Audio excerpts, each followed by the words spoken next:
Hello there! This video is a mashup of every single video that I've made about the show Titans. I've reviewed every single season of the show from start to finish, so I'm putting them all together in one big compilation, so you can watch the entire thing all at once. I noticed that when I upload these, a lot of people will only watch like one or two of them, and they'll be wildly different in terms of view count. Because of that, a lot of people don't actually get the full scope of these reviews and miss out on a lot of the running gags and jokes.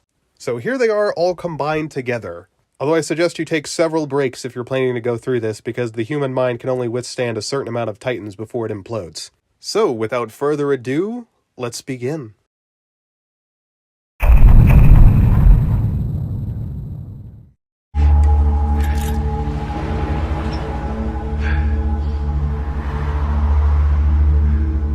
Fuck Batman. I know I'm probably going to make a lot less money from this video just because I put Robin saying fuck Batman in the first 15 seconds, but I felt like it was necessary to set the tone for what we're going to be talking about today. Titans is one of those shows that really makes you question how it even exists. This is the kind of thing that should have gotten killed in the pitching phase, but it somehow made it to a full production and release. Not only did this show somehow get made and released, but it also got extra seasons afterwards, which is the most baffling part. Because not only is the first season hot garbage, but the other ones progressively get worse and worse. So why is this show so infamous?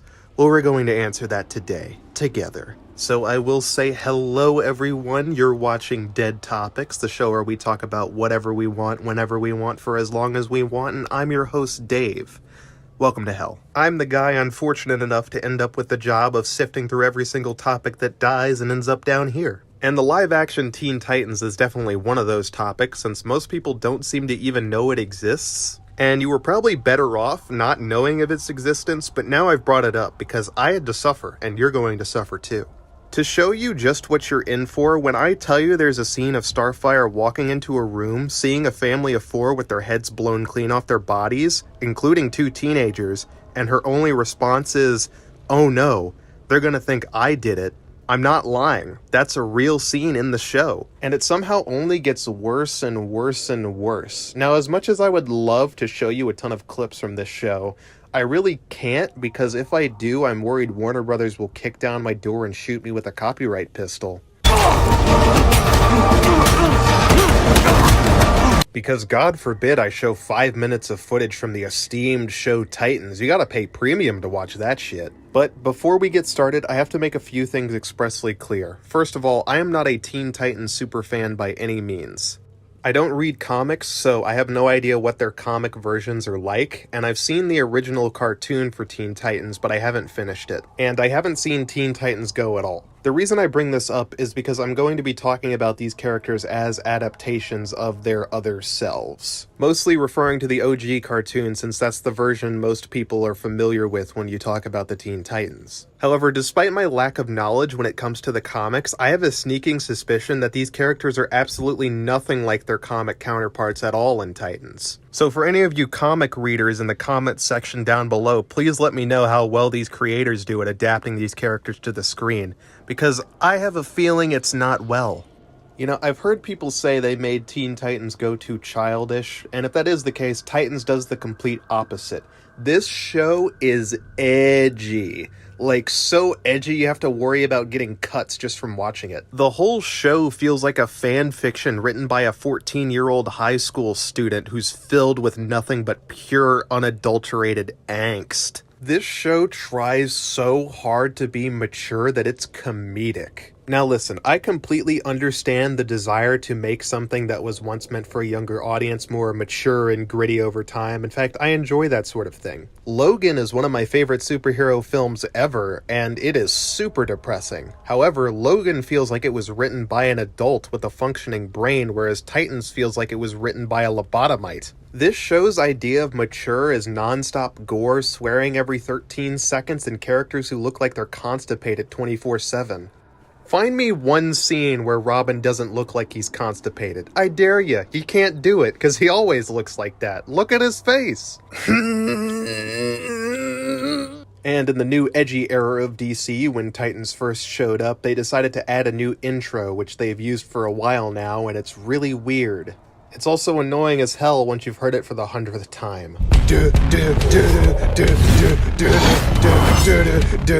I had to listen to that twice before every episode. It got old fast. So why don't we talk about the story of the first season? Well, it's a story, if you can call it that. It mainly focuses on Raven and her father Trigon. See, Raven in the OG cartoon was kind of an interesting character because her powers were tied to her emotions. The more emotional she gets, the more her powers go haywire and it can cause damage to the people around her. Because of her emotions being so dangerous, she kind of had to become a shell of a person, not talking that much or expressing herself, or she'd run the risk of, killing everybody around her. Add that to her also being, a teenager, people who are notoriously conflicted with a lot of emotions, and you have yourself a very interesting character. Constantly having to battle the urge of expressing your feelings to your friends, because if you decide to do that, it might cause your powers to go haywire and just make everything a whole lot worse. Now, I don't claim to be a Raven expert, but that was my interpretation of this character when I saw them in the original cartoon, and all things considered, I thought that was pretty cool. So how does this show adapt Raven for live action and tell her story? Well, it replaces all of her abilities with generic horror movie tropes and the power to vomit. That's right, she's an emo teenager with purge powers, and their father is a demon. It doesn't get more fanficky than that. She's a sheltered child whose mother keeps her locked up in her room with a bunch of crosses on the walls because, she's possessed by something. But then she also just sends her off to public school despite knowing that she has a literal demon inside of her and could, snap and kill everyone around her at any second. Out of all the excuses to do homeschooling, this is probably the best one, and you just decided not to for some reason. So the kind of parent who takes the precaution of locking a child in a room with a ton of crosses on the walls is also perfectly fine with them just going out in public with a bunch of bullies and random school students. Do these kids know they're sitting across from a literal walking hydrogen bomb? We barely make it 10 minutes into the episode before Raven's mother is just assassinated right in front of her. And of course they go out of their way to make it as gory as possible, eye socket blown open, blood spilling out everywhere, and it makes you wonder, why should we care? We barely know this woman at all, and she's hardly a character, so why would we care if she dies? Is it supposed to be for shock value? Because the only thing shocking here is how someone put that in a script and decided to go through with it.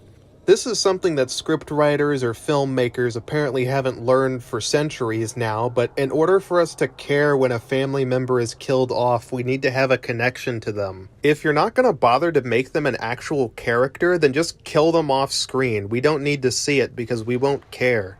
If the audience has no emotional attachment to a character when they die, they might as well just be pixels on a screen. The emotional impact of one of your character's parents dying right in front of them should not be the same as a random goon getting shot midway through a movie. So Raven freaks out, runs to a homeless shelter, there's a bunch of pointless nonsense that happens before that with her almost getting kidnapped for no reason, and then she decides to go to the police station after throwing a brick at a cop car. Hi there, how you doing? Word on the street is you like playing baseball with bricks and cop cars. I'm Detective Dick Grayson. Let's talk about Detective Dick Grayson, why don't we? His name is Dick, haha, so funny. Robin in this show is kind of a total moron, but on the other hand, his fight scenes are some of the only good things in the entire show.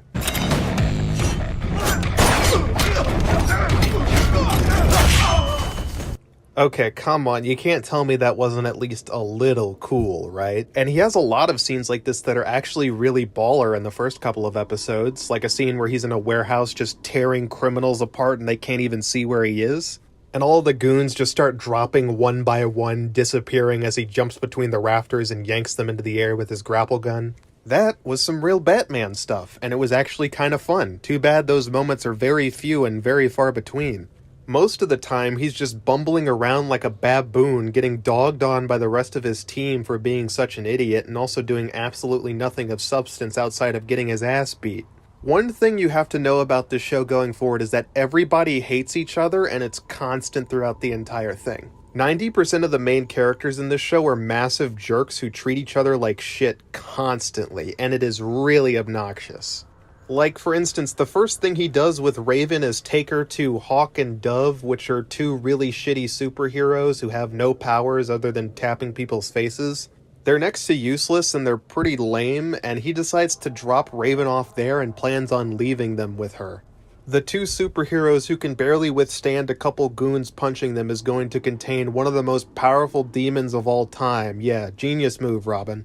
And of course a group of assassins show up, beat the shit out of Hawk and Dove, kidnap Raven and leave, because of course they did, these people are useless. And it's all because Robin is having this inner conflict of will he be Robin, won't he be Robin, what will he do? And it's really annoying. Listen, I get that that can be an interesting storyline, but him deciding whether or not he wants to be Robin is robbing us of getting to see cool scenes. Because the Robin fight scenes are the only good scenes in this whole goddamn show, so him not being Robin constantly is just causing us to not get to see those. So he just spends most of the show being useless, and midway through the season they blow up his Robin suit and he just stops being Robin. One of the only good things in the show, and they blow it up before the season's even finished, and he just spends the rest of it bumbling around and being the dumbass detective Dick Grayson who no one cares about. And I wouldn't mind this that much if he was an interesting or well-written character, but he really isn't. This is one of the lamest versions of Robin that I've ever seen, and it sucks because he could have had such awesome potential with those fight scenes. This show would have been 10 times better if it was just about Robin doing Robin stuff, because at least that's something they have the budget for. You want to know what they definitely did not have the budget for? Beast Boy. Oh god, I won't spend too much time talking about Beast Boy, because he's a total waste of a character in this show. But part of what makes Beast Boy cool is his power to turn into almost any animal that he wants. The kid can literally turn into a T-Rex in the show. How awesome is that? Want to know how many animals he can turn into in the first season? 1. He can only turn into a tiger. Now, to be fair, he can turn into a snake very, very, very later on down the line, but for the majority of Season 1, it is just a tiger. It is pretty apparent they did not have the budget to handle a character like Beast Boy. You see, Beast Boy's powers lend themselves to an animated series. Because in that you can have him turning into a bunch of different unique animals like saber-toothed cats, mammoths, and whatever else. But here, when you need CGI and a ton of money, you just get a tiger. A really, really poorly animated 3D green tiger.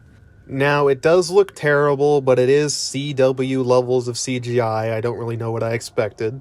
But the fact that his powers are only limited to him being a tiger is not only incredibly lame, but also really bad for the story for reasons I'll get into in a second. Outside of his characters, he's just kind of a nerdy simp who spends the entire show just trying to get with Raven, and that's about it. He's kind of an obnoxious idiot, so I really don't care about him that much in this. He's not funny or interesting, he's nothing like the original Beast Boy, and I just don't care.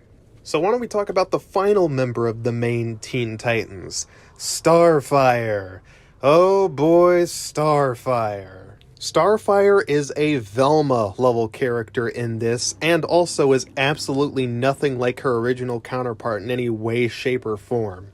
Now, before I continue talking about Starfire, I do have to bring up the obvious here, and I have to say this before people start acting like idiots in the comments section. I don't care about race swaps. I really don't. I liked The Boys, and that show race-swapped Stan Edgar and gender-swapped Stormfront, and I still thought it was great. And I loved the actor's performance for Stan Edgar. I thought it was awesome. I also enjoyed 2022's The Batman, and that race-swapped several major characters, and I was perfectly okay with it. I didn't care. The problem with Starfire is not her skin color. The problem with Starfire is that she's a shitty character. Even if you don't compare her to her show counterpart or comic book counterpart, she's still just a poorly written character, plain and simple. Now listen, I get that adaptations can change characters over time and make them very different. I'm perfectly fine with characters that have been around for decades changing or having different interpretations when brought under different writers. Part of what makes these comic book characters so awesome is that different writers can have different interpretations of them and do a lot of different things and different stories with them. I'm not one of those people who think a character has to act a certain way at all times and can never deviate from that or else it's just terrible, because that's kind of restrictive. I want writers to be free to express their interpretation of a character and put their own unique spin on it so we aren't just getting the same thing over and over and over again. However, here's the important thing. It has to be good. And at the bare minimum, the character you're adapting has to have some resemblance to the other versions, at least a little bit, but these characters don't have any at all. I mean, look at this. Can you look at this and tell me that this is Starfire? She looks like a stripper.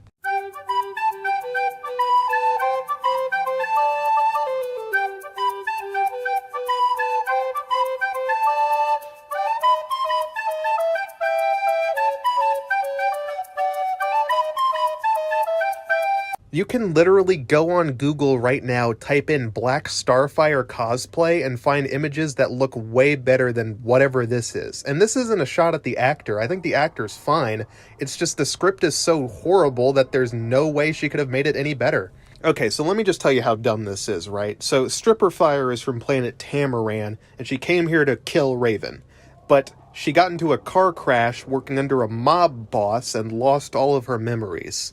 Now, to get started, this is already lazy writing right off the bat, because if she had her memories from the get-go, she would have just murdered Raven right then and there instead of, hanging out with her. But the writers can't have that, so they need her to get into a random car crash and just miraculously forget everything. She also apparently had a guy tied up in her hotel room that she was torturing for some reason. And this is the start of Starfire's psychotic criminal rampage, because she is a psychopath. She commits so many felonies in this show that she could make the Joker blush. She breaks into the scene of Raven's mother's murder. I call her Raven's mother because I've forgotten her real name. And when she gets caught snooping around this crime scene, she decides to start beating the shit out of all the police officers in the room, and then she just gets away with it and nobody cares. She could have just jumped out of a window using her super strength and left, but instead she decides to just beat the shit out of every single one of them because there's no other solution to this problem. Or God forbid if she still had her original superpowers and could fly, but no, we don't have the budget for that. But the worst part about this is later on Jason Todd shows up as a character and he fights a bunch of police officers as well, but when he does it, the show treats it as a villainous act. Robin's like, no, Batman wouldn't want you to beat up cops, and Jason's like, fuck you, and then leaves. So when Jason beats up cops, it's suddenly big, bad, evil, but when Starfire beats up cops, it's just quirky and funny. This is textbook narrative gaslighting. The show's trying to make you think Starfire is like a badass, cool hero, when in reality she's a lunatic. It also villainizes other characters for doing the exact same thing Starfire does. For instance, Starfire murders a bunch of people throughout this show, but the no-kill rule becomes important in later seasons. Of course it does. My thing with the no-kill rule in these superhero shows is either make it a big deal or don't. If you're gonna have superheroes running around just murdering people left and right and not caring, then don't bring the no-kill rule into it later because it just looks stupid. Oh no, we can't kill people. Oh, hold on, I just have to murder all these people real quick. But out of all the things Stripperfire does throughout the show, there's one thing that made me realize just how bad it was. There's a scene where Raven and Stripperfire are inside a diner, right? And they're just kind of chilling, but then a bunch of evil biker dudes show up and they're like, oh man, we're super evil. Oh yeah, get out of here, ladies, or that kind of thing. So right now, Starfire is on the run for kidnapping and murder, and Raven is on the run from a satanic cult that wants to kidnap her. So the smart play would be to just leave and not cause unnecessary drama or get attention. But Stripperfire can't do that because she's got to prove how much of a boss she is. So she decides to get up, beat the living shit out of a bunch of people, then she takes a fork and just stabs a guy with it for no reason. She could have just knocked them out if she felt fighting was absolutely necessary, but she doesn't stop there. No, she has to brutalize them because she's a lunatic. And then everyone's like, wow, so awesome, and she gets free food, and then Raven calls her a badass at the end of it. Are we in Bizarro's world? What the hell was that? It's such a baffling scene, and it really puts the writer's mindset into perspective. Good God. Oh, and the worst part is, even after all the insane shit that Starfire does, she still has the gall to go up to Robin and say that he has emotional problems. Now, don't get me wrong, Robin is a total sociopath, but Starfire of all people... No, sorry, not Starfire. Stripperfire, because that's who this is. In fact, I shouldn't be calling any of these characters by their superhero names, because none of these characters are superheroes. In fact, Robin isn't Robin, Beast Boy isn't Beast Boy, Raven isn't Raven, and for God's sake, Stripperfire is not Starfire. None of these characters are the Teen Titans. They don't act like the Teen Titans. They don't look like the Teen Titans. They don't talk like the Teen Titans. They just aren't the Teen Titans, and you can barely tell that they're supposed to be. So my biggest question for this adaptation is, if you're going to change these characters so much that they're entirely unrecognizable, why change them at all? Why not just make new characters? And I know the answer to that. It's brand recognition. This show wouldn't have gotten any steam at all if it wasn't a Teen Titans show, because they're big names that draw attention. So instead of creating something original and actually working to draw people in, they decide to steal other people's characters and run them into the ground. This is a massive trend in Hollywood nowadays, taking other people's characters, using them as puppets to draw attention, and then ruining them. That's what I mean when I say this show is Velma level. It takes the Norville approach to making an adaptation. That's to say, making it nothing like the original character at all. These characters are just skin suits used for brand recognition. They aren't the characters. And while we're on the subject of characters, there's an elephant in the room that I've kind of been ignoring. You may have been thinking this to yourself the entire time, and it's finally time that I address it. Where the fuck is Cyborg?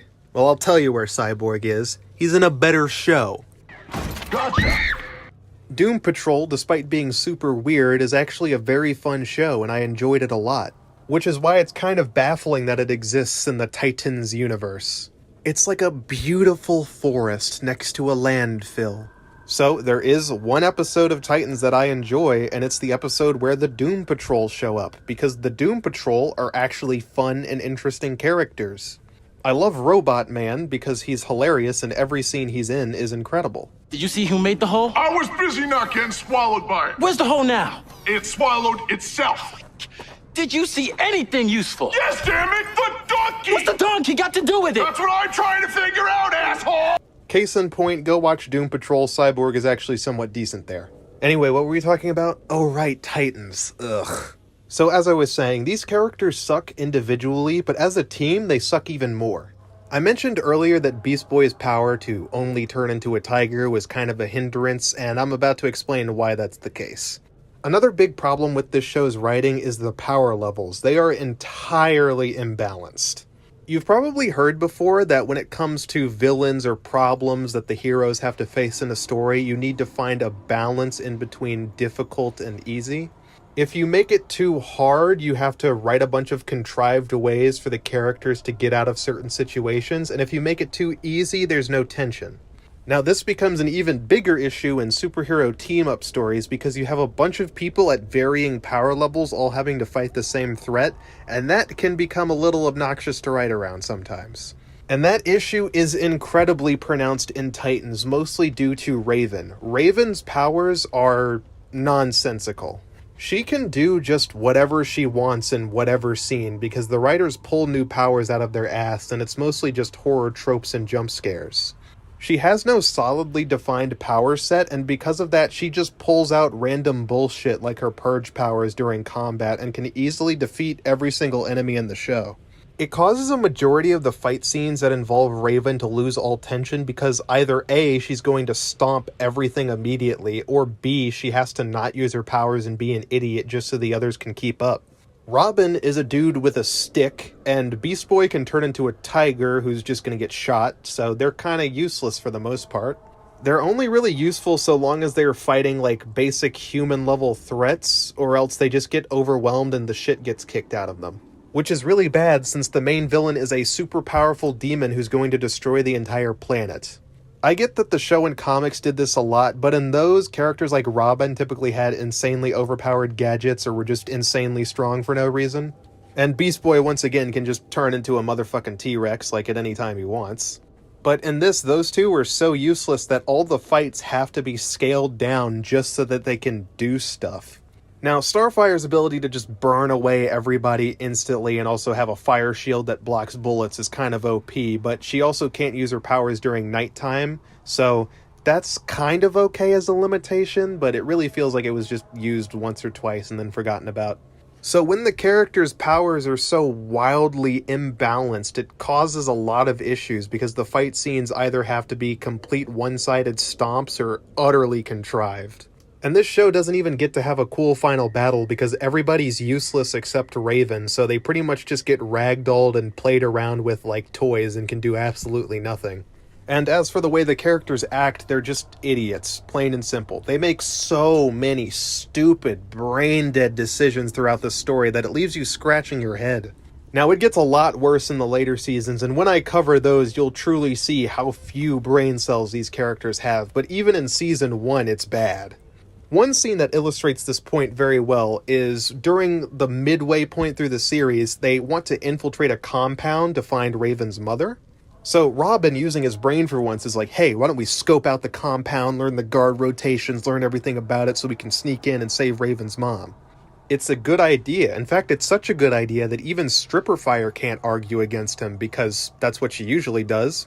But Raven throws a hissy fit because she wants to see her mom right now and wants to go immediately, even though they have no idea what to expect. She doesn't really have a reason not to stake the place out other than, oh, they might move her, which...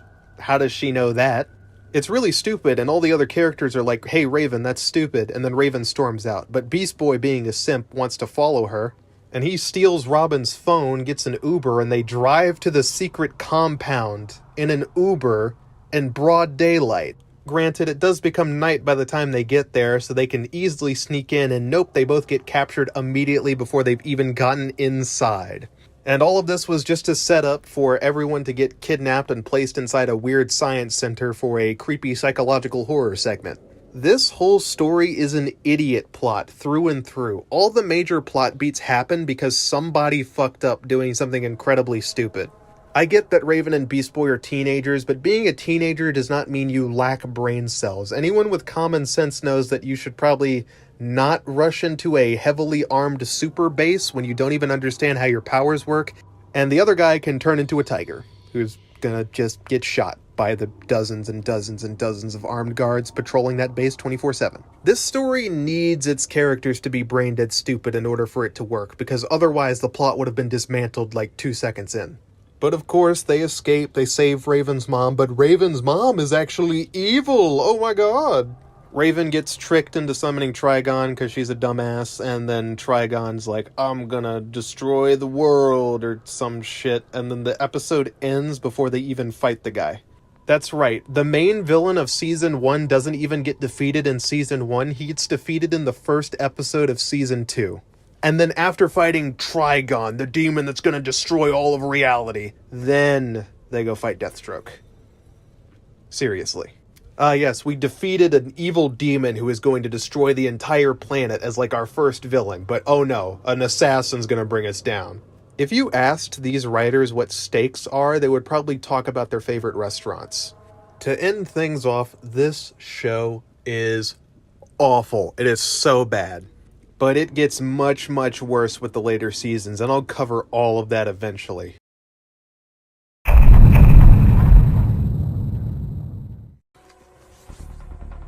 Subject targeted, firing. Oh shit. No way! No way! God, that's so fucking stupid. Titans, Titans, Titans. I've said a lot about this show already, but after my first video on it, I got so many comments from people saying the show was actually good, and that Season 2 is much better, and that it's really decent. And to all those people, I want to ask, whatever drugs you're taking, can I have them? Because this show has given me mental damage that I don't think I'll ever recover from. It is so astronomically bad in almost every aspect that I'm surprised it has such a dedicated fan base at all. And I'm even more surprised that this show got more seasons than Batwoman did, despite being equally as terrible. And I will continue to die on the hill that this is one of the worst superhero shows of all time. People say, oh, She-Hulk's worse, Gotham Knights is worse, etc., etc. Not only do I think this show is equally as bad as Gotham Knights, at some points it's even worse. At least Gotham Knights only had one season because they were smart enough to recognize that at the very least when you release something that's so astronomically terrible it redefines the word garbage, you should stop there. But Titans didn't, because they had a story they wanted to tell and they continued it. Boy did they continue it. So I guess I should say hello everyone, you're watching Dead Topics, the show where we talk about whatever we want, whenever we want, for as long as we want. I'm your host Dave, and welcome to hell. Now I've already covered Season 1 of Titans and you can go watch that video, but Season 1 of Titans, surprisingly, doesn't end in Season 1 of Titans. It ends in Season 2 of Titans. If that doesn't make any sense, well, yeah, it doesn't make any sense. You see, the showrunners of Titans seem to want to end on very strange, unresolved cliffhangers that almost make it feel like the story's being put on a hold prematurely so they can continue in another season. And in the finale of Season 1, they don't defeat the villain of Season 1. They defeat the villain on the very first episode of Season 2. So the beginning feels like an ending, and it's also a very unsatisfying one. You would think after decades of television, writers would understand the basic concept of ending your first season in your first season, but apparently not. So they defeat the main villain Trigon, Raven's dad, just in the first episode and then move on, and it feels so awkward and strange. Basically, the Titans sort of faff around being completely useless because they suck, and then Raven finally decides to turn on her plot armor, just walks up and kills Trigon, I guess. And right before she does it, she drops the most nonsensical and dumbest one-liner in, I think, all of fiction, honestly. You know what they say. Genetics is destiny. This line not only makes no sense in context, but is also kind of stupid when you think about the fact that the main plot revolves around people getting past their genetics, so genetics isn't destiny, according to the show. So Raven just says something that's blatantly wrong and then wins, which doesn't make any sense. It's literally the opposite of what she believes. Well, the villain they hyped up for an entire season is now dead, so what now? They've managed to defeat a powerful demon who is going to destroy the entire world, so how do they step it up from here? Well, they fight a retired assassin who's like really old. Look, I like Deathstroke, okay, he's super cool, but fighting Deathstroke after fighting Trigon is kind of like dueling Jesus Christ and then afterwards fighting Muhammad Ali. Was it entirely necessary for them to do Trigon first and then Deathstroke second? Trigon should be the final villain, not the first one. Imagine if in the first Avengers movie they just beat the shit out of Thanos and then spent the next movie trying to fight Loki. It just wouldn't hit as hard. Also, I just want you to keep in mind, Raven killed Trigon. She killed him. Just so we're clear on that, that's a setup for later. So I guess I should go over the rest of the plot now that Trigon stuff wrapped itself up, like, almost immediately. Can you tell us what happened? We can't say for sure. All we know is that whatever the cause of the phenomenon, it appears to have been abated by this new group of masked heroes. So, apart from some dead birds, we seem to have... Titans are back, bitches! Woo! You're kind of an asshole, aren't you, kid? So I've alluded many times at this point that Deathstroke is the main villain, but kind of not really. There's actually two main villains, and then there's also a third villain that's introduced that has a whole plot. Okay, this plot is convoluted. That's the first thing you're going to have to understand about Titans. It feels like there's 3 seasons worth of plot lines getting shoved into a single season on this one, and it feels like we're bouncing around like a ping pong ball going between them. Almost every single member of the Titans has their own plot line going on that's completely disconnected from everything else, so we just end up bouncing back and forth, going between random Titans, and these plot lines barely ever coalesce. The disconnect between the plot lines that are happening is going to become a big issue for this season, so I'm going to talk about each one individually, which is part of why this video is probably going to be very long. Let's start with the Deathstroke plot line, since that's the main one.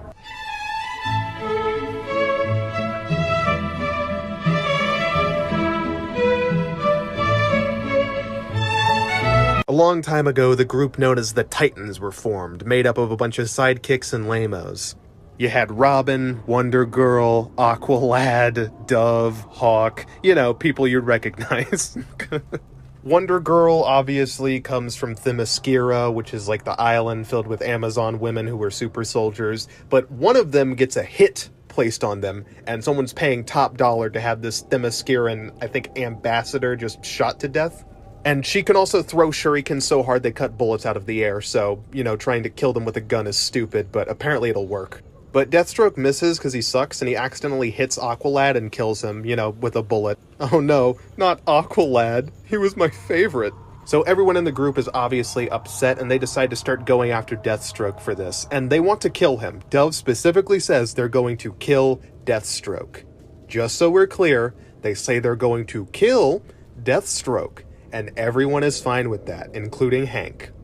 Just so we're clear, it'll be important later. So Deathstroke is obviously an assassin, but he originally worked for the United States military, and they did experiments on him to give him super strength and regeneration. You know the whole story. Later on, he had a family and a kid named Jericho, who is a character from the comics, and I think he was also in the cartoon. They also race-swapped him too, because of course they did.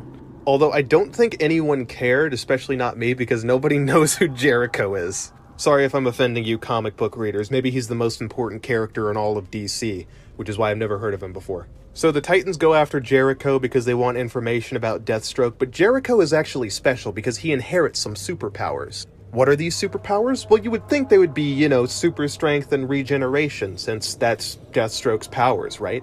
But no, he has the power to throw his consciousness into other people's bodies and control their minds. Which, that's definitely a power you could have. What? Also, skipping ahead a bit, Deathstroke has another kid, and they have regeneration and super strength. So, why would Jericho not have that? I know this is a comic book show and goofy stuff can happen, but I really want to put the onus on the writers to try and explain to me how regeneration turns into consciousness manipulation. Like, those aren't even close. It also makes you wonder if the US government can just make people who can do that, because that would be very powerful, even more so than super strength. Imagine if they made people who could mind control foreign leaders to make them do whatever they want. Also, there is a genetic lab run by Lex Luthor who's making some advanced super soldiers, so I wonder if he's going to figure out that, you can manufacture people who can mind control. Anyway, to make an excessively long story short, Robin tries to fight Deathstroke, and then Jericho accidentally gets killed by Deathstroke during their fight. Something else happens, but I'll talk about that later. Afterwards, the Titans disband for the first time, and honestly, the world's probably better off without them, but whatever. But that brings us to today. The new Titans have been formed, with members like Jason Todd, who this show treats awfully, Raven, who is so overpowered the story needs to find excuses to write her out of the plot as much as possible, Beast Boy, who... Good God, Beast Boy, that's gonna be a whole section on its own, and finally Dick Grayson, Camp Counselor, who's not Robin because he destroyed his Robin suit. Spoiler alert, he becomes Nightwing. No, it's not cool. While the Titans are busy faffing around and doing nothing, they run into another superpowered person, Rose, the daughter of Deathstroke. Her costume has to be the dumbest in the entire series. Did they get that from a Party City? God, it looks bad. I'm just gonna throw the twist out there because it's super obvious. She's working with Deathstroke. She's a mole inside the group, and she's working with him the entire time. They play it off like it's a shocking reveal, but it's super obvious because the daughter of Deathstroke does not interact with Deathstroke for the majority of the series. You would think, the daughter of Deathstroke would, interact with him, talk with him, maybe say, oh, you're my father, blah, blah, blah. But that never happens because if it did, it would be super obvious they're faking. So she just spends the entire season ignoring Deathstroke, then runs away with Jason and says, I'm not going to work for you anymore, Dad, and we're supposed to act like we're shocked at this twist. But it is so obvious from the get-go, so there isn't really much point in keeping it hidden. So why don't we talk about Deathstroke's plan for a second? He doesn't like the Titans because, Jericho's dead and he's really salty about that. Or, well, we assume Jericho's dead. Wink, wink, wink, wink, wink. And Deathstroke really wants revenge because Dick Grayson is reforming the Titans and he thinks the Titans are an insult and like a plague on the land and he doesn't like them. And honestly, I kind of agree with Deathstroke because the Titans suck. They cause infinitely more problems than they solve, and even the show admits they spend most of their time arguing and doing nothing. But Deathstroke wants to play mind games with them, get them to break up, and basically destroy Robin's whole life because of this situation. And his plan is kind of really, really stupid. And the stupid part revolves entirely around one character, Dr. Light. Deathstroke breaks Dr. Light out of prison and basically takes him on as like a sidekick so that they can fight the Titans. And the entire series, the question of why exactly hangs over all of our heads. Dr. Light is an unhinged lunatic and also part of one of the dumbest scenes in not only the entire show, but probably even dumber than that fight scene in Gotham Knights, which I previously called the dumbest fight scene in fiction. So this is now the dumbest fight scene in all of fiction. 100%, I'm never going to change my mind on this. As we all know, when a critic says something is the worst thing of all time, they're always telling the truth, and that's a fact. But before I talk about that fight scene, I'm also going to have to talk about Hawk and Dove briefly. They sucked in the first season and were kind of pointless, and they suck in this season and are kind of pointless. There is an extended romance plot between the two that goes on for many, many episodes and continues throughout the series, and I just could not bring myself to care. It would be much more preferable if these losers just left the plot after the first season, but no, they gotta stay because they were part of the original Titans. Dr. Light is a supervillain who can, well, absorb light after a science experiment went wrong, and he is a very dangerous villain. He wants revenge against the Titans because they stopped him from absorbing the energy from a laser weapon that was going to give him the power of a walking nuke. That's an exact quote. He was going to become as powerful as a nuke. So this is a potentially nuclear-level threat who has now just escaped, and his prison situation is so stupid. He controls light and can absorb light, and right outside of his cell is just a bunch of light fixtures for him to absorb. This could be a potentially nuclear-level threat if he escapes, and the people containing him are dipshits. So Slade decides to break him out, and no, it's not because he would be super powerful, because Slade can just kill the Titans on his own, honestly, so he doesn't really need Dr. Light. But he uses Dr. Light to draw them back to San Francisco. What? I just want to point out, Deathstroke wants the Titans to be broken up forever, so his plan to do that is to bring in Hawk and Dove by having Dr. Light attempt to kill them. So he wants the Titans to split up. So he decides to bring members of the Titans who already agreed to split up back together. What? The Titans already split up. You want to deal with the new Titans who have little to nothing to do with the old Titans because they're not working with each other currently. You literally brought them together. That's the exact antithesis of your plan. You should have just left Hawk and Dove alone. They probably wouldn't have come back to San Francisco at all if you didn't, blow up their house. Oh, sorry, I was going to talk about the dumbest fight scene in all of fiction, wasn't I? I'm sorry, I'm just getting off track because this plot is going all over the place with a dozen characters that don't need to be here. There's so much stupidity, it's diverting my focus. I can't focus on anything. Now, Slade doesn't want to kill the Titans, and he tells Dr. Light this, but honestly, I don't think that's an excuse for what Dr. Light does next. It's established that Dr. Light is an unhinged psychopath who also really, really wants to murder them. In fact, he goes against Slade later on because he wants to kill them immediately. And Slade has to kill him so that he doesn't do that, which begs the question, if you're just gonna murder him anyway, why even bring him along? This whole plan is stupid. So there's no way Slade could trust Dr. Light not to murder them the second he sees them. It's honestly would be way more in character for him to do that. So don't give me the excuse, oh, he doesn't want to kill the Titans, because he totally does and would totally do that. So Dr. Light's plan is to absorb the light and energy from the entirety of the San Francisco power grid. This causes a mass blackout across the entire city except for the stadium where he wants to draw the Titans in. So let me just put this into perspective.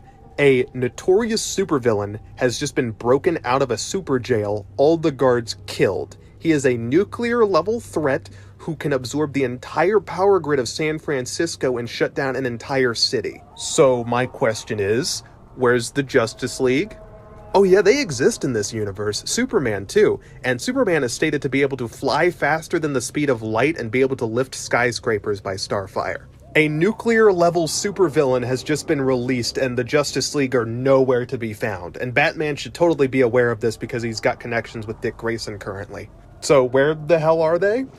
Nowhere, apparently. This is the notorious question that superhero cinematic universes have to answer. Why don't they call the Avengers? If you're gonna set up the Justice League and have them exist and reference them constantly, you really need a solid excuse for them to not show up when, a nuclear-level threat is walking around the city of San Francisco and shutting down entire power grids. But I hesitate to call the Justice League stupid for this, because there's another group that's even dumber, the Titans. So, a nuclear-level threat has just been released onto the city. He's absorbed the energy of the entire power grid. He has to have more energy than he's ever had before. He's gonna be like a Avengers-level threat. He's gonna destroy the city. You gotta do something about it. But don't worry. They've got a plan.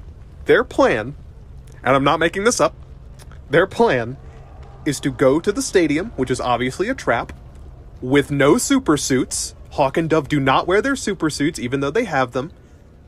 And just go out and, like, walk in front of him. Oh, you think I'm not joking. That's their fucking plan. Their plan was to walk in front of him. What? What the hell were they thinking?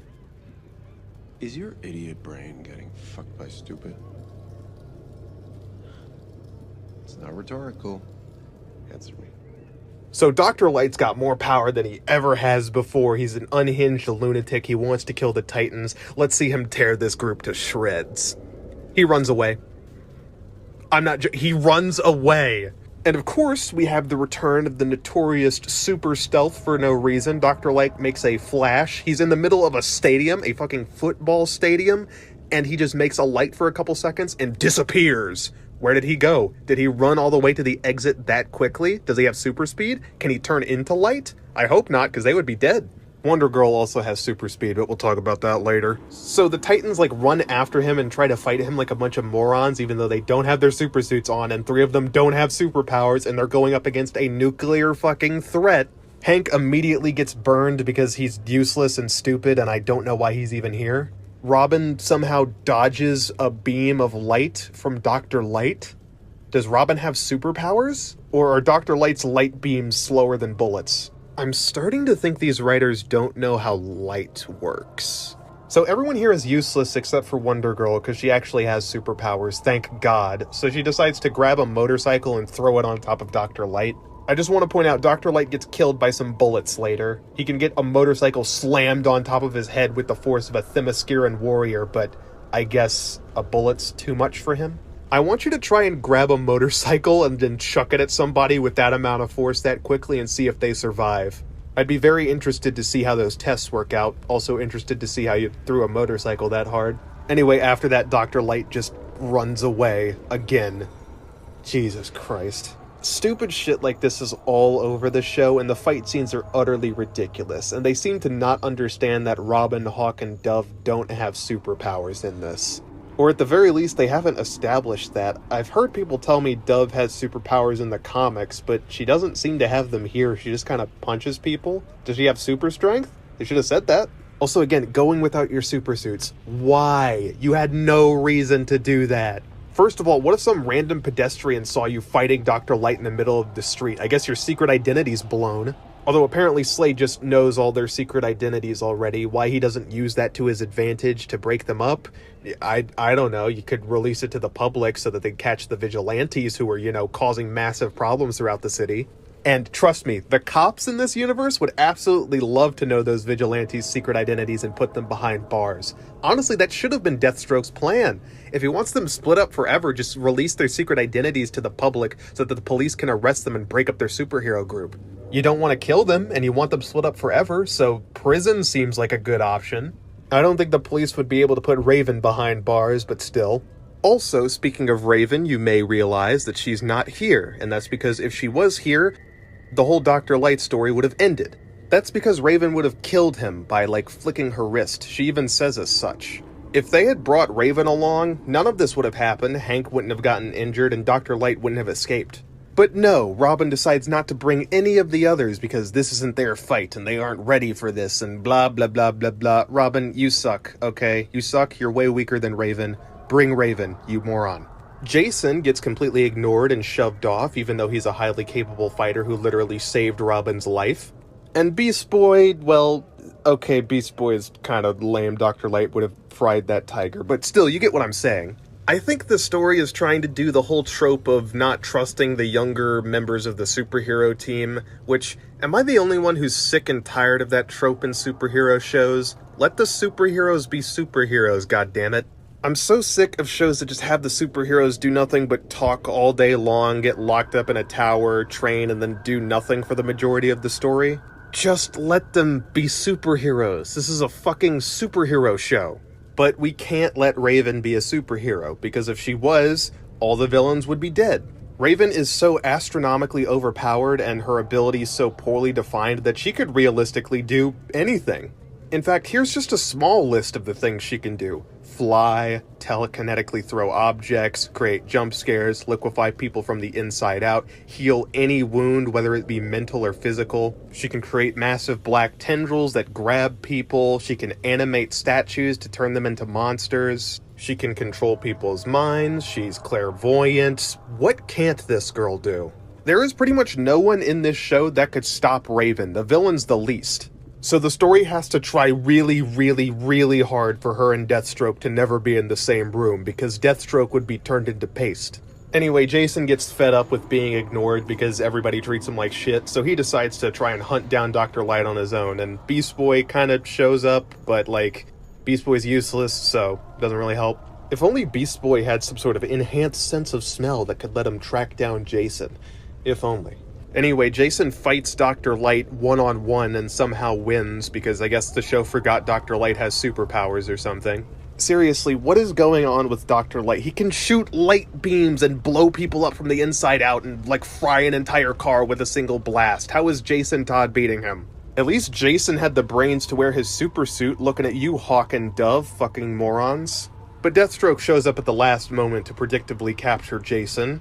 How we knew it would be Jason specifically, and how this was part of his plan at all, I'm not quite sure. If Raven came along, he would be dead, so I guess he got lucky. Deathstroke kills Dr. Light. Way to use that villain to his peak potential, guys. While the others are left scrambling like a bunch of morons. And Raven's clairvoyance powers now stop working. Convenient. So everyone but Rose in the group seems to want to go after Jason. Rose isn't really part of the group yet, and she's acting kind of like a dick about Jason getting captured and like blaming him for it, which it is kind of his fault, but also with what Rose does later, this is kind of weird. I would also like to point out that Hank acts like Jason is very important to him, which, oh boy, that is gonna come back later. Jesus fucking Christ. Oh, we need to save Jason. Oh, I can relate to him. Yeah, give it a few episodes, you assholes. They manage to track down Jason to a skyscraper, and Robin abandons the group and decides to go after Deathstroke himself so he can sacrifice himself to Deathstroke so that he'll stop bothering the Titans. Brilliant plan, Robin. Brilliant plan. It doesn't work, obviously, and Jason is tied to the top of like a skyscraper and is gonna fall off and die if Robin doesn't do something. But then everyone's favorite character, Starfire, comes in to save the day. Oh boy, Starfire. I was avoiding talking about Starfire because her story going on right now is so different from everything else that's happening, and I also just don't want to talk about this version of Starfire anymore, but we'll get to it. Deathstroke activates the bomb and Jason falls nearly to his death. Now, Jason would have died here if he didn't get ex-machina'd.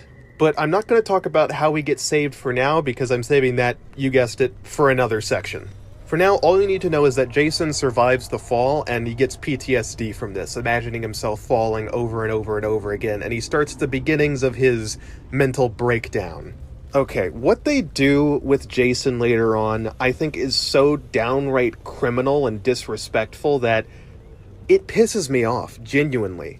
Look, I usually tend to over-exaggerate in these reviews, for the sake of entertainment value, but what they did with Jason genuinely made me angry. And that's because I kind of like Jason in this show. In a weird way, he's not exactly a great character or anything, but the way they treat him is just so terrible that it genuinely made me want to like the character. And in order to talk about that, I have to talk about Robin for a bit. I'm going to talk about this more in depth later. I have a lot of things to talk about more in depth later. But Robin, at this point in the story, is developing schizophrenia. He is turning into a lunatic. Last season, he was injected with a bunch of powerful hallucinogens that made him go nearly insane, and now I guess the effects are catching up with him. He's hallucinating an imaginary version of Bruce, which is mocking him and criticizing him for all his terrible actions, which, honestly, fair enough, Bruce is right about everything. This Robin is a terrible person and really stupid. And after being tormented enough, he goes on what I can only describe as a mental break as he runs out of the tower, finds a guy, points a gun in his head, threatens to kill him, and wants information about Slade. He hunts down one of the people who works with Slade and, holds him at gunpoint and threatens to murder him. And when he finally gets called by Slade, he finds out that there's a mole inside Titan's tower. Who could it be? It's Rose. Duh, obviously it's Rose. Anyone would figure that out. So, Rose this entire time has been taking pictures of the Titans, and she's also been messing with their heads a little bit. She's been trying to stir up drama inside the group, and she started planting random objects in people's rooms as a way to mock them or criticize them. She draws a bunch of crucifixes inside Raven's room, she adds a bottle of bourbon inside Hawk's room to make fun of his addiction. And finally, this is an important one, she adds an orange soda inside Wonder Girl's room. Now, I didn't mention this before, but Wonder Girl and Aqualad shared an orange soda at one point, and that was like a significant object to them.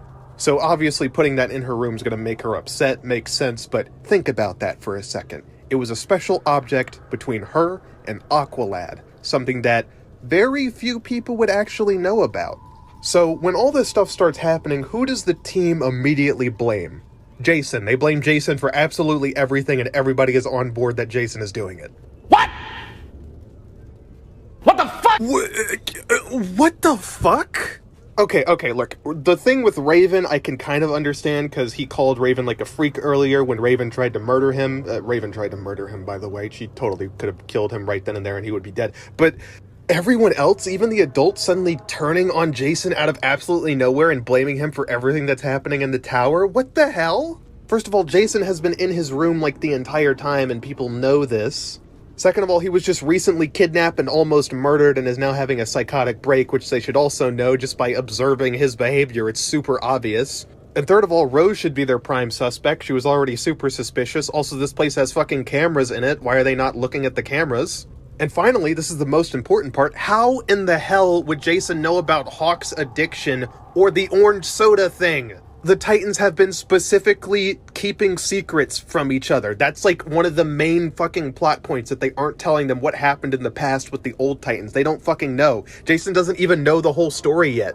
And if he doesn't know that, how the hell would he have known about the orange soda in the first place? That doesn't make any sense. The only people who would realistically know about that are Slade, because he's been analyzing them and studying them for like years now, and also the other members of the Titans. And they know the other members of the Titans didn't do it, so it would have to been Slade. But every single character just suddenly turns their brains off and turns against Jason, the kid who nearly died like a couple days ago and who they all said they cared about. They treat him like dog shit when he's on the cusp of a mental breakdown, and they act like such massive assholes. Look, I already hated most of these characters because they're stupid, annoying, and they make dumb decisions pretty much every single day, but this made me hate them even more than I already did, which I didn't think was possible, but here we are. Also, fuck Hawk specifically, because he pretended like he cared a lot about Jason but was immediately ready to turn on him for no reason. Fucking lying ass. Being real with you, Hawk is now my least favorite character, even more than Starfire. He is a lunatic, he's an asshole, he says stupid shit, and there's one thing he says later on that I'm gonna highlight near the end of this video.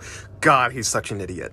So at this point, Jason is unraveling. Everybody who he once cared about is now turning on him. Bruce is nowhere to be found. And he decides to take some drastic action. And now I'm going to describe the scene that made me originally hate this show and think it was one of the worst superhero shows of all time. This scene made me originally quit watching it, and is what inspired my hatred for this show many, many years ago. I also think it's time for me to put this up on the screen, although I probably should have put that second warning up, like at the start of the video, but it's too late now. Now, how do I put this in a monetizable way? Jason wants to arrange a meeting between his face and the pavement at speeds that are not recommended for safety purposes. And the Titans 100% did this to him, pushing him to the edge, treating him like garbage for the entire season, and turning on him for no reason when the evidence literally supported his case. And nobody else goes to stop him but Robin, because Robin is the only one who actually cares about him at all.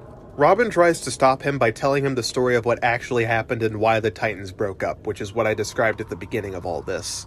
He tells them how much the Titans suck, how much they screwed up, how they got a kid killed, and honestly, I'm not sure how any of this is inspiring Jason to want to not leap off the edge. Honestly, if I was standing on the edge ready to jump and somebody decided to start describing the plot of an episode of Titans, I would probably just go for it.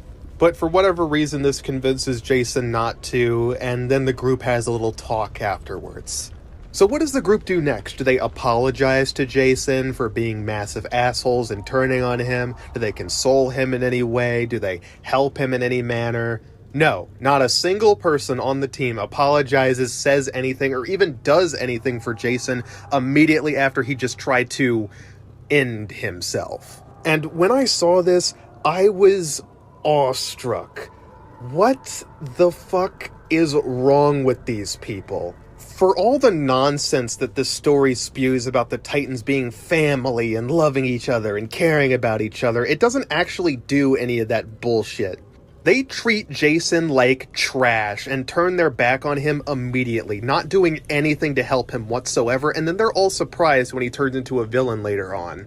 They constantly talk about, oh, we're family and we're a team and we have each other's backs, but you didn't have Jason's back, did you? Didn't think so. This is a horrible superhero group. In fact, they're not superheroes at all. They're a bunch of raving lunatics in Halloween costumes. This is not a family, this is not a team, this is a gang of lunatics. Man, what are we, a team? No. We're a chemical mixture that makes chaos. We're a time bomb. So Robin tells the truth about how he got Jericho killed, and the entire group breaks up for like the 4th time. Okay, look, writers, you get the superhero breaking up storyline maybe once or twice, not like a dozen times across 1 or 2 seasons. If you keep doing this wishy-washy, we're gonna come together, then we break up, then we come together again, then we break up again, it's just gonna lose all meaning. You need to stop. Honestly, this team should stay broken up, because the stuff they do is utterly ridiculous and harms society more than it helps it. In fact, I'm so petty about this, I'm going to have to take a pause in between describing some of the storylines so I can talk about something else that I notice about this show. It's a motif that I first wrote off as being something that just happened one time and then moved on, but now that I've watched the show more and more, a clearer picture is starting to form. The writers of this show hate police officers. They despise police officers, in fact. I ignored it at first, thinking it was just coincidence, but then it started happening more and more and more, and then I realized that this was them trying to make some sort of statement. Think about it. Starfire beats up cops. Rose beats up cops. Robin beats up cops. Jason beats up cops. In fact, I'm pretty sure the Titans have fought more cops than they have actual criminals. They beat the shit out of police officers so frequently that I had to start a beats up cops counter during my watch through.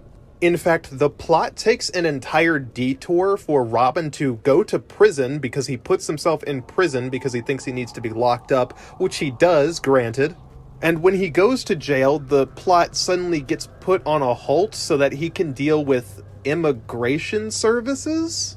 A group of dirty cops is like in cahoots with the Mexican cartel, and they're deciding to ship out a bunch of prisoners who were arrested wrongfully and are now getting deported, and the entire time I was just like, what the fuck?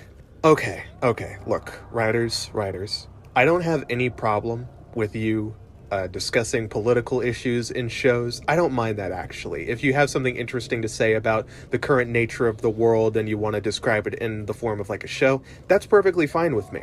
But I will also advise you to get a dictionary and look up this word right here, and maybe this word too, because you guys don't seem to know what these two words mean. So if you could just like Google it real quick, that would be very helpful. That word is subtlety. That's what that word is. Do you know what that word means? Subtlety. If you want to discuss these topics in a subtle and nuanced way, that would be wonderful. If you know what those words mean, of course, because I don't think you do, so you might want to look those up, writers. Okay, And when you discuss these topics, I would also prefer that they don't cause your story to become nonsensical. Like, for instance, if a bunch of vigilantes who were shown to work with the police on multiple occasions didn't, I don't know, beat the ever-living shit out of a ton of police officers multiple times on camera. Or, I don't know, if they decided to break into a federal prison on camera, beating the shit out of the prison guards and also attempting to break out a notorious criminal. Because whatever you have to say about cops, I would know for a fact that if someone broke into a federal prison and put a ton of police officers in the hospital, they probably wouldn't want to work with them. In fact, I think that might cause some sort of international incident if a superpowered person broke into a prison and broke somebody out. I think there's a term for people who do that. What is it? Oh yes, supervillain? Okay, say whatever the fuck you want about the justice system. Maybe you don't like cops. I don't care. But Robin beat up 2 police officers in broad daylight and assaulted them when they did absolutely nothing to him. Robin committed a crime. He's now a criminal. And for him to not be a complete hypocrite, he would have to serve his sentence. But he doesn't. He gets broken out of prison and then continues his reign of terror. These people talk about justice, work with the police, and put criminals behind bars, yet when one of them becomes a literal fucking criminal, they decide to work with him still? It's nonsense. Like, these are not superheroes, they're supervillains, they're criminals. A thief! A criminal! He's a menace to the entire city! I want that wall-crawling arachnid prosecuted!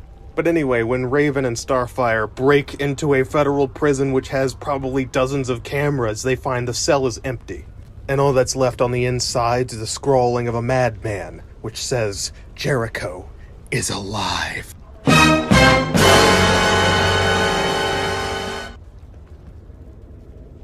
So Robin has clearly gone insane, and I kind of wonder how he managed to get out of his solitary confinement cell without opening the door or getting caught.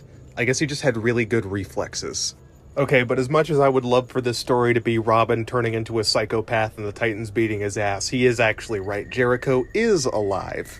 You see, he conscious swapped into Deathstroke right before he died and is now, like, stuck inside his weird mind prison, which is so strange, and I'm kind of confused on why this is a plot point at all. I guess it was just a cheap way to have Robin not have to, pay the piper for his actions, getting a boy killed. Anyway, Robin gets a new super suit, and now he's Nightwing. Yay, Nightwing. I just love this fucking show. Ugh. Also, I hope he's prepared to wear that costume for the rest of his life, because he can say bye-bye to going outside as Dick Grayson, since he should be the FBI's most wanted right now. In fact, all the Titans should probably be on more than a few most wanted lists. Anyway, Robin and Deathstroke have a fight scene, and then Rose shows up because she left Jason. That relationship was never going to work out. But then, for some reason, she turns on Deathstroke and then says, "The Titans are my family." What? Rose spent like the entire show being a dick and calling everyone out and then left them immediately, and now they're her family? Huh? This change of heart was completely unwarranted and makes absolutely no sense in the story. But regardless, Rose fights Deathstroke and then kills him. She kills him. And everyone just moves on. So just to be clear, the Titans killed Deathstroke. Just so we're clear on that. So that's it, right? Main villain dead, show over. No, young child, the show is not over. In fact, we're only just getting started on the stupid, because there's several other plot lines that have been happening in the background. In fact, the battle against Deathstroke isn't even the final fight in the season.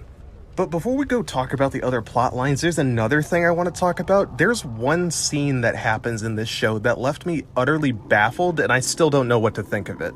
So before they break Robin out of prison, Hawk and Dove split up, and then Dove gets like a weird message over the radio, Starfire gets a weird message on the TV, and Raven gets like a weird dream, and it drags them all to a diner in the middle of nowhere. Raven has another dream while she's there, which has some of the goofiest editing I think I've ever seen. Like, look at this.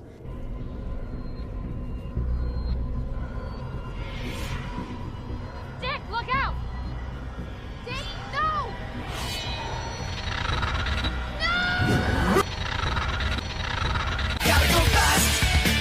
Gotta go fast! Gotta go fast, too fast, too fast, faster, faster! So they all show up at this diner and are confused as to why they all got called here, and Raven has no idea what's going on.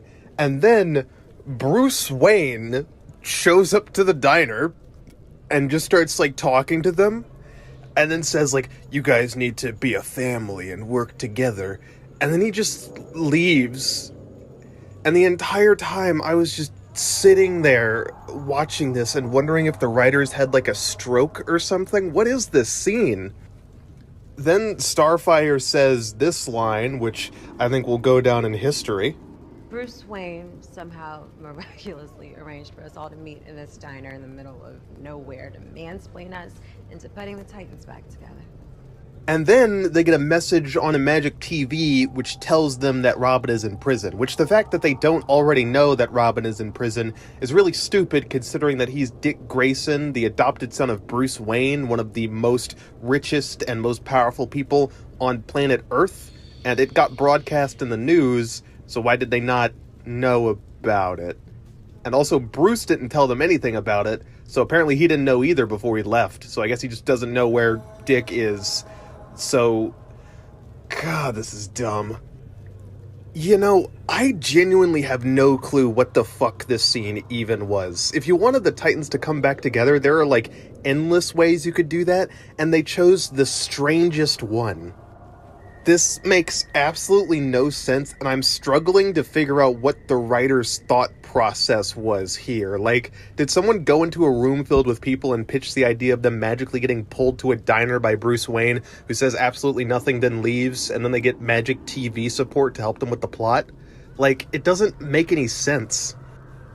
I genuinely cannot understand the headspace that these writers are in. Sometimes I can understand why bad writing decisions happen, but here I'm stumped. But we still have a lot more bad writing to go through, so why don't we go on to the next major plot point.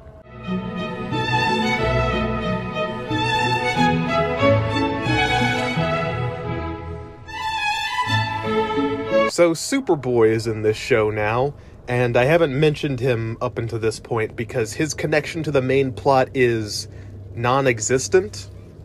He has no connection to Deathstroke or any of the Titans before this, so he just kind of shows up and has his own entire storyline happening that's just getting mixed in with the Deathstroke stuff, and it doesn't connect, like, at all. So Superboy is a genetic experiment. He is a clone using Lex Luthor and Superman's DNA, which means he has the powers of Superman, but also the intelligence of Lex Luthor because he has an epigenetic memory, which in layman's terms means he can only remember things the plot will let him.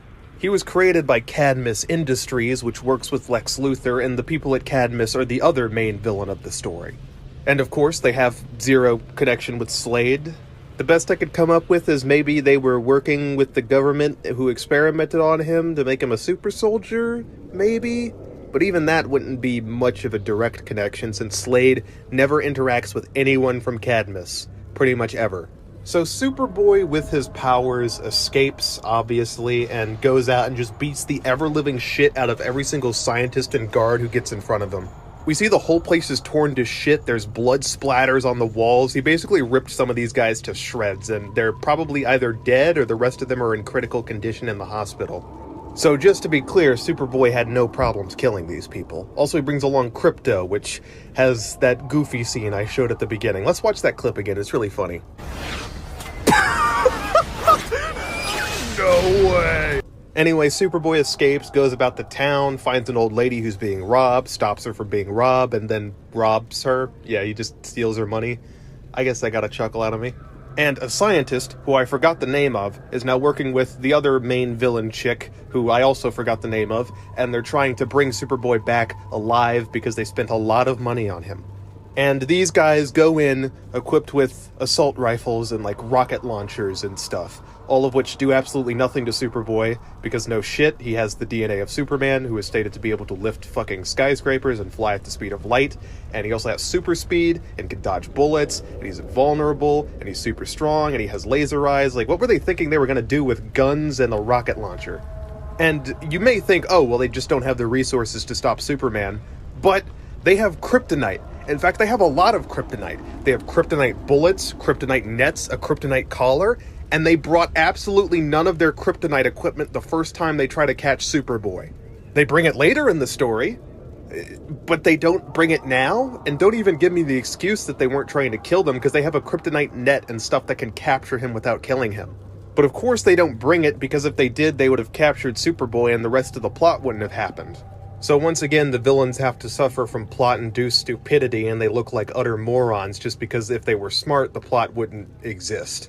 But even if they brought kryptonite, maybe you could argue that it wouldn't work because he has super speed and he's just so ridiculously overpowered. In fact, he's so overpowered they have to write him out of the story, just like Raven. Great.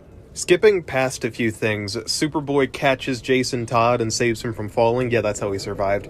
And then gets shot by a kryptonite bullet, and then he gets stuck, like, inside of a hospital bed for the majority of the season. So remember before how I was, like, dogging on the Titans for being stupid, irresponsible, and terrible people? Well, this is yet another example. First of all, Starfire knows Kryptonian, even though she said it was a dead language.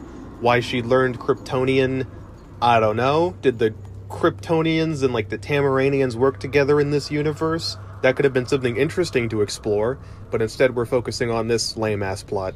And then she uses her solar radiation powers to heal him up. Honestly, I'm surprised the writers even remembered that Superman got powers from the sun. Anyway, afterwards he gets put in a coma and just kind of lies in bed inside Titan's tower, and then everybody leaves. So they left a clone of Superman, which they know is a clone of Superman, alone in the Titan's tower with no supervision outside of Beast Boy, who is an idiot. Imagine if you just brought a nuke into the middle of your home and then left it with like a toddler and said, okay, have fun, kids, and then everybody leaves for like weeks on end. The sheer level of irresponsibility and stupidity that comes with that decision is beyond measure. I get that these guys all hate each other, but you have a fucking superhuman who could probably destroy the entire city sitting in a coma, and you're just gonna leave him there when you know that there's supervillains after you? It's such a baffling move, and these people just look like more of irresponsible idiots than they already did. And there's absolutely no way they thought the tower would be safe, because they know that Slade has infiltrated the tower already and has gone and done stuff in the tower, so the tower is compromised. So this leaves just Superboy and Beast Boy together, and Beast Boy tries to train Superboy on being a superhero, and then takes him out in public, and the expected happens. We know that Superboy, if he wants to be a Titan, has to complete the Titan initiation ritual, which is beating the ever-loving shit out of a bunch of police officers. Who could have guessed? But he doesn't just beat up a bunch of cops, no.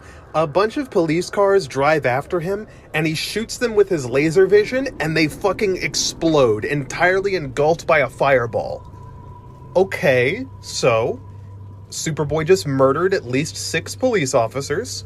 Superboy just committed an act of terrorism in the middle of San Francisco while a bunch of people were recording with their phones.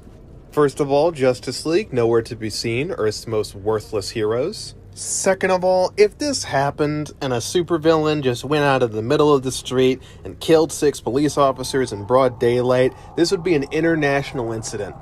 I get that supervillains and heroes are common in this world, but if something like this were to happen in the middle of San Francisco and 6 cops were murdered, this would be like the Sokovia Accords on steroids.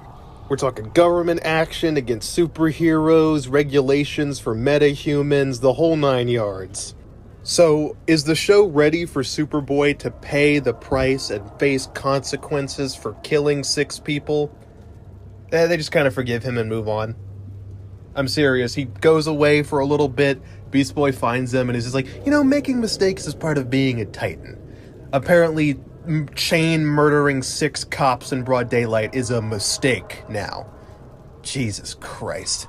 The show tries to do a cop-out and have a paper say that, they're in critical condition, but shut the fuck up. There were 3 police cars that detonated an atomic fireball, consumed everything inside, and there's at least 2 cops in there per car. So that's 6 cops dead at a bare minimum.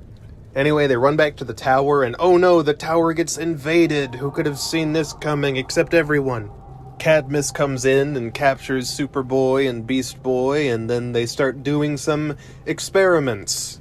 So I guess I should talk about Beast Boy for a moment. What this show does to Beast Boy is, well, it's not worse than Jason, but it's getting there.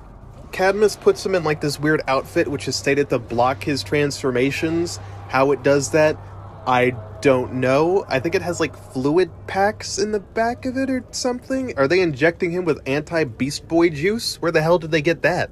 Also, we see him transform when he's in the outfit later, so I guess they were just lying and he believed it. Okay. So they have a really disgusting scene where they rip open Beast Boy's cranium and start doing brain surgery on him, and I don't think I can show it on YouTube. It's really gross, and it leads to him getting mind controlled. Then they tell him to go into a diner, and then he kills a bunch of people, just like rips them to shreds. So he's murdered several innocent people at this point, which must be very traumatizing for him. And the amount of metahuman attacks on this city within the span of like a couple weeks is so dramatic that honestly I think some superhero groups should be stepping up, or like the government should be intervening, but none of that happens. The best we get is like a police report or like a newscast or something, and then the show just kind of ignores it.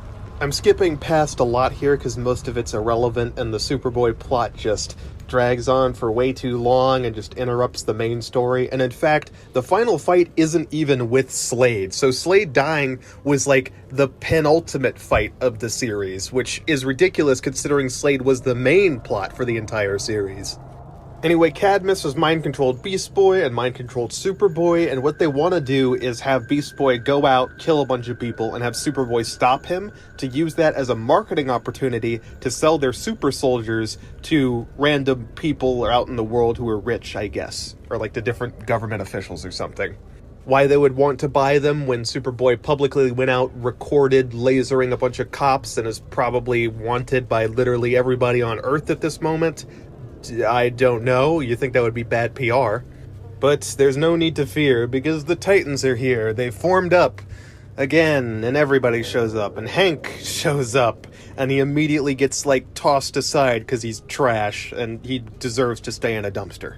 So after Superboy just thrashes Beast Boy so hard he looks like a pathetic little kitty cat, the rest of the Titans show up and they want to take down Superboy, and they have a genius plan. Their plan is to stand there in front of him, just kind of look at him real weird. This seems to be their go-to strategy in every fight, thinking about it. Anyway, Superboy beats them all because they're trash, and then Raven has to come in and instantly win because she's Raven. Seriously, it's so funny how quickly this fight stopped whenever she was allowed to walk on screen because she was busy with Beast Boy. Like, the second she comes in, she just mind controls him, and then Dick goes inside of his mind and starts, like, punching holes in imaginary walls or something. It's the classic, you're still in there sort of situation, and God, I just want this show to be over. While this is happening, Bruce Wayne, instead of, I don't know, ringing up Superman or Wonder Woman or anybody from the Justice League, or just flying there himself, since, you know, he can get to the city of San Francisco really fast, apparently. He just hacks into their car, hacks into the villain's car and says, haha, funny. What the hell are you doing, Bruce? Anyway, Superboy's defeated, and of course the crowd around starts clapping for these dipshits, even though they're all wanted felons and have been threatening the city. So I don't know why the crowd isn't turning against them, but whatever. But of course, it wouldn't be Titans if we didn't end on a really, really stupid note. So Wonder Girl sees this pillar that's falling over and is about to hit a little girl. So of course, Superboy, with his insane super speed and reaction time, which allows him to, you know, dodge bullets, and he can also see things from miles away, and he has super senses, he's gonna see this pillar falling and go, oh, I should help this little girl, right? No, he doesn't do that. Well, Raven, with her massive, like, shadow tendrils that can grab things, is going to see this and, of course, reach out and use that to... No, she doesn't do that either. Well, I guess Starfire could, Wonder Girl just runs up, grabs it, gets electrocuted, and fucking dies. She dies. Okay, I'm done talking about the ending of this show. I think that was almost everything. Is there anything I'm forgetting? Oh, of course, Starfire. Wait, no, my mistake. Stripper Fire.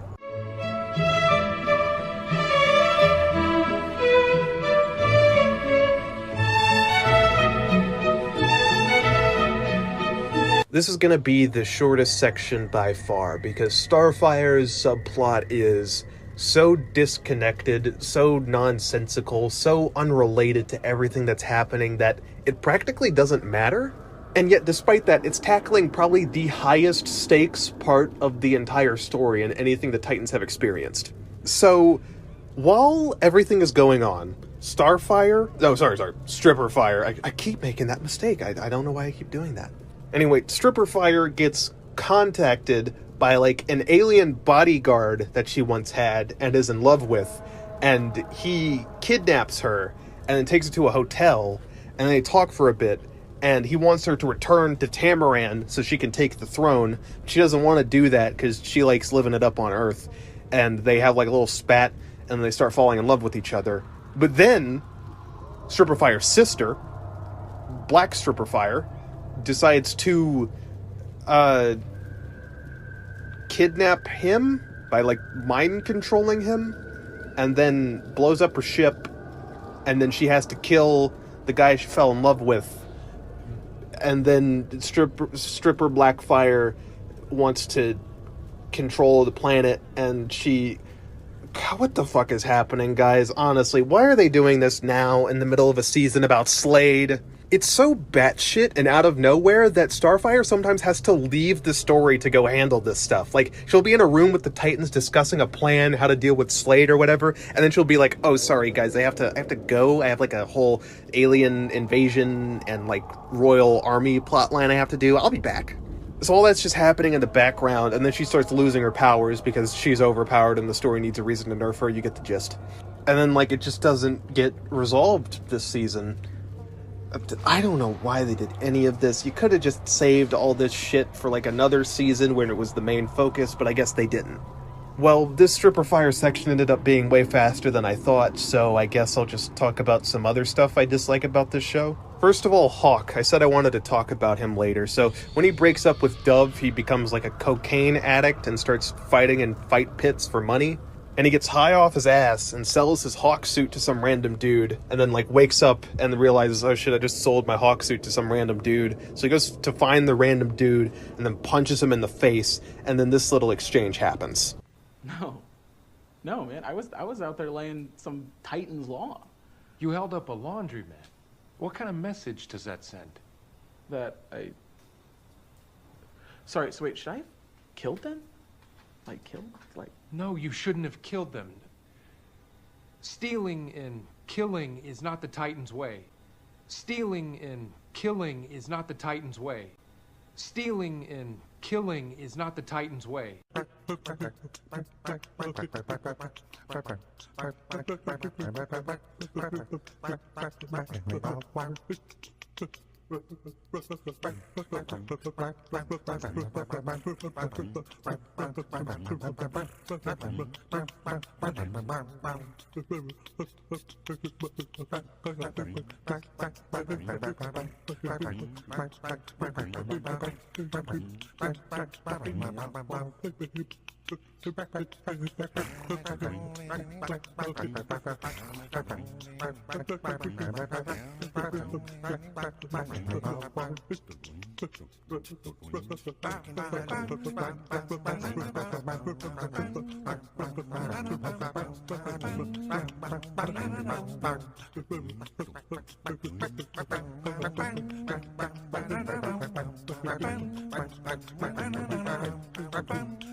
No way. Stealing and killing is not the Titan's way.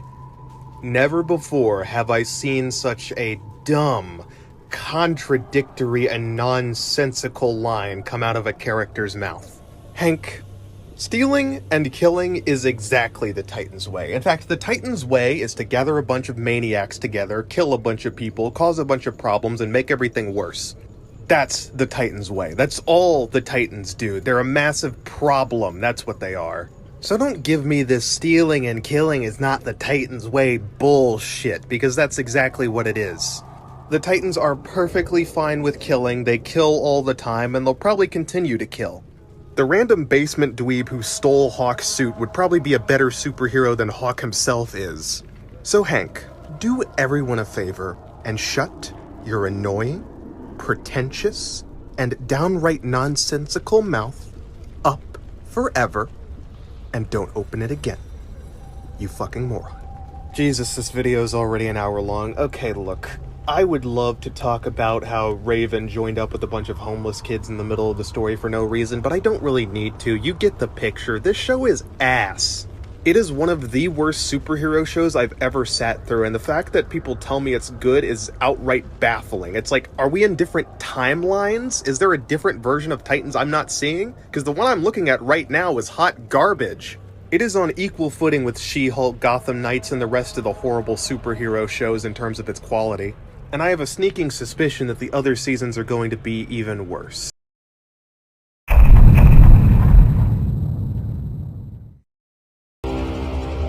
Fuck the Joker.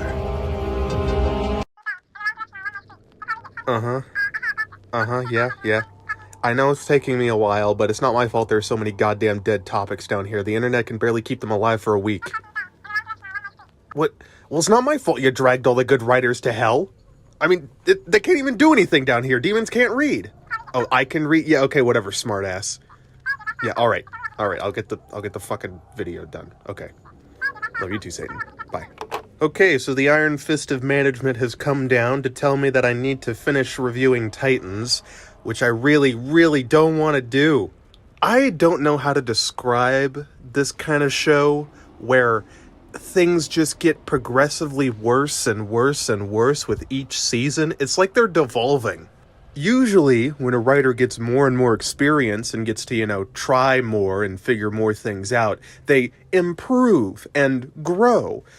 That's not the case with Titans, apparently, because these writers are not only getting worse, they're getting astronomically worse.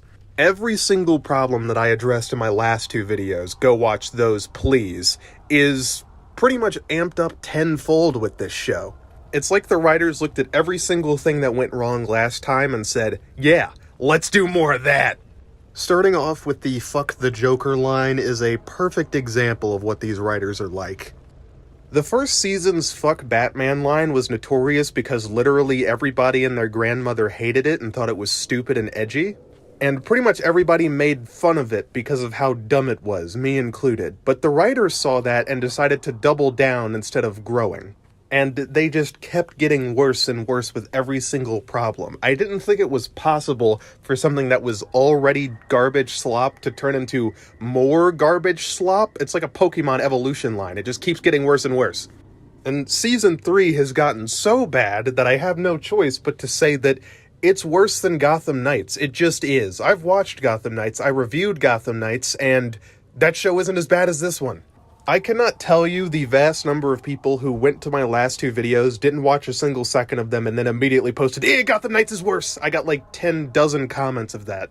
If they had watched the videos, they would know that I did review Gotham Knights. I mentioned it in one of those videos, but nobody watches them, so I'm putting it in the title of this one for a couple of reasons. One, so that people don't have an excuse to not know that I know what Gotham Knights is. And two, because Titans is the worst superhero show of all time has already been taken like years ago and I didn't know, so whoopsie. It's probably better off that I don't use that as a title since everyone on the internet has collectively forgotten what an over-exaggeration is. As we all know, when a critic says something is the worst thing of all time, they're being 100% serious. Man, there's a lot of worst shows of all time. You'd think there could only be one, I don't know how that works. Anyway, Titan Season 3 is the worst show of all time. Oh my god, it's so bad. And it's not just that it's bad, it seems like everybody has, critique beer goggles on because they can't recognize how bad it truly is. I keep getting tons of comments going, it's not that bad, I liked it, Titans is good, and it feels like I'm living in a world where everybody has, the worst schizophrenia imaginable and is hallucinating a different show. I feel like I'm going insane because I'm here looking at one of the worst dumpster fires I've ever laid my eyes on and everybody's acting like it's a spring breeze. The Titans' brain rot has infected everybody's minds and I need to be the surgeon to come down and cure you. Because this show is astronomically shit. It's just as bad as She-Hulk, it's just as bad as Gotham Knights, it's just as bad as 90% of the worst superhero shows you can mention. And I'm going to prove it right here and now, slap some sense into all of you, and show you just how terrible this goddamn show is. And if you disagree with me, if you think Gotham Knights is worse, then I have to tell you, you are utterly and objectively entitled to your own opinion. Anyway, let's get going. You're watching Dead Topics, the show where we talk about whatever we want, whenever we want, for as long as we want. I'm your host, Dave, and welcome to hell. So let's just get some easy things out of the way real quick. Every single problem that I mentioned in the first two seasons is here triplicated. Titans has a lot of problems, too many to mention at once, but here are a few key ones. 1. Being overly edgy. This show takes every opportunity to try and prove how cool, edgy, and mature it is, to a degree that seems childish. It'll constantly try to do the most over-the-top and edgy things possible for cheap shock value, and it never works, and always comes across as goofy. Notable examples include Beast Boy eating a man alive, Starfire just killing people very regularly, and Dick Grayson being an overall tool bag. 2. Not knowing how to handle its overpowered characters. You see, the Teen Titans are a team, some of which have superpowers, some of which don't. In a cartoon series, that can work because we can just accept that Robin is like uber strong for some reason, even if they don't say he has superpowers. Because again, he's a cartoon character, he doesn't really abide by physics the same way we do. But this show isn't trying to be wacky and goofy, it's trying to be serious, and it fails miserably. Because it's trying to be so serious and expecting us to actually use our brains to try and understand what's happening on screen, whenever they have half a dozen really, really overpowered characters sat next to regular humans with no powers, it causes the story not to make any goddamn sense. And the biggest offender this season is Superboy. Superboy is so astronomically busted that every scene he's in begins falling apart by default because his power should allow him to end it almost instantly. I'll talk about that in depth in a bit, but essentially he has super speed, he's invulnerable, has X-ray vision, has super hearing, laser eyes, and is pretty much unstoppable. And both of the major villains in this season are regular humans with no powers, and neither of them have kryptonite or any way to counter Superboy pretty much at all. Now finally, point 3, the characters are brain dead stupid. I know it's like a joke that in a lot of horror movies the characters are just really, really dumb and that's why the plot happens, but in Titans it's to such a degree that almost every single character feels like they've been lobotomized. The villains are stupid, the heroes are stupid, the cops are stupid, everyone's stupid. Everyone is acting so astronomically dumb that it's hard to spot sometimes because they've collected so much stupidity that there's stupidity inflation. Some of the lesser stupidity moments don't jump out because everyone's doing the dumbest things possible to constantly try and one-up each other. It is so fascinating to me to see these villains and heroes try to fight each other because they're both acting so stupid. It's like two crazy toddlers swinging at each other back and forth. This unintentionally kind of makes the show entertaining because you have no goddamn idea what these morons are going to do next. Watching these characters try to make decisions is kind of like watching one of those YouTube videos where somebody's playing an RPG and purposely trying to make the dumbest decisions possible just to see what happens. All of them are running low intelligence builds just for the interactions. So those are some of the main highlights, but we haven't even begun to dig into this trash fire. In fact, there's so much trash that I can't handle it all. So this video is going to be in 2 parts. This part is going to cover the first half of Season 3, and the other part is going to cover what I like to call the Insano Zone. Because once you hit Episode 9, it all just turns into a hallucination, and oh my god, guys, you have no fucking idea. So let's talk about the main plot of the first half of Titans, and I'm going to be skipping around a bit just so you get some relevant information. So the first half of the story all revolves around 2 characters, Jason Todd and Scarecrow. Oh boy. Now, if you've been a good little viewer and watched my last video on Titans, you would know that how Jason was treated in the last season was just downright abhorrent. The Titans, using their one brain cell, found a way to bully him into nearly, let's just say, not existing anymore, because I don't want this video to get, demonetized. And it was all over petty drama that they had direct evidence wasn't caused by Jason in the first place, but they were too stupid to realize it, so they put the blame on Jason, and then afterwards just kind of left him and never talked to him again.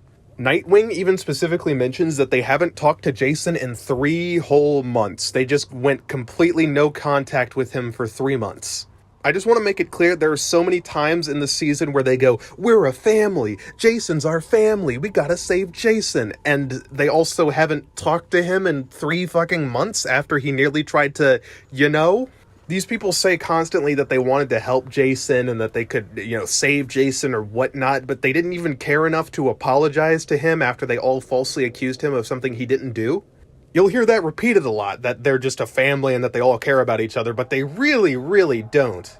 So Jason is struck by grief and pretty much having a breakdown, and Bruce decides, maybe making this kid Robin was a bad idea. You don't say, Bruce.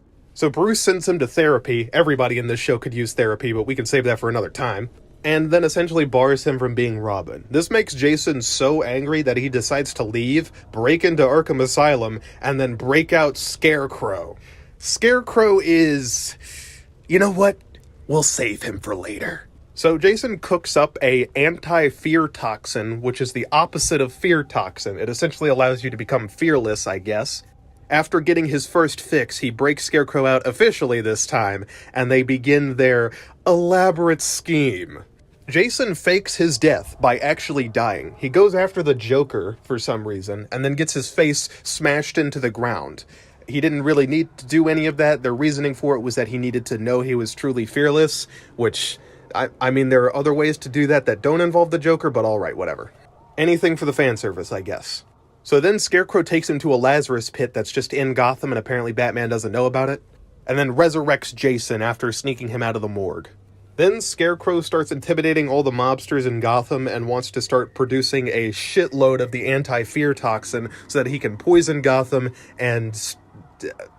I don't know what he wants to do after that. I guess he just wants to destroy the whole city for some reason. And that's it. That's his plan.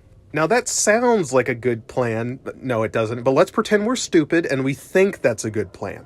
But there's a few holes here. And the first hole is everybody's favorite superhero team, the Titans. Starting with the first episode, the Titans, including Nightwing, actually have a pretty decent fight scene. I said before in my first review that the Robin fight scenes were the best things in this show, and I wish this was just a Robin show and the other Titans weren't here, but it's not. And it's here where the Titans show off their teamwork and powers. Beast Boy can now transform without destroying his clothes. I guess he learned how to do that off screen or something. Starfire can actually fly now. She's not going to do that much. And Superboy gets to show off his super speed. I'm sure he's going to use that to his advantage and... Fake laugh, hiding real pain. So after the Titans beat up everybody, including the villain of the week, they decide to go to the police, and I want you to see if you can spot exactly what's wrong with this scene. Who are they after? Oh, its street name's the Clench. It's a bioengineered strain of Ebola. It struck Gotham a few years back, but it was contained. Gizmo was looking to sell it to the highest bidder. What was Dayton Labs doing with it in the first place? Research, I hope. We really appreciate what you and the Titans have done for the city. Thanks. Excuse me, Superboy, yeah. Can I get your autograph? My son will go nuts. Oh, sure.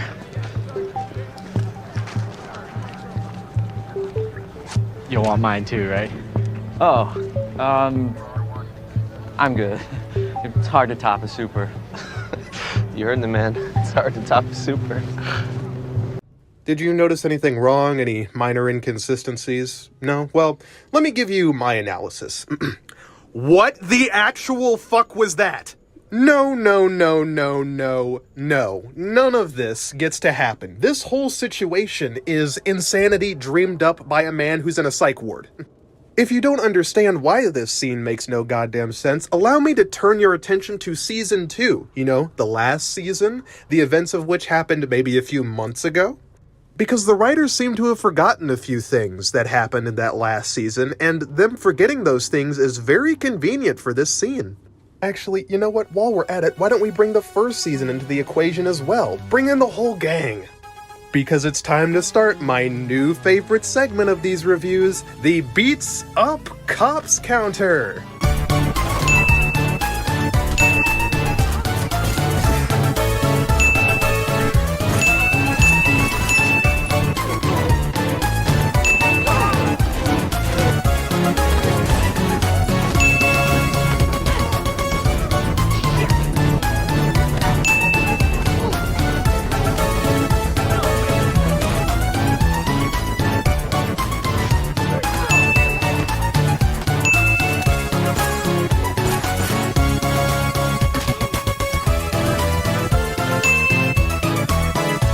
Little badass.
So, that really makes you wonder, why on earth is the San Francisco police working with a bunch of serial cop assaulters and murderers?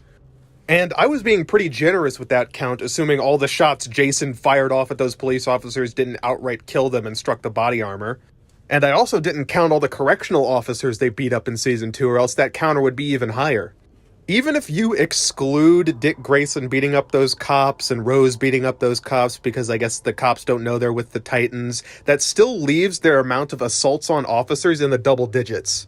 And Superboy didn't just beat the shit out of a ton of cops and toss one so hard he went flying, he also lasered a cop car, causing it to get engulfed in an atomic fireball.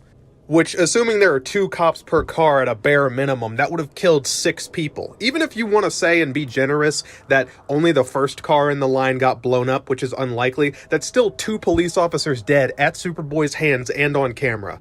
And I'm just including the parts where they beat up cops. There's so many other crimes that they have committed outright on camera that would result in them being on several most wanted lists. But despite all of that, we are now in a bizarro universe where the police officers want autographs from the literal murderer.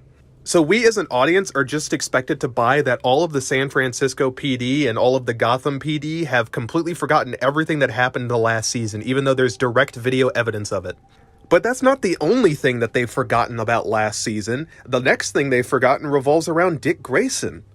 In this very episode, Dick Grayson is still a police officer, and he's allowed in restricted areas and treated as a cop. Which is very funny, considering last season he beat up a bunch of police officers and was thrown into a federal prison which the Titans broke into, very likely on camera, and that same night he escaped. Him being arrested was broadcast on the news, and let's not forget, even Scarecrow knows that he is the adopted son of Bruce Wayne, one of the richest and most famous men on planet Earth. In Gotham as well, so this should be well known that this man was arrested. And not only arrested, but broken out of a federal prison by 2 Titans with no masks, just out in the open. Several witnesses, on camera, and his arrest was broadcast on the news. And yet everybody has miraculously forgotten that ever happened and it never comes up. You would think that Barbara Gordon, the police commissioner, would have some choice words for Dick Grayson after he got thrown into a federal prison for assault on an officer and then was broken out.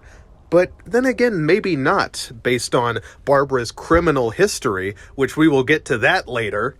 Oh, but wait, it doesn't stop there. You would think that, okay, well, all that stuff happened last season, so I guess they just forgot everything in last season happened and we're just gonna move on. But no, because Dick Grayson commits several more crimes, and sometimes even gets caught on camera committing these crimes during this very season, and the cops just do absolutely nothing about it.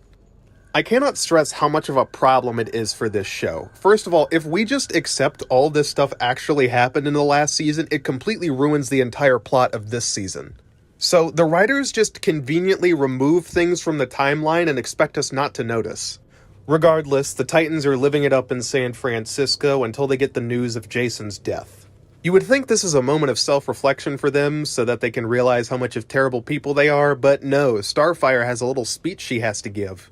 I would call her by the old name I gave her, but I'm trying really, really hard to not have this video get hit with limited ads, so, let's just call her Stupid Fire. So anyway, let's listen to what Stupid Fire has to say. The Joker just killed him? Mm-hmm. Sounds like Jason went after him the same way he went after Deathstroke. Alone and unprepared. I'm so angry. At the Joker? No. At Jason. Jason, why? Because he never learned. When Jason left the Titans to go to Gotham, he was alone and angry, and I get that, but... Dick was hoping he'd figure things out with Bruce, but he never did. He clearly just kept making the same mistakes over and over, and it finally got him killed. Jason never evolved. He never grew past his own worst instincts. Don't let that happen to you. Keep learning. Keep growing. First Dawn and now Jason. I'm sick of losing people. That It's got to be the dumbest shit I've ever heard. First of all, the irony of a character in this show, of all things, telling another person and lecturing them on how they should keep growing is not lost on me, considering this show's idea of growing is making the exact same mistakes over and over and over and over again and doing them even worse than before. But this bitch has the gall, the gumption even, to blame this whole thing on Jason when she and Dick do the exact same things she's complaining about? They went after Deathstroke alone as well, and after that they aided and abetted in bullying Jason into nearly ending himself. And then didn't talk to him for 3 months straight, never apologized, and never did anything to try and make him feel better. They straight up abandon him, and then they're surprised when he does crazy stuff later. Oh my god, who could have guessed that he was emotionally unstable? If only he had a support network. And that is not the end of the dumb, borderline brain-dead shit that comes out of Starfire's mouth. Oh, sorry, my bad. Stupid Fire. I said before in my last video that Hank was my new least favorite character because of this golden oldie. Stealing and killing is not the Titan's way. But it's like Hank and Starfire are both in a competition to see who can be the most unlikable asshole in any room. In fact, that line brings me to another point about this show, the dialogue. Oh boy, the dialogue. One of my favorite examples of really shitty dialogue is Hawk saying, and I quote, "If you're gonna dove, I'm gonna hawk." That made me burst out fucking laughing when I first heard it. I'm hawking out became my new favorite term for this show. It was like my reflexes gag for this. Anytime someone did something really fucking stupid, I would just say, oh my god, he's hawking! This show makes me want to hawk. Anyway, what's happening now? Oh right! The biggest character assassination in all of human history!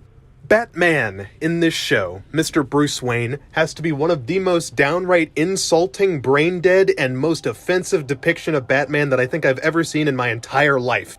It's so fucking terrible that I genuinely think that Gotham Knights, the show which killed Batman off screen and didn't give him a single line of dialogue, was a much better and more respectful representation of the character than anything in this goddamn shit show. I would have taken the park bench treatment over some of the stuff they do to Bruce Wayne in this show, and I am dead serious. For real, I'm actually being dead serious. Dead fucking serious. So this version of Bruce Wayne already had a bad track record. First, his actor looks like Alfred. I'm not sure why they chose for him to play Bruce Wayne. He looks nothing like Bruce Wayne. And in the last season, he was acting very peculiar. You all remember the diner scene last time where he showed up out of nowhere, said like 2 lines of dialogue, and then left? This season, he seems to have lost every single one of his brain cells and is acting like a total buffoon. So Jason dies, and he doesn't want to process that, so he just kind of keeps going like it didn't even happen. And even after he told Jason that he didn't want Jason to be Robin, and he put him through therapy and was trying to stop people from being Robin because it got people killed, he decides to immediately start looking for a replacement Robin after Jason dies, which just makes him look like the worst asshole on planet Earth. He just starts hunting down, like, young kids specifically, which is really creepy. You know, that Carrie Kelly chick, she might be a good choice. I think she has pretty good reflexes. This show seems to want to tackle Bruce taking in kids and weaponizing them, and there are ways you can do, like, a parody of that, but this show just does it very poorly. First of all, this isn't like a goofy cartoon series where, like, Bruce and his sidekick Robin go fight Condiment King. This is meant to be taken seriously. We're supposed to take the idea of Bruce suckering in kids, turning them into weapons, and getting them killed as him being, like, this huge douchebag monster. And yeah, they did a good job at making Batman seem like a huge asshole who no one should like. In fact, I have to give this show props because it somehow manages to make every single character wrong and unlikable simultaneously. That's kind of impressive. At one point, they sit Batman down and have Barbara just, like, shit on him for an extended scene. He literally just sits there while Barbara just roasts him and tells him how terrible he is. It's been a pretty common trend I have noticed for writers of these shows to hate Batman with all of their heart, so it makes sense they would sneak in a scene where they just shit on him for an extended period of time. But at no point does Barbara turn to Dick, who's sitting on the couch right next to Bruce, and go, "Hey, why did you beat up all those police officers for no reason, get broken out of a federal prison, and work with murderers?" Any answers? No? Okay. Because this show loves to criticize Batman for stuff he does, but when the Titans do equally as bad stuff, or sometimes even worse, they get no criticism at all. But Batman in this show does deserve to be made fun of because he's a complete idiot. So let me just run you through some of the events of Jason's death. So Jason is killed by the Joker. He is actually killed. They send him to the morgue, and Bruce sees the body. He's like, wow, that's terrible. So Bruce leaves, then they sneak the body out of the morgue and bring him to the Lazarus pit, and then Bruce holds a funeral for Jason, doesn't invite any of the other Titans members because, fuck them. And at no point does anyone turn to Bruce Wayne and go, hey, are we supposed to put the body in the casket, or is this like just an empty casket burial? What's happening? I would get that Bruce wouldn't want to actually see Jason because his face got all fucked up, but someone would have to put him in the coffin, otherwise Bruce would know that it's empty. Because later on, it's a shocking reveal that his coffin is just straight up empty, even though Bruce should know this because they would have to put it in the fucking casket first. So at the start, nobody knows that the body was taken, even though they would have to go look at the body again if they wanted to bury the body. It doesn't make any goddamn sense. Literally, all that needs to happen for this to make sense would be a replacement body. Just have them put a, smashed replacement body in there and just say they wouldn't be able to recognize it without testing. But no, we have to have the shocking twist of the coffin being empty, so we can't even have Bruce recognize when he's not burying his own goddamn son's body. But believe it or not, it doesn't stop there, because Bruce's stupidity extends even further beyond. You see, this entire time, the GCPD has been using a psychological consultant. So, who is this psychological consultant? Scarecrow, the guy who tried to poison all of Gotham. The notorious, deranged supervillain who is 100% evil and has probably killed God knows how many. And whose idea was it to work with Scarecrow? Batman. Yes, you heard me right. The Batman, the superhero who stopped Scarecrow from poisoning the entire fucking city and knows he's a deranged criminal, decides to work with Scarecrow. Wow, what an asshole. So as literally anyone on planet Earth could have predicted, this was part of Scarecrow's plan, and he later tried to poison all of Gotham again. He can't keep getting away with it. Here's the thing, I wouldn't be so mad at this if this show didn't constantly try to hype Batman up. Every single time Dick Grayson's in a room, he is constantly getting berated with, Batman wouldn't have done that, Batman's too smart for that, Batman wouldn't have fell for that, Batman wouldn't do this, Batman wouldn't do that. It pretty much never stops. Batman is always hyped up to be this super insane tactician, when in reality he's a total moron in this show. All that hype is completely undeserved because he acts like an idiot and his plans are terrible. But Batman is written out of this season for the majority of it because of one singular event. After getting berated by Nightwing, he finally snaps. He heads over to Arkham Asylum and beats the shit out of the Joker with the crowbar, killing him. Batman killed the Joker.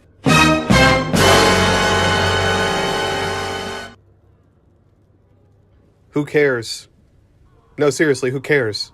Oh no, one of the superheroes in the Titans verse decided to kill someone? You mean like they've been doing since the beginning of the show? Starfire and Raven have higher body counts than the Joker in this. Again, this is what I'm talking about with the no-kill rule shit. If you're not gonna make it a big deal, then don't. The reason Batman's no-kill rule is important in these team-up shows is because if somebody does actually start killing, he's gonna get really angry about it and not want to work with them anymore. Because, it's one of his core principles that he doesn't want to kill people, so if he's working with murderers, that kind of defeats the whole point, doesn't it? But the Titans literally killed Deathstroke in the last season, and he still works with them, so it seems like he really doesn't give a shit about killing. Again, this show relies on you thinking that Batman has this no-kill rule, but the evidence seems to be stacked against him since he's working with people who kill on a regular basis. Oh, wait, no, how could I forget the golden rule? Stealing and killing is not the Titans' way. So Bruce is a negligent dumbass who everybody hates and constantly talks down to, while also weirdly being hyped up constantly throughout the show. I'm not really sure what the writers wanted out of this, but whatever it was, they did not get it. So, since we're going to visit Scarecrow, why don't we talk about the main villains? Jason has taken up the moniker the Red Hood, and he looks so goofy in that costume. Oh, look at him, he's so tiny, I could just pet his little round head. So Red Hood wants to fuck with the Titans, obviously, because who wouldn't want to after the shit they pulled last season? In an example of how overly edgy this show tries to be, Red Hood kidnaps a woman and then puts, like, a bunch of chemicals and stuff inside her, I think, and then sends her off to be captured by the police. She gives them a number to call, and when they call it, the woman starts, like, dying and convulsing because of whatever Red Hood did to her, but she doesn't just, like, collapse onto the table. She reaches out and she, rotates her neck in a degree that is unsafe. Just please, YouTube, please, I'm begging you, let me keep my money. The show feels the need to be overly edgy and be as dramatic as possible, so it has her not only die from the poison, but also do the snap, just so we can get some more shock value out of it. But she also gives them a clue, which they take over to Scarecrow because they don't know that he's working with Jason yet. Still, going to Scarecrow is really, really stupid, and even Nightwing is like, hey, this is really, really stupid, and they do it anyway because the plot needs to happen. Or the writers could maybe set up their plot in such a way that it doesn't require their characters to be idiot morons that constantly break their own morals, but whatever. So this is when we go get to meet Scarecrow, and he says his first line. Now, first impressions are important, so let's see what this Scarecrow is all about.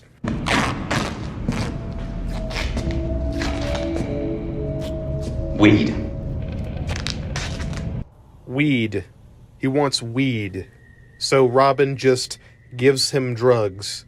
I never thought I'd see a universe where Robin is giving Scarecrow drugs for information, but here we are. Because we all know when Nightwing wants to interrogate somebody, he doesn't use intimidation tactics or threats or anything like that. He just gives them drugs. I wonder if he learned that one from Batman. Was Bruce just, like, going up to Scarecrow every once in a while and it's like, I got your weed shipment, Scarecrow! Tell me where she is! Batman, I'm so fucking zonked right now! Damn you, Scarecrow! What did you do? Where's Rachel? Here's more weed! So here's our buddy, Scarecrow, the lovable stoner, I guess? That's the kind of character they went with? You know, Scarecrow, whose whole thing is fear and being scary. This isn't scary, this is just some dude. He looks like a washed-up youth pastor. They have him act like a stoner bro who's, like, really goofy, and it just doesn't work at all. I cannot be intimidated by Scarecrow or Red Hood in this show as villains for a number of different reasons, and it causes them to not be compelling at all. First and foremost, Scarecrow is just some dude. He doesn't have an intimidating stage presence, and neither does Jason. Jason's really short, and he always talks like he's about to cry.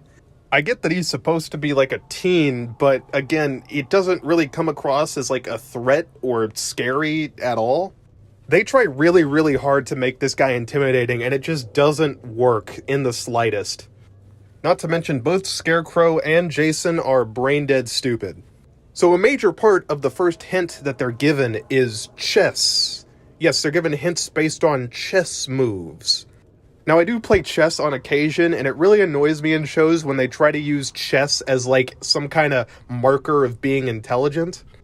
Writers will just invoke chess out of nowhere and go, wow, look, they talked about chess, they must be really, really smart, guys.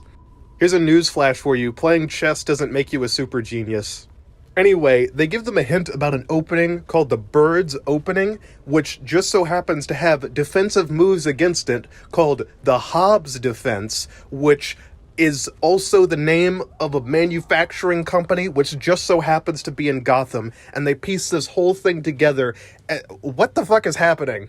They solve this mystery and act like it's a grand reveal and how smart and intelligent this whole thing is, when in reality they're kind of just pulling things out of their ass and waving them in front of the audience going, hey, look at how smart this is really smart, right? Look, we're talking about chess, it has to be smart. We like to call this the Sherlock strategy of building a mystery.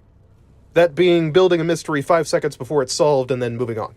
So they go to this factory, and then this happens.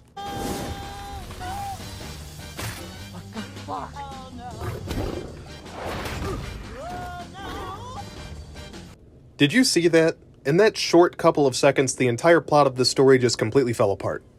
First off, let's ignore the fact that Starfire can just use her powers casually at night, even though in the previous seasons that was a huge issue for her. I guess they gave her limitations to her powers, and then threw them away the second they were inconvenient for the plot.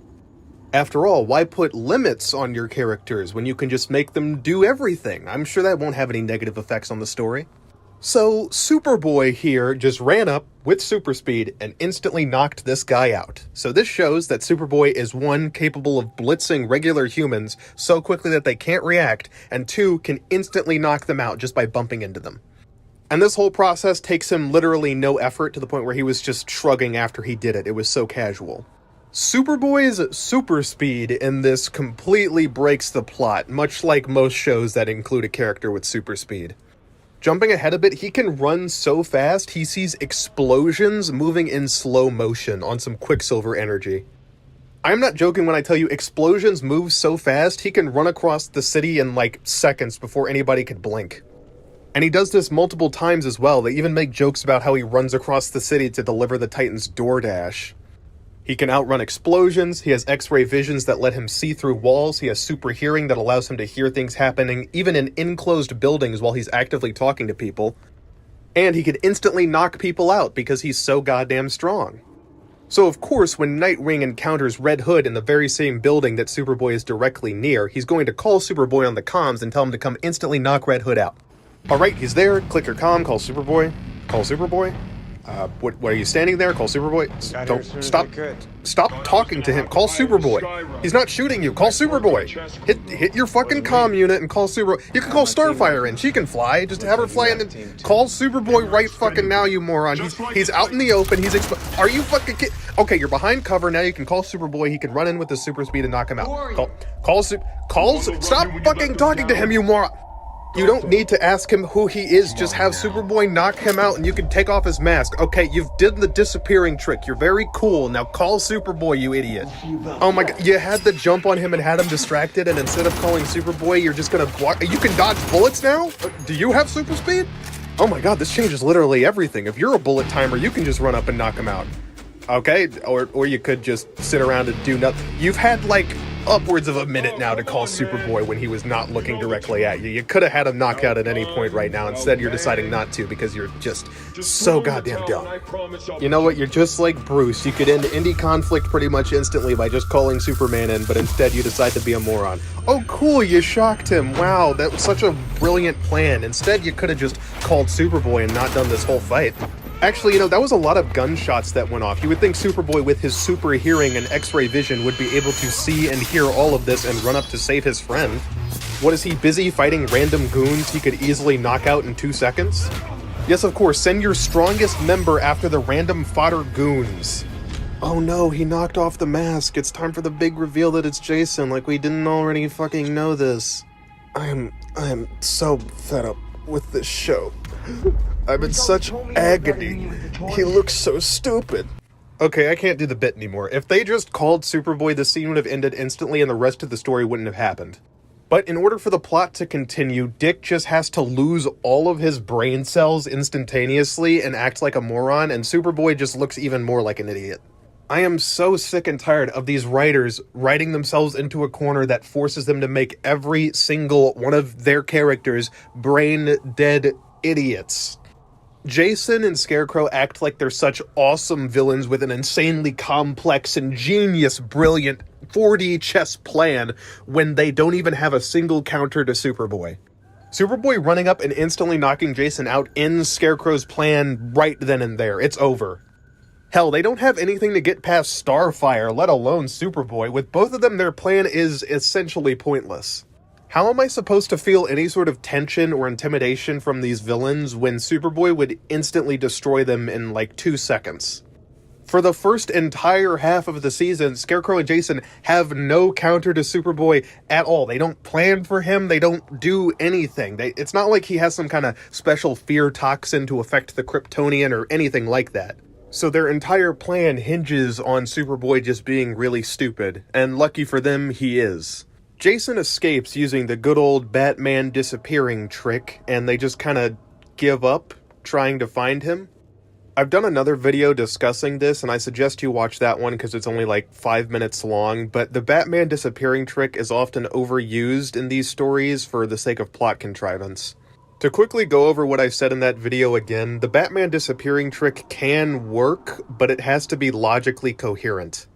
It's entirely possible for somebody to seemingly disappear when somebody looks away if you do it right. However, characters in these shows seem to break the laws of physics and become entirely undetectable and unfindable after they disappear. The writers treat stealth as it's some kind of teleportation magic that allows characters to instantly escape any situation even when it should be realistically impossible. And Titans does this constantly. Anytime Jason's backed into a corner, he just mystically teleports away, and it makes you wonder if that Lazarus pit gave him the ability to warp across space-time. But it's not just him. Pretty much every single villain has the ability to mysteriously vanish, even though it shouldn't be possible for them to do so. In order for this kind of trick to work, you need 3 things. 1, the person has to be distracted and not looking directly at you, and spoiler alert, there are times where people are staring directly in Jason's direction, or have him in his peripheral vision, and they just disappear anyway. You also need a viable place to hide or a means to escape. For instance, Batman usually has a grappling hook that lets him just fly up the side of buildings, which allows him to disappear when he's on the street. Or there needs to be places to hide behind, because if you're just out in the middle of the open, even if you have enough time for the person to be distracted, they're eventually going to look up and see you running away like an idiot. Oh, and there's a final special one for this show. Superboy can't be there. He has X-ray vision, super hearing, and can run so fast everyone seems like a statue to him. Jason is a normal human who runs at the pace of a normal human. Every time he disappears, he can't really get that far, and Superboy should be able to easily track him down and find him, but he never does. The second Jason disappears, they just forget he exists. I guess they lack object permanence. And the reason I harp on this so much is because if they actually used their brains, then the plot would end, because they would have found Jason and none of this would have happened. Tons of people die just because the Titans are so stupid, they just give up trying to find Jason the second he pulls the disappearing trick. I talk about this more, but this video is already 41 minutes long and we're still on episode 2. Making great time. After Jason escapes, he tricks Hawk into getting kidnapped because Hawk is stupid and puts a bomb in his chest. This bomb has a death clock that ticks down every time Hawk's heart beats.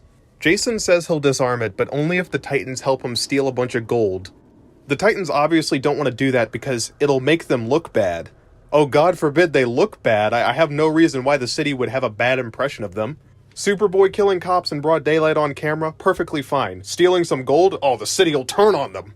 The Titans, of course, being the heroes of this situation, will find a way to outwit Jason and not play his game, and oh, nope, they steal the gold. Dove shows up, beats up all the security guards, and then takes it. Stealing and killing is not the Titans' way.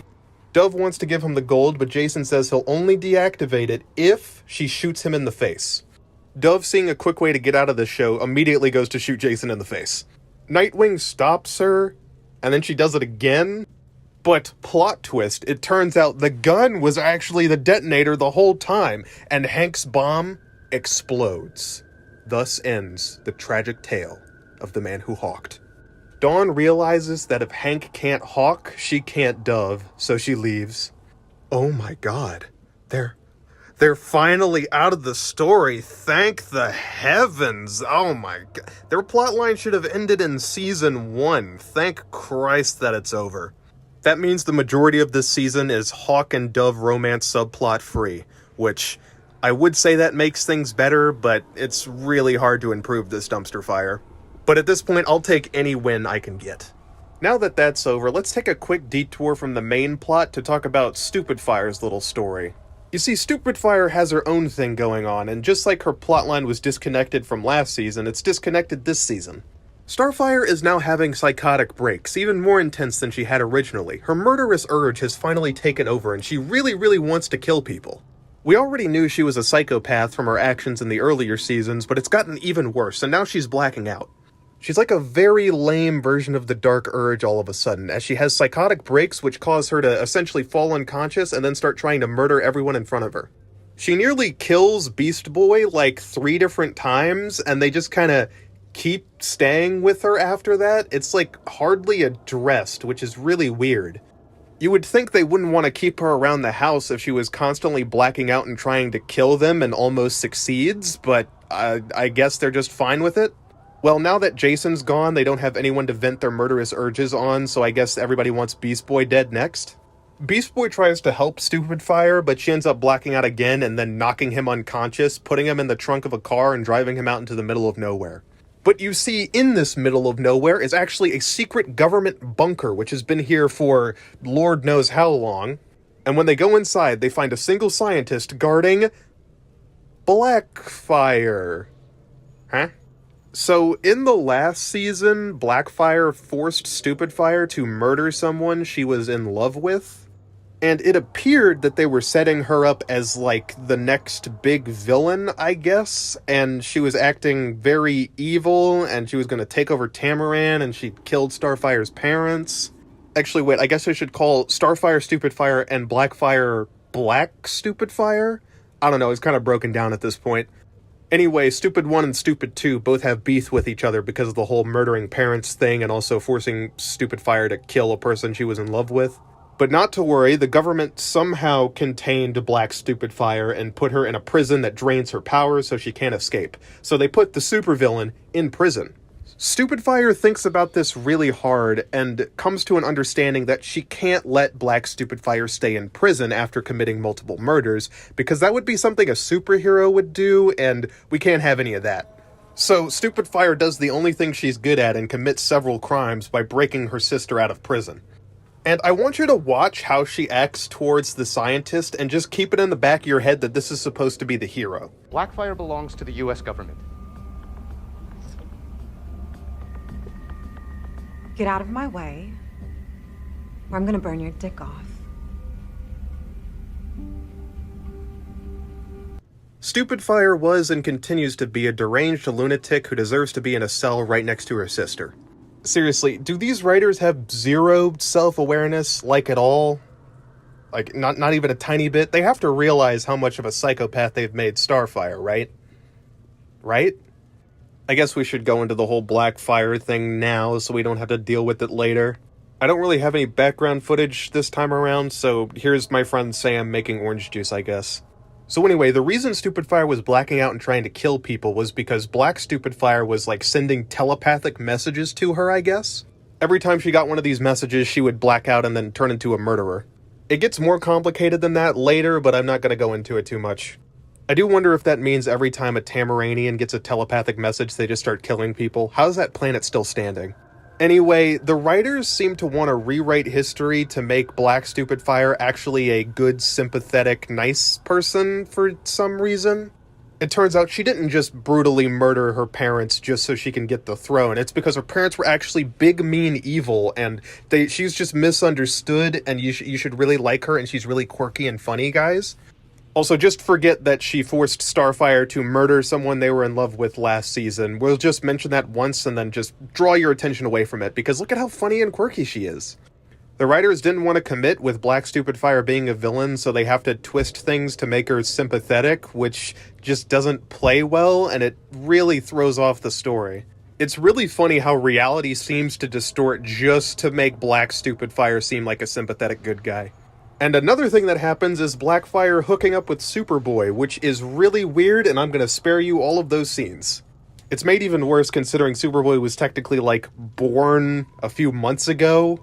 I get that he has, like, the mental capacity of someone who's older, but it's just really weird. Especially since he's in the same group with, like, Beast Boy and Raven, that being, like, the teenagers of the team. So him hooking up with Blackfire it just doesn't work. I don't like it. Just so you're wondering, there is a snoo scene, and I'm not going to show that for obvious reasons. So Blackfire's whole job is to just stick around and be quirky and try and kill people, but in a funny, quirky way that you're not supposed to take as bad. What you guys are doing superhero work, you could just find all the criminals and, like, kill them, Lamau. I'm so funny and quirky, aren't I? It doesn't really work with her being some kind of anti-hero, not necessarily the good guy on the team, because everybody on the team murders people regularly and they're all psychopaths, so it doesn't really shake up the norm. I'm gonna be honest, Black Stupidfire just doesn't need to be here. They could have just cut them out of the story. Anyway, you may be wondering, while all this Stupidfire stuff is going down, what's the rest of the Titans doing? Well, Dick Grayson is busy going out in the open, on camera, without his mask, and beating up a bunch of police officers again. Who could have guessed?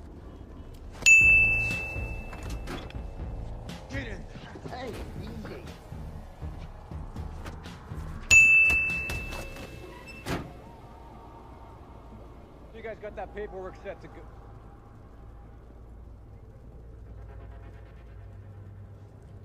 Fuck.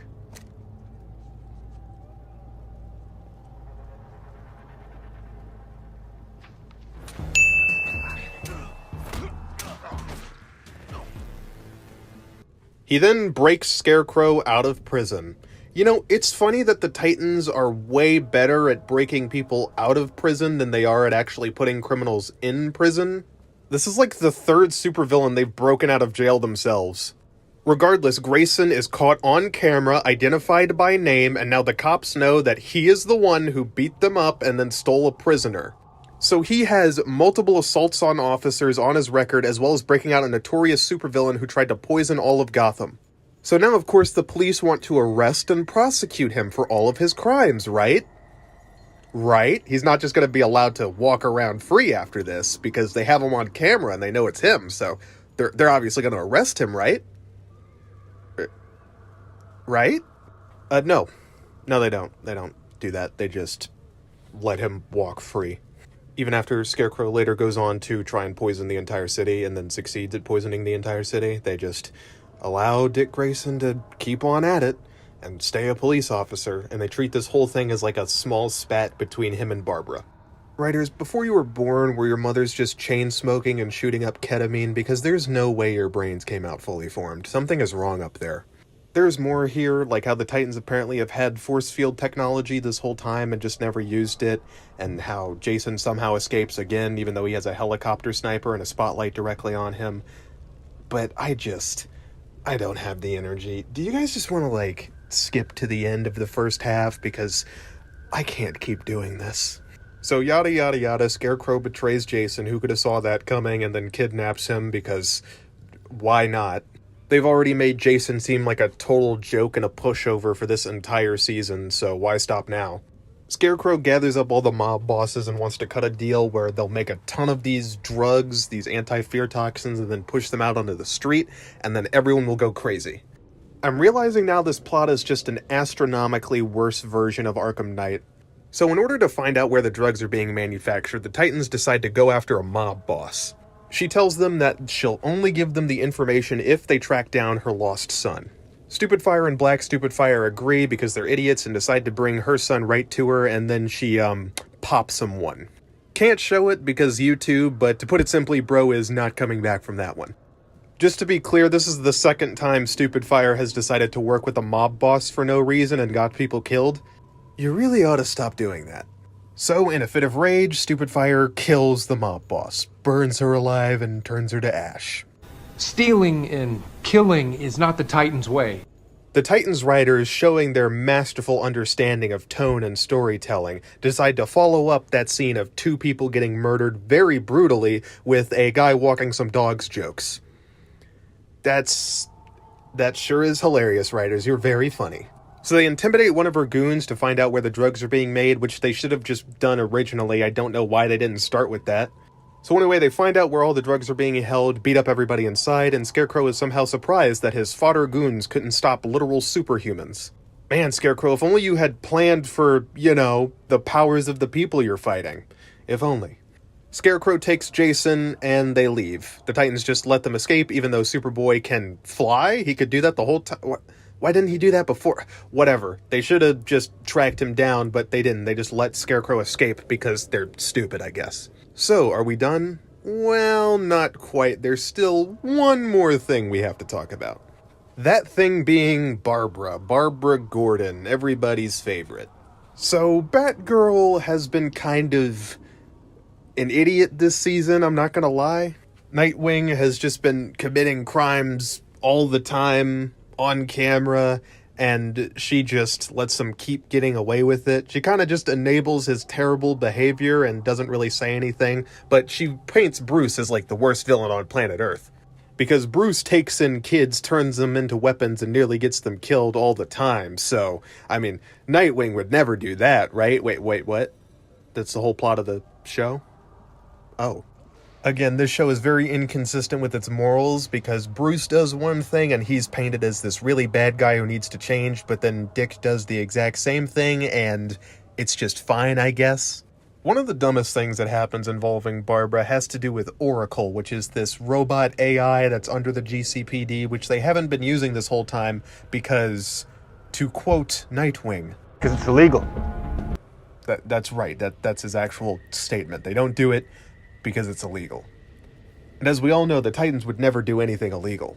Stealing and killing is not the Titans' way, after all. So they go to use Oracle, but it turns out this entire time Scarecrow hacked into Oracle somehow, and he wants to use the fact that he hacked it to trick them into going out to a van and getting blown up. I have to rant about this for a second because it's really dumb. They activate Oracle, and then seconds later they intercept a phone call between Scarecrow and a goon who have just set up this van out in the middle of nowhere. This doesn't make any sense because Scarecrow would have no idea when they were going to use Oracle. They refused to use Oracle this entire time, even though they could have used it at multiple points. So why is he sure Dick is going to use Oracle now? And how did he set up the van and the explosive so fast? Because it used the exact same bomb they used on Hank, and that ticks down with heartbeats, so there's no way he could have timed it well. This whole plan relies on them using Oracle at the exact time Scarecrow needs them to, which doesn't really make any sense. Not to mention, they call Superboy in, who uses his X-ray vision, but the van is actually covered in lead. Oh my god, they thought about using something to counter Superboy's powers. Wow, that's crazy. I mean, a super hearing should still be able to pick up the beeping of the bomb, but whatever. Anyway, the bomb goes off and does absolutely nothing to Superboy. Why even bother trying to counter Superboy's powers with lead if the bomb's not going to do anything to him anyway? I get that Scarecrow wanted them to destroy Oracle, which is what happens, but it still doesn't make any sense. Because if you can hack into Oracle and make it do whatever you want, why don't you just destroy Oracle? Why didn't you just program it to destroy itself? Or just delete the robot? Why would you bother getting them to destroy it if you have remote access and can control exactly what it does? I would also like to point out when they first try to use it, Barbara gets a little antsy that they're scanning through private communications because, no, that's illegal. We can't do anything illegal, guys. I mean, I wouldn't work with a criminal, right, Dick? In order to spite Barbara even further, Scarecrow calls in a new ninja assassin to help him fight. You see, many, many years ago, Barbara was actually robbing museums and jewelry stores for expensive jewelry. What? So it turns out, in the past, she was actually a notorious robber, I guess? And then Robin shows up, the guy who wants to fight crime, and that's his main calling, and then helps her start robbing people? What the did the writers just forget who these characters were? Again, the Titans are all hypocrites. They're a bunch of criminals who put people in jail for the exact same things they do, while they get to stay scot-free. And again, I can't stress this enough. Stealing and killing is not the Titans' way. Well, Hank can stay mad because during one of their heist missions, Barbara accidentally kills a person. Yeah, they kill one of the robbers, who happens to be married to the person Scarecrow hired to kill her. Yeah. So using some fake audio, she gets lured out into the middle of the open, and then this assassin comes down and tries to fight Barbara. Barbara's in a wheelchair, of course, so the writers realize there's no other option but to have, and I'm not joking here, an extended wheelchair fight scene. there's a wheelchair fight scene. It goes on for so long. They try to make it so cool, but she's in a wheelchair trying to fight a master assassin. Oh my god, it's so unintentionally hilarious.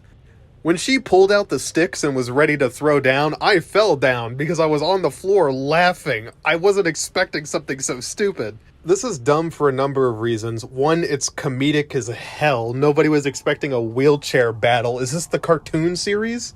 This would be fine if the whole thing was just meant to be funny and not meant to be taken very seriously, but this show wants you to take it very seriously as you can. And on top of that, it makes the assassin character just look like a total buffoon as she's getting outclassed by a literal person in a wheelchair. I can't believe I'm about to say this, and please don't take it out of context, but just run up and toss them out of the wheelchair. Just flip it over. How bad at fighting are you that a woman in a wheelchair is beating you up? Oh my god, it's so pathetic.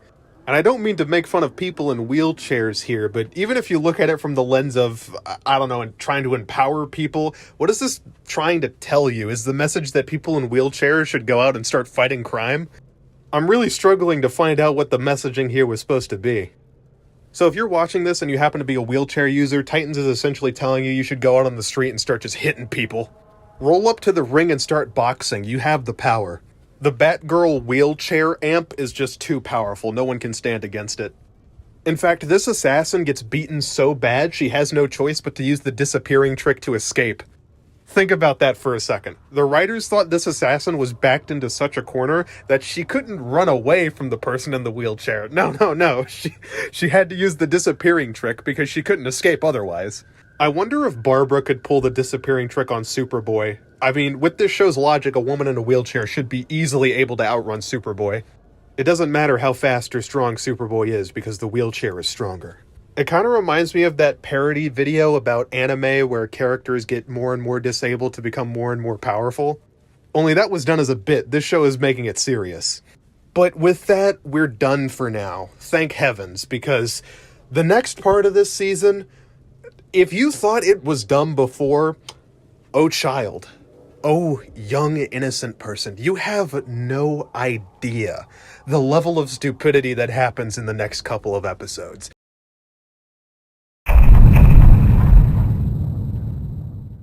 You're right. Fuck the Titans. I couldn't agree more. This is the part 2 of my Titans Season 3 review. Here's the last video. Go check that out if you want anything to make sense. But in case you didn't watch it, here's a quick recap. Red Hood. Red Hood. Red Hood. Red Hood. Red Hood. Red Hood. Red Hood. Red Hood. Red Hood. Red Hood. Now that we're all up to speed, let's talk a little. You see, I was convinced that Titans was one of the worst superhero shows of all time, but it turns out I was actually completely wrong, as this commenter here points out. I hope one day idiots will actually learn something about the topic they're discussing instead of throwing out brain-dead content. Nothing you've said is true at all, clown. Titans is an incredible show that does an amazing job of adapting the Titans in the modern day. All you do is whine and bitch and moan over things you know nothing about. Probably one of those idiots who also cried over Starfire being black too. Well, you heard it here first, folks. Everything I said in my video, every single thing, was a total lie. Complete lie, not real. Which is kind of weird, considering that video is mostly just me describing the plot of Titans, so I guess I made up the whole show, too? Honestly, I wish I made this whole thing up, because watching this is going to turn me into an atheist in hell because of how terrible it is. I refuse to believe any sort of kind and loving God would allow writing this terrible to exist in their universe. And if this is what adapting a show to the modern day looks like, then take me back to the Jurassic period, because I would rather get eaten by a dinosaur than have to put up with shows like this anymore.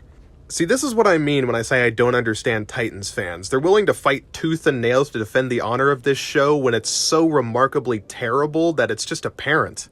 Literally, me describing the plot sounds like I'm insulting it because of how poorly written it is. And if you thought the first half of this show was bad, like I pointed out, you have no idea, because episodes 8 and up are so astronomically terrible that they make the first half look incredible. But then again, what do I know? Everything I say is a lie, so why don't we just look at the rest of Titans and see how incredible and amazing it is? So I guess this is the part where I say, hello everybody, you're watching Dead Topics, the show where we talk about whatever we want, whenever we want, for as long as we want. I'm your host, Dave, and Red Hood. Red Hood. Red Hood. Red Hood. So, Scarecrow's first plan to try and poison the entire city failed in spectacular fashion, because he's a complete idiot. Jason, also being an idiot, tracks him down again and is like, hey, this plan kind of sucks, why are you doing this? But Scarecrow isn't worried, because he's got a new plan. A brand new plan that's going to knock the entire city dead. He's going to try and drill through a massive steel plate to get into Gotham's water supply so that he can dump a ton of toxic chemicals into it and cause the entire city to go insane and destroy itself, because he's crazy, I guess. Even Jason realizes how fucking stupid this plan is, so he leaves and he wants to try and rejoin the Titans, leaving one insane murderer for a group of insane murderers.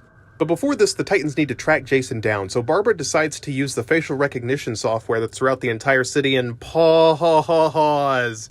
What? So the GCPD is connected to all the cameras in the whole city that have access to facial recognition software, which is able to instantly identify Jason and find where he is. Excuse me? So they had facial recognition software in the cameras this whole time and just never used it for the entire fucking season? So Scarecrow, Jason, all of Scarecrow's goons have miraculously been able to avoid every single camera in the entirety of the city and stop their face from getting picked up on cameras. Even though Jason literally goes out without his mask all the time on different parts of the city and somehow just doesn't get noticed. I guess because he has a little hoodie over his head, even though his face is entirely exposed? The facial recognition software is going to become a major plot hole going forward, considering that there are tons of times where the GCPD wants to find people and their faces are just out in the open, probably in front of a bunch of cameras, yet they don't get picked up for some reason. And believe it or not, it gets dumber, because Jason invites Nightwing to these secret Wayne tunnels, and Nightwing's excuse as to why they can't bring Superboy to instantly knock him out is because the Wayne tunnels have security, and he'll be able to see him coming through the cameras. So Jason just has some super ninja technique that allows him to become undetectable from every single camera throughout the entire city. Nightwing is more skilled than Jason and has the exact same training, yet Nightwing can't get around cameras? Again, these characters' skills are determined on a plot basis. The second one of their powers or abilities becomes inconvenient for the story, it suddenly stops working.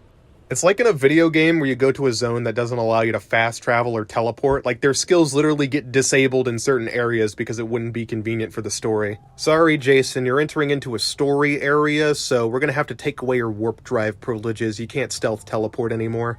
At least with Jason, he has the super stealth excuse, but how does Scarecrow get around to every single camera in the entire city when he's traveling? His face is always out and he's super noticeable. I guess he must have also been hacked into the GCPD's camera system the entire time because Barbara didn't learn her lesson from Oracle. I'm sure if Scarecrow has broken into the GCPD camera system, he's going to use that to his advantage and we'll get to it. So Red Hood essentially tells Nightwing that he wants to rejoin the team and become a Titan again. And Nightwing, knowing that stealing and killing is not the Titan's way, says, "Hell yeah!" Honestly, I don't even see how this is a dilemma at all. I mean, the Titans have killed so many people, and Superboy just straight up murdered at least 2 cops in broad daylight, so the Titans really shouldn't care that Jason killed Hank? If anything, good. I'm sure Hank is hawking in hell right now. Foreshadowing. So Nightwing comes back to the team, and they decide to discuss whether or not they should let Jason off the hook. Killed Hank? He kidnapped kids. He made that woman snap her own neck. So we're just gonna set an extra place at the dinner table? Oh, hey, Jay, pass the mashed potatoes. He's offering to turn himself in and bring in Crane. This is bullshit. You're forgiving a murderer.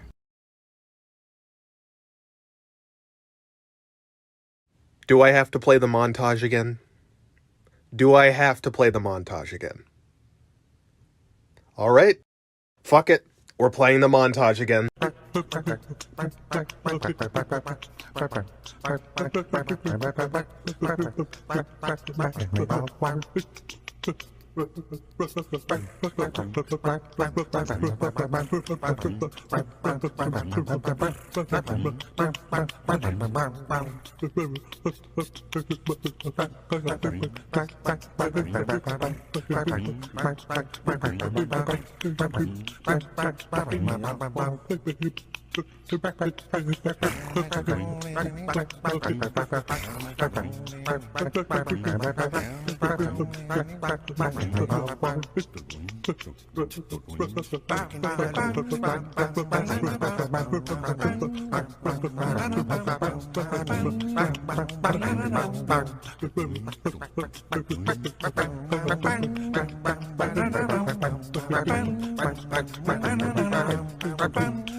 1, Stupid Fire, you're a fucking idiot. 2, the Titans are all hypocrites who kill people all the time, but when other people commit murders, they're the bad guys now. But she doesn't even stop there. She keeps going off like she didn't just fucking kill someone this season.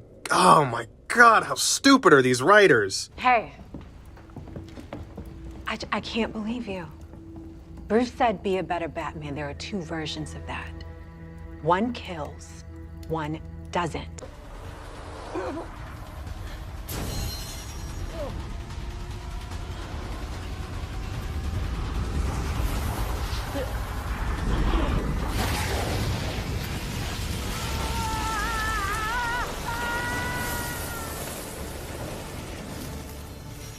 Okay, let's get out of this stupid scene before I hawk. Anyway, the hypocrite squad, the Titans, are gonna go after Jason, but he's actually been working with Scarecrow again, because why would you work with anyone else? God, Jesus Christ, Jason's so stupid! He's so stupid! But this is where we have to take an aside to talk about another character who's been in the show this entire time. I didn't mention them because they were basically irrelevant up until now.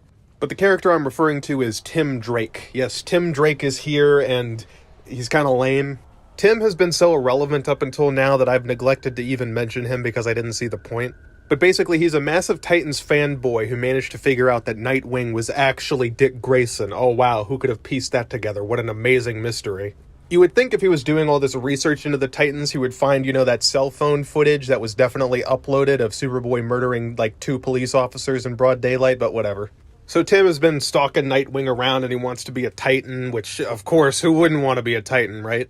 But Nightwing rejects him, so Tim has to take things into his own hands. He goes after Red Hood on his own and ends up getting shot. Yeah, Scarecrow just kind of shoots him, and he falls on the ground, and he dies. The Titans show up a little too late to save Tim, but Superboy's there, Jason's there, Scarecrow's there. So Superboy, using his super speed, is going to run up and instantly knock both of them out, and show ends right there, right? Right? No, of course not. Superboy just sits around doing fucking nothing, even though he has super speed and could easily get rid of both of them right now. Seriously, this plot could have ended 7 times already if Superboy just had a brain. And don't even give me the excuse that he's tending to the body. He's not doing anything over there. With his super speed, he could knock both Jason and Scarecrow out before anybody could blink and then run that body to the hospital. But he doesn't do that because the plot needs to happen, so they just act like idiots and then end up falling right into Scarecrow's trap. For you see, the plan the entire time was to trick Stupid Fire into shooting out a fire blast which was going to melt straight through the steel that was protecting the water supply so that Scarecrow could stick stuff in the water supply and then, poison the entire city. And it works because the Titans are stupid. So now a massive chunk of the city has been fed this poisoned water and is becoming cuckoo crazy. Honestly, with how dumb everybody in Gotham is, I'm surprised there wasn't something in the water already. You cannot convince me that the Titans and everybody in this city weren't just slurping up stupid juice every morning. Okay, so the plot so far has been stupid, but that's pretty usual for Titans. I'm sure nothing absolutely insane's gonna happen that's going to cause the story to plunge into pits of insanity that it'll never recover from, right? Right? It can't get dumber than before, right? So anyway, Tim Drake is now in hell on a hell train to the underworld, and he's gonna find Wonder Girl, who's also in the hell train because she's also dead, and they run out and they find a bunch of ghouls who are trying to drain their souls, and then Hank comes back because he's also dead, and he's in a hell car, and they drive to a hell bar where they have drinks and talk about how they're in hell, and what is going on? What the fuck? Episode 8 was more of the build-up to the Insano Zone, but Episode 9 and onward is pure insanity through and through. The story goes completely off the rails and starts making no goddamn sense. Not that it made sense before, I guess, but it's just even worse now. Episode 9 is just... it's fucking crazy, guys. That's the only way I can put it. We've stopped this plot with Jason and Scarecrow entirely so that we can delve into the underworld and how that works and how souls go to hell and get absorbed by ghouls, and it makes no sense. Maybe there's some DC comic about a ghost train that explains how all this shit works, but if you have to go read that comic to understand this show, you might as well just skip the show and stick to the comic instead. It probably makes more sense.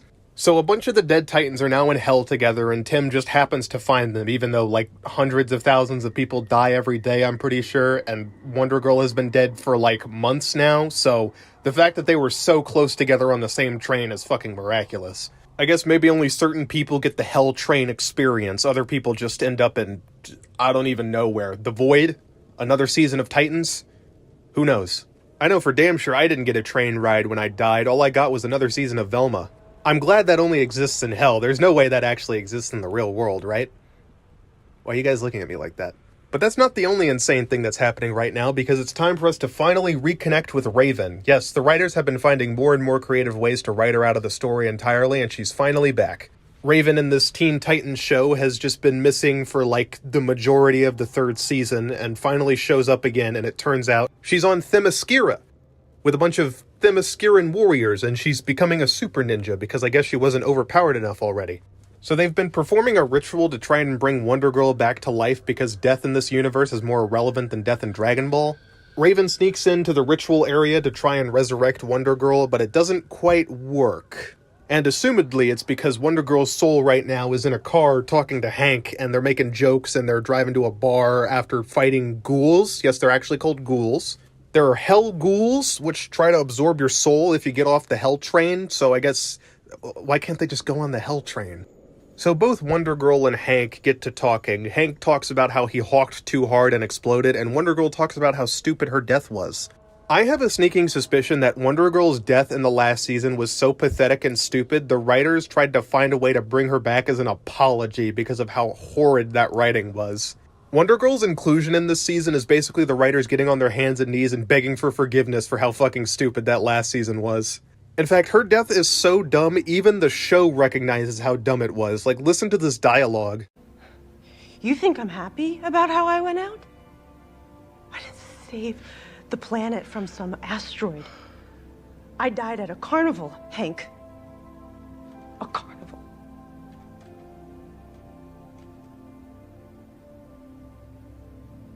But when you put it like that...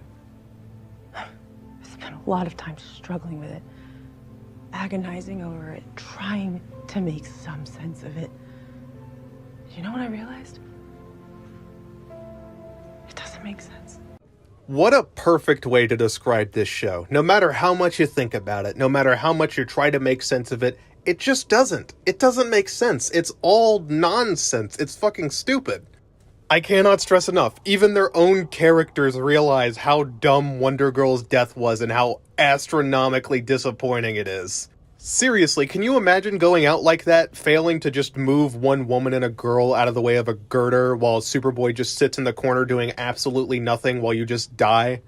This Themysciran half-god warrior gets taken out by a little bit of electricity, and while they're in hell, they just realize, hey, that was stupid. Like, who wrote that? That doesn't make any sense. Was this a rogue writer just pointing out how terrible the last season was? It probably isn't, but I wish it was. But Wonder Girl is going to get a second chance to prove herself because Hank has found a way out of the afterlife. Yes, after all of human history, millions of years going by, eons, and like hundreds, millions, billions of people dying, Hank, after dying and being dead for like maybe a couple of weeks, has found the way out of the afterlife. This dumbass, who dresses up in a hawk costume, has found the way to escape hell itself, which apparently nobody in all of human history has discovered before. Right. It turns out all you need to do to escape the afterlife is find this weird bridge and cross it. So yes, getting back from hell itself is as easy as walking across a bridge. I wish. And when they get on the bridge, it immediately starts collapsing, so that says to me that nobody has actually used this bridge before. So it's not like somebody came back to life and just never talked about it. No, they are the first people to ever get on this bridge in all of human history. After hundreds of thousands, millions, billions of people dying, they are the first people to ever find and try and cross this bridge. And the ghouls can also just show up there. Why don't the ghouls, like, leave the afterlife and go into the real... whatever. It also turns out that in hell you can just summon objects from thin air because why not? So Hank has like hell guns and hell swords. This is so fucking stupid. Meanwhile, back in the other hell, that being, Titans Season 3, Raven is getting punished for trying to resurrect Wonder Girl, and the punishment is being forced to rebuild this stone statue over and over and over and over again, and failing miserably. At the end, she is taught the lesson that she can't bring Wonder Girl back and she's probably dead forever and she can't really do anything about it. And she cries, and that's the lesson that she supposedly learned. So the writers took the time to have her spend this entire episode learning a lesson about the finality of death, and then Wonder Girl just comes back to life anyway. And also there are more resurrections this season, so that lesson was entirely wrong and completely pointless. Why the fuck would you bother having Raven learn the lesson that some things just can't be rebuilt and some people are dead forever if that's just not fucking true and the lesson's invalidated immediately? You're just wasting our time. But it turns out that once Wonder Girl comes back to life, she finds another person on Themyscira, someone who's not supposed to be there. She finds Bruce Wayne. This entire time, Bruce Wayne has fucked off to Themyscira and has just been chilling in a building, and he's actually been writing up his will. Once that's done, Bruce lights his building on fire and tries to end himself. He tries to die in Minecraft, YouTube, in Minecraft. So the Batman, the man who has dedicated his entire life to fighting crime after the death of his parents, spent decades training with top-tier ninjas and assassins, fought dozens of supervillains who have manipulated his greatest fears like Scarecrow and also the Penguin and tons of powerful criminals. He has put his life on the line day in and day out, and he has finally decided just to end it all. Like, just end himself and give up like a pathetic loser. How does this even happen? Does DC just, like, have a room where they just, like, get in a bunch of people to try and find who hates Batman the most and just pick them to be the writers of these shows? Like, good God, the writing for Batman in this is so ridiculous and horrid that it's pathetic. If these writers truly hate Batman so much, stop fucking writing him. Just go write about an actual fucking character you care about and stop ruining things people actually want. This is actually starting to make me mad. Good God, why do they let these people write a script? But Wonder Girl saves him, so it's all fine. Who cares? Let's just move on. If you're a fan of Batman, you're better off just pretending he doesn't exist in this show. Pretend that's just some random old guy you don't know. Anyway, Wonder Girl's resurrected, Tim Drake's resurrected, but Hawk gets left behind because, like, fuck Hawk. That does make me wonder, though. His entire body was blown up and turned to ash, so if he actually came back to life, what would happen? Would a new body just spontaneously appear in thin air? Because Tim, like, woke up in his own body in the hospital, which was getting operated on. So that makes kind of sense how he survived, but if you're put in your old body, wouldn't Hawk just immediately be dead again since he's ash? Like, that doesn't... How would he even come back to life? Let's not think about this too hard, because the writers clearly didn't. So, the entire city's water supply has been poisoned by Scarecrow. Oh no, everybody's going crazy. But that's not the end of Scarecrow's master plan. He has another scheme. Scarecrow, using his iMovie skills, makes a little, like, movie trailer for Red Hood and paints the Titans as the bad guys and tricks them into thinking the Titans poisoned the city, which they technically did, and that the Titans are actually evil. Show, you can't be this stupid. You just can't. Of course, the Titans, the people who have committed murders, assaults, robberies, attacking police officers, killing police officers in broad daylight on camera, committing what are essentially terrorist attacks, failing to save the city over and over and over again, are definitely beloved by the people and need to be convinced that they're evil. It just doesn't make any fucking sense. The people should already hate the Titans. Scarecrow doesn't need to make shit up. He has plenty of good reasons that the people of Gotham should hate the Titans. He could just release the footage of, like, Superboy melting through all those cars and killing those cops, even though that footage should already be national fucking news. Writers, you can't do this, alright? You can't have the Titans' reputation falling off be a major plot point all of a sudden when their reputation should already be in the shitter. Seriously, the Titans should be enemy number one already from day one, but instead Scarecrow has to trick the city and they act like, oh, the city is being tricked into hating us, even though we're the good, awesome guys. So Gotham is turning on the Titans and some of the citizens have drank the evil Scarecrow Kool-Aid and are turning into feral zombie monsters. Superboy could very easily just run up and knock all of them out, but no, we have to have a prolonged fight scene, so I guess he just forgets he has super speed again. But hey, at least we can learn he can knock out normal humans with just a poke, which once again makes the villains look so goddamn underpowered. But he's not the only one who forgot that he had super speed. Wonder Girl seems to have forgotten she has super speed too, because instead of running up at high speed trying to get to the city as soon as possible while it's actively melting down and people are dying, she's just walking, having a casual stroll. Yeah, Wonder Girl, time is not of the essence or anything. Just let all those innocent people die while you walk, even though you can run at super speed. I would call her stupid for this, but she's not as stupid as Nightwing, whose master plan is to turn himself in and all the Titans to the police. What a genius.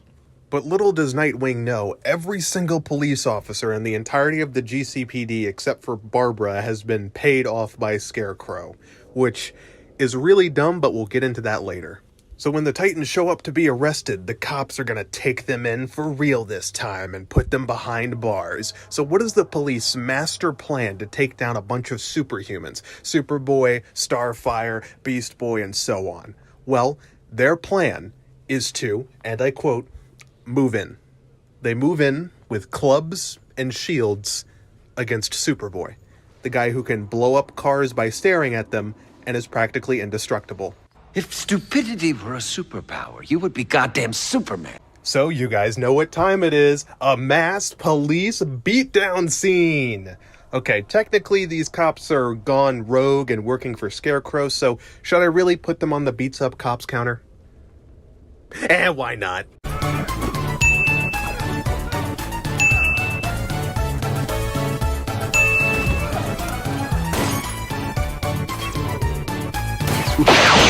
Oh, right in the tit!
I was already getting the vibe that this show just fucking hated police officers, but the ending of this season cements it. They couldn't hold it back anymore. They felt the need to have a massive police smashdown brawl. I was gonna save talking about the GCPD in the end of this season for later on, but why don't we just get it out of the way now? So every single member of the GCPD, all of them, with the exception of Barbara and this one lady, have turned evil. Yes, that's right. Scarecrow threw some money at them, and they have now decided to bomb the entire city. Scarecrow's plan is to plant a bunch of explosives around the city and blow them up, killing everybody in the whole city, just pretty much dropping them to the ground dead. And the cops know this. They know that's his plan. They help him set it up. So let me just get this straight. This means that every single member of the GCPD have all decided to kill everyone in the city that they have family and friends in? Are you serious?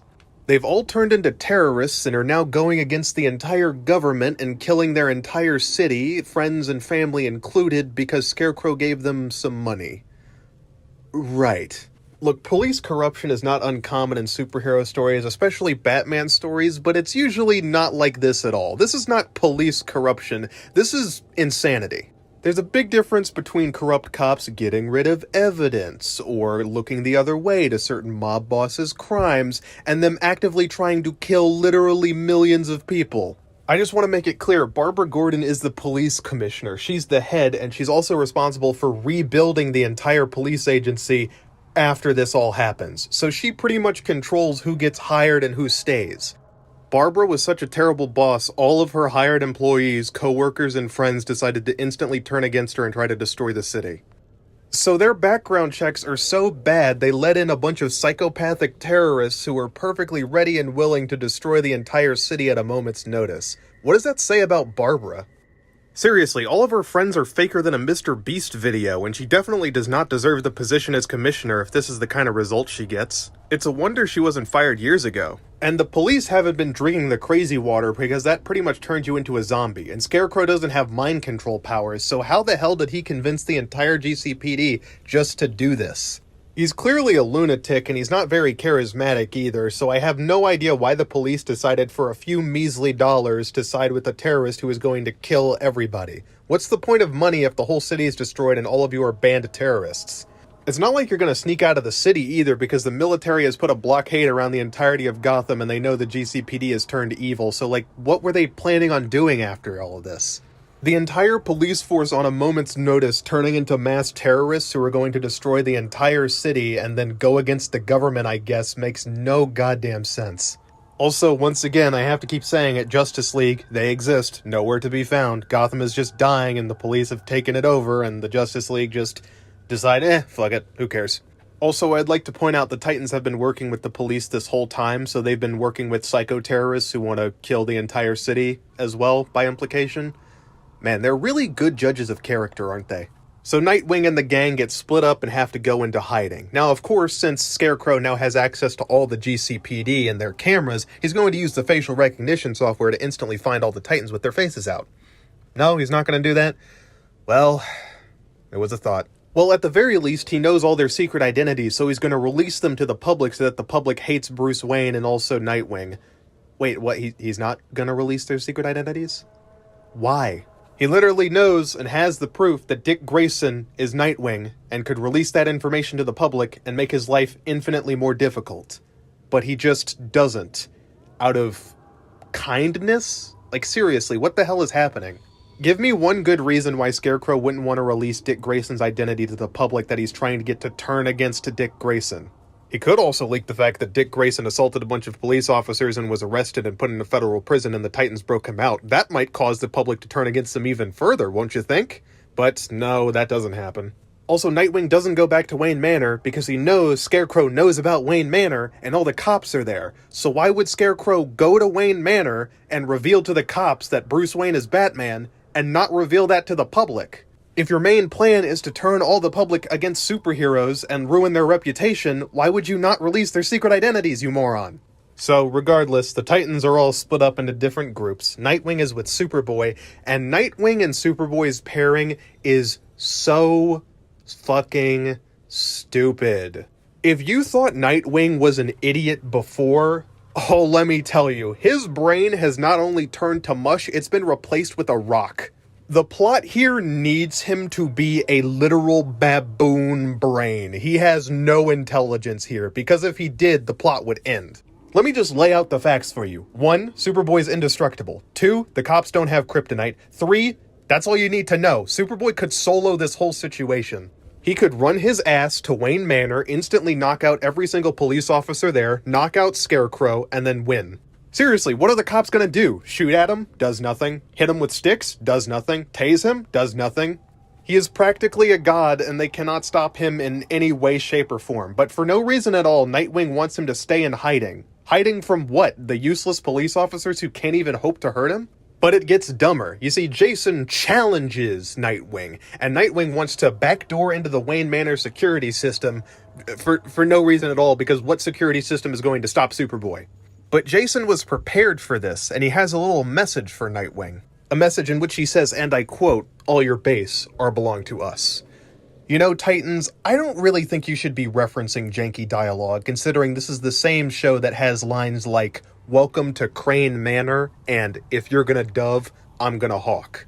So I don't think you have room to make fun of anybody's dialogue here, pal. So Nightwing, finally having the location where Jason is going to call in Superboy and have Superboy instantly knock Jason out and end the fight right away, right? No, of course not. No, he doesn't. You see, what he actually does is finds a safe that has kryptonite in it, and he uses it to knock out Superboy. You could... excuse me, Titans writers?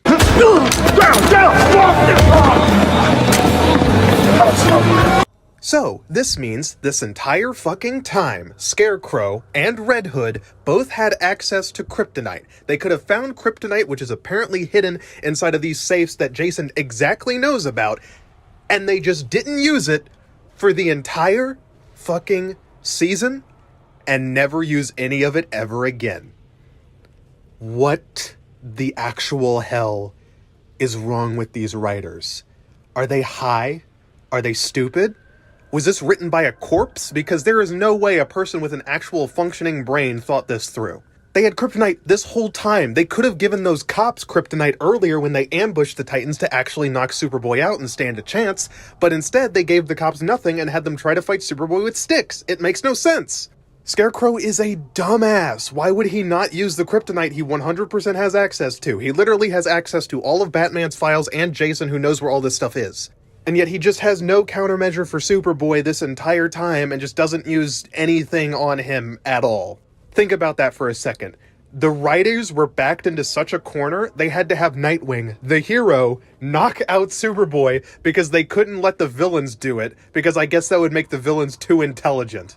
And Nightwing knocking him out makes no goddamn sense. Alright, even if you want to be generous and say that Nightwing knocked him out because he wanted to kill Jason here and didn't want Superboy to be there for that, he didn't have to knock out Superboy then. He could have had Superboy poke Jason once to knock him unconscious and then knock Superboy out and do it. So this is like the third time Nightwing has gone after Jason alone. They're basically recycling fights at this point. We already had an arc where Nightwing decided to go after Jason solo and it failed miserably, so why didn't he learn anything from that? You can't have character development if the characters don't ever actually, develop. And it's not like they were trying to teach Nightwing an important lesson about teamwork here or something, because later on Superboy says he had no choice and he was just doing what he had to, even when he absolutely wasn't. I just want to make it clear, Starfire had a whole speech about Jason going off on his own and fighting without a team, and that's why he died. So when Jason does it, it's bad. But Nightwing can do it all day long, and he's just fine, I guess. Well, Nightwing starts beating Jason down because obviously, but then a whole crowd of people shows up and one of them pulls out a gun. So Nightwing turns his back on the active shooter and gets shot in the back of the neck, falls on the ground, and dies. Trained by the world's greatest fighter, everyone. He can dodge bullets, light beams, and disarmed trained military goons, but he can't deal with one random civilian? Wow. But don't worry, Beast Boy and Raven show up to save the day, and Beast Boy finally transforms into something that isn't a tiger. And it's... oh my, what is that? Is that a poop rat? Is that a poop rat? Ew. Yeah, this is the level of CGI we're working with here, folks. That'll be haunting your nightmares for a while. So Beast Boy turns into a bat, and all these bats begin to airlift Nightwing, and it looks so stupid. He just gets airlifted through the city by this army of bats and taken to a Lazarus pit. The same Lazarus pit that resurrected Jason, go figure. While he's in there, he begins hallucinating about how much he hates Jason, and an evil version of Scarecrow shows up like a hallucination to tell him, oh, you hate Jason so much, you wanted Jason dead. And honestly, he's kind of making some good points. I think I agree with the hallucination here. The Titans all treated Jason horribly, and everything the hallucination says is absolutely true. They're terrible people. But he eventually breaks his way out of the Lazarus pit and comes back to life as like a zombie now, sort of. Oh boy, I hope that Lazarus pit doesn't have any lasting consequences on the human psyche or anything. That would be terrible. While this is all going down, Starfire is having her own side plot, and I'm really sick of talking about Starfire's B-plots throughout these seasons. They're so disconnected from everything and none of them are interesting. I'm just gonna fast track this one. So Blackfire ends up absorbing Starfire's power, and Starfire runs away. She has a bunch of dreams about some random lady, finds the random lady, and then saves her from getting shot, and activates her new secret powers. Blue! Yeah, she has blue now. Wow. They had the opportunity to give her some new and interesting powers, and they just went with the same thing, but blue. Once again, these writers' creativity knows no bounds. So it actually turns out this entire time, Starfire was not born with the fire powers. It was actually Blackfire who was born with the fire powers, and the parents took the fire powers from Blackfire and put them in Starfire, and now Starfire just is the queen while Blackfire... I don't care, story. I really don't. I know you're basically pounding us with a stick that says, be sympathetic to this character as hard as you possibly can, but I don't care about either of them. I don't have any sympathy for Blackfire, no matter how tragic you make her backstory. Throwing a tragic backstory in doesn't make a character likable. You have to actually make the character likable. And Blackfire and Starfire are not. Anyway, Blackfire and Superboy team up because Superboy just got knocked out and really doesn't care about the Titans anymore, and Blackfire is just quirky evil, I guess. They tracked down the scientist that imprisoned her, and they were basically just straight up going to murder this man. Look, I understand you have some unresolved feelings, but if I could ask, very politely, that if maybe you could refrain from destroying government property. Good point. It's not the stuff that's the problem. It's the people. Oh, please don't hurt me. You didn't care when you were hurting me. Wait! I have something you want. Look at how sympathetic and heroic these characters are. I feel so bad for them. Seriously, they're lunatics. But regardless, they let the man go because he actually has access to Blackfire's ship. It's just been here the whole time. But Superboy rigs it to explode because he doesn't want Blackfire to leave for her home planet. And Blackfire just instantly forgives him, and then they just kind of move on. They go back to the Titans like nothing happened, and then the rest of the season commences. There you go, subplot over, I'm not talking about it anymore. Frankly, we have more important things to deal with, like beating up police officers. You see, Tim Drake and Wonder Girl have been in the city for a while now, and they're currently getting attacked by a bunch of cops, and Wonder Girl is struggling to defeat regular humans with guns, even though she has super speed and can throw motorcycles so hard they, like, smash into the ground, and I don't know, she's just kind of pathetic even when they try to make her cool. Raven shows up and instantly wins the fight for them because she's so overpowered everyone else might as well not even be here. I would add them to the beats up cops counter, but I think you get the point by now. During this time, Scarecrow has completely lost it. He has cuts all over his face. He's just a complete lunatic, although he doesn't look scary at all because his actor is so goofy and looks even dumber without his beard. Seriously, he looks like a Redditor. They made Scarecrow a Redditor. But Jason is somehow shocked the lunatic who constantly tries to poison the entire city is crazy and realizes he's been betrayed for like the 50th time. Jason, you're just so dumb. I cannot have any sympathy for you. I really tried. You know, I know what the Titans did to you was really bad, but nobody can fix your brain, buddy. That's broken for good. After this, Nightwing finds Jason and goes, Jason, I forgive you. Let's team up. And Jason is like, but I'm an evil psycho murderer. And Nightwing's like, yeah, join the club, pal. So they team up and start working to take down Scarecrow, even though really Superboy's all you need. Tim Drake joins the battle for some reason. I have no idea what this random kid with absolutely no training is going to do, but sure. Scarecrow has planted bombs across the city that are going to release toxic gas and kill everybody. So, in order to stop him, they have to find out where all the bombs are. But Nightwing realizes this plan is just falling right into his hands, so instead of playing his game, they decide to go after Scarecrow and take him down. So of course they're going to send Superboy into Wayne Manor to knock everybody out and take down Scarecrow and So their actual plan is to grab all the water from the Lazarus Pit and turn it into a rainstorm so that it'll rain on everybody in the city, resurrecting them all. And all of this makes sense because, like, physics and stuff. Don't think about it too hard, you're gonna blow your brain out. While literally all of the actual useful member of the Titans are doing that, you know, the ones with superpowers, the ones without superpowers and Beast Boy are going to fight the main villain and all of his goons. Because I don't even know anymore. They immediately break in and take down all of Scarecrow's goons and go after the big man himself. He tries to detonate all the bombs and almost succeeds, but Barbara actually hacks in a fake screen for some reason that causes Scarecrow to become tricked, and he doesn't actually get to detonate the bombs. You see, they didn't need to make a fake screen at all. They could have just disabled the Bat computer and that would have been that. But they needed a shocking twist reveal and him almost succeeding, so they have Barbara make a fake screen for no reason. Don't think about the logic of why your stakes happen, just kind of force it for drama purposes. That'll totally have the story make sense. So Tim walks up to Scarecrow and just knocks him out in a single punch. This is our intimidating main villain, getting defeated by Tim, a random kid with no training, in a single attack. This is the same Scarecrow who had Jason running scared earlier, so I guess Jason is just completely pathetic. It's really hard to figure out who's dumber, the heroes or the villains. Maybe they're all equally stupid. The rest of the Titans throw up the big Lazarus pit bubble into the sky to make a giant storm. But oh no, the storm's making lightning. Luckily, Wonder Girl throws up her super whip to absorb all the electricity directly into her body, and she's completely fine afterwards.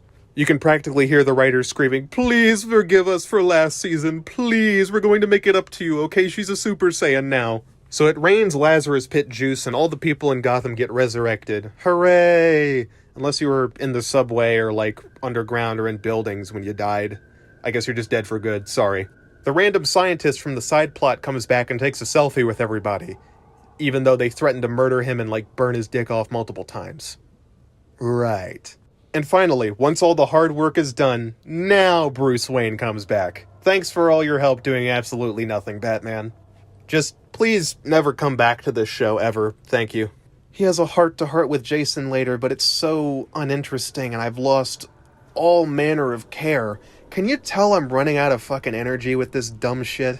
Getting through these last episodes was a struggle. I had to force myself to sit through them because of just how terrible they are. It's draining my soul out of my body. It's so bad. And you want to know the worst part? The ending. At the end, Scarecrow is locked up in a cell, chained down to the ground because he's that crazy. And when he says he'll break out again, Raven decides to pump him full of the dark magic juice to make him go even more crazy. What? What did that accomplish? He was already insane. Unless they made him so crazy that he literally can't do anything ever again, at which point, why don't you just kill him? Oh wait, of course. How could I forget? Stealing and killing is not the Titans' way. So that was Season 3 of Titans. So, Titans fans, are you blind, deaf, stupid? It's gotta be one of those things, because there's no way a human being can look at this season and say anything other than it was dog shit. I am beyond confused as to how any rational person can look at this season and say it has good writing. It is so bafflingly dumb. Especially what they do with Batman, that shit actually made me angry. The fact that this got 4 seasons is an insult to DC art and life itself. If you work in this industry, you should be fucking embarrassed that this exists within it. There are hundreds of shows with great potential that get canceled early on, or some people don't even get their shows made in the first place, yet Titans gets 4 seasons that get astronomically worse after each one. It's actually sad that this is the kind of superhero shows we're getting. And it's even sadder that it's not over yet because I have to do Titans Season 4.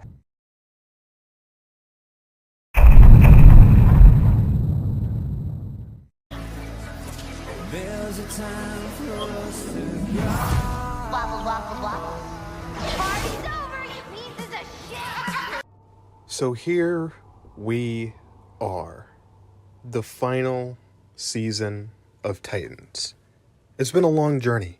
I've reviewed all the previous seasons, made videos on them, and after everything that I've been through, I think I can say with absolute certainty that this show just really sucks. In fact, going a bit further, I would say that this is probably one of the worst, most poorly written, and outright nonsensical superhero stories that I've ever seen. It is no wonder that Warner Brothers is struggling right now if this is the kind of content they produce on a regular basis.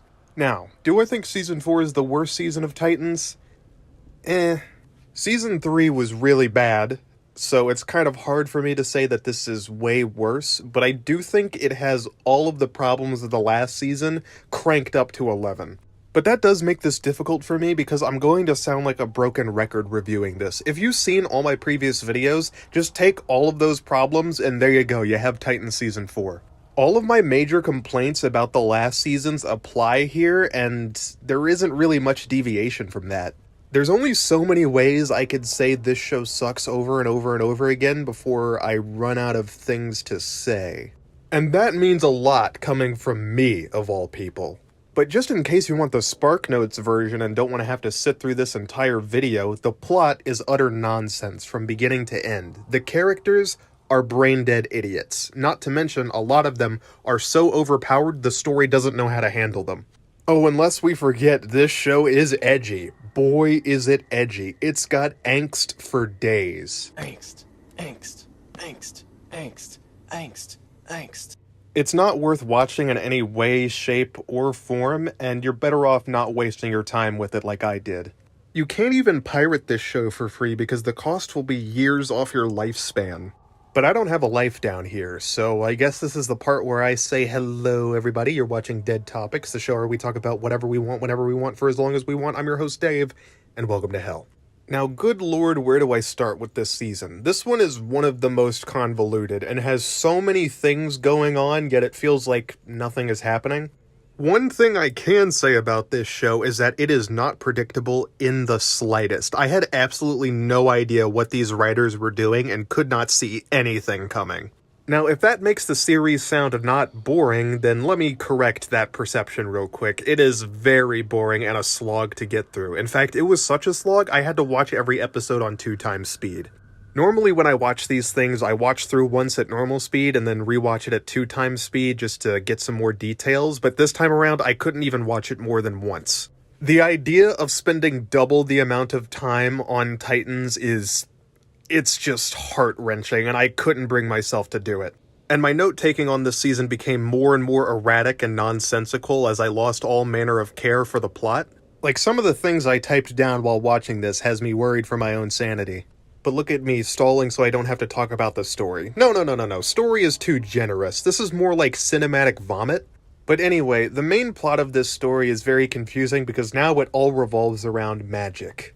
I know the first season was about magic and Trigon, so of course the writers made this season about magic and Trigon. Yes, Trigon is coming back. This, to me, shows that the writers had absolutely no idea what they were doing. They blew their chance with Trigon in the first season and now want to bring him back and act like it's dramatic. And the way they treat Trigon in this is just downright embarrassing.